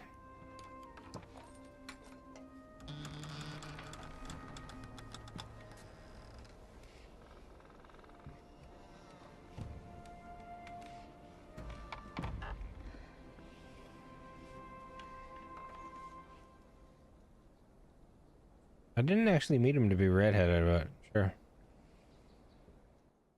Heaven's mercy. I don't care. Doesn't matter. I had given up hope. I thought I'd die in that dark place, in the power of those cruel men. Yeah. Need to rest. Talk And all later. the night, I woke to cries and screaming and smoke. Mother and father. I won't speak of it. Some of those villains grabbed me and threw me over a horse. In the camp, I saw our little brother. My heart sank, but I did not see you, and that gave me hope.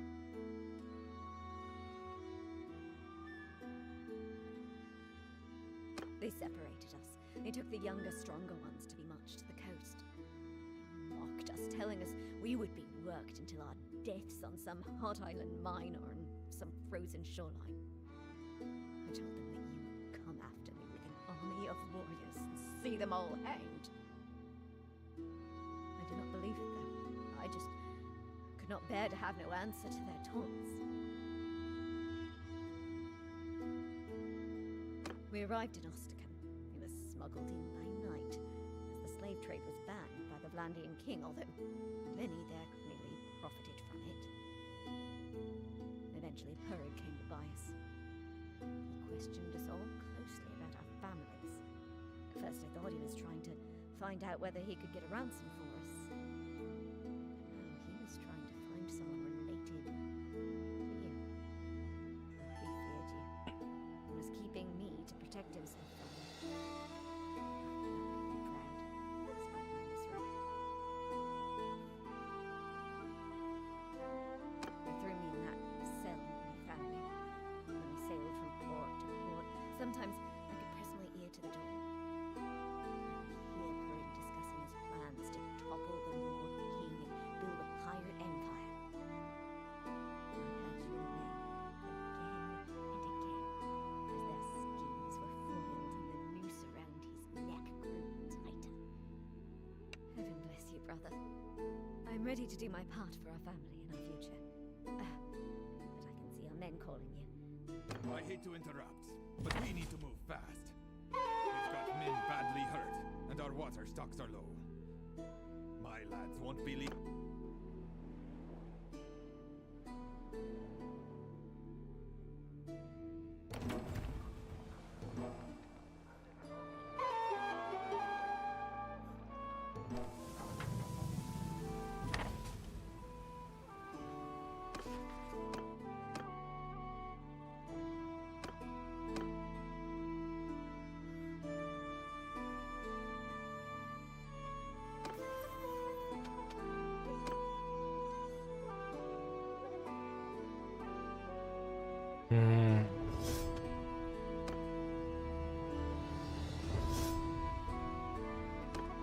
Oops.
All right, we go talk to him. I'm gonna close the stream and we'll try it again next time. Next stream's probably gonna be Friday. It'll be Friday night trains, railroader again as always, or as usual, I guess. I won't try to make that an always thing, but we'll try to do railroader Fridays. And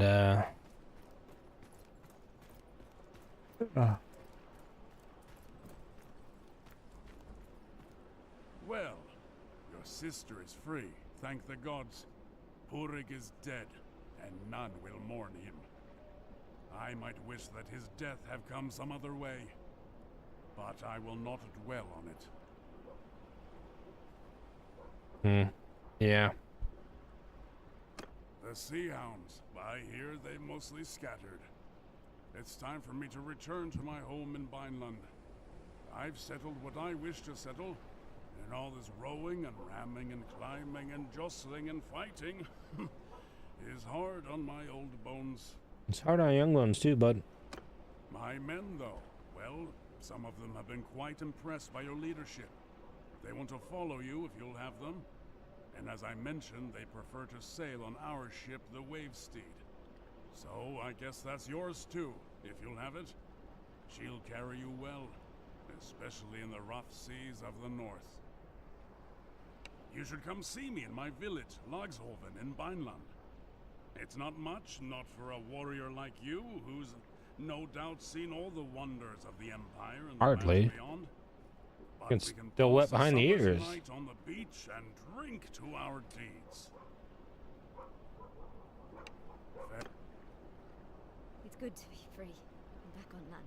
For a moment I'm a slave, and the next I seem to be some sort of noble lady. I need some time to rest. I will seek out our brother.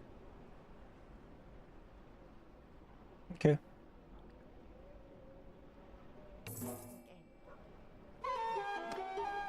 Woohoo!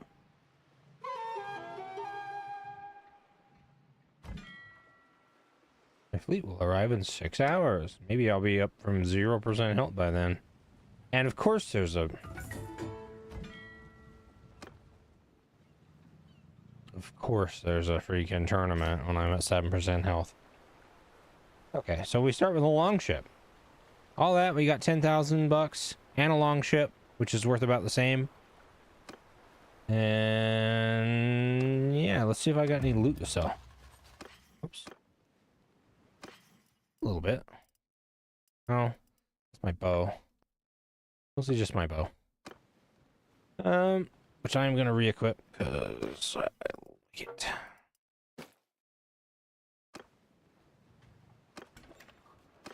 If I can get some decent arrows. That's a lot of money for arrows, but those are really good. Burning arrow. I don't think burning arrows actually have a burning effect. Could be wrong. First bag of arrows. I'm not gonna spend any money. Alright, anyway, as y'all saw, like I said, I'm gonna quit for tonight, and we'll catch y'all next time. Peace.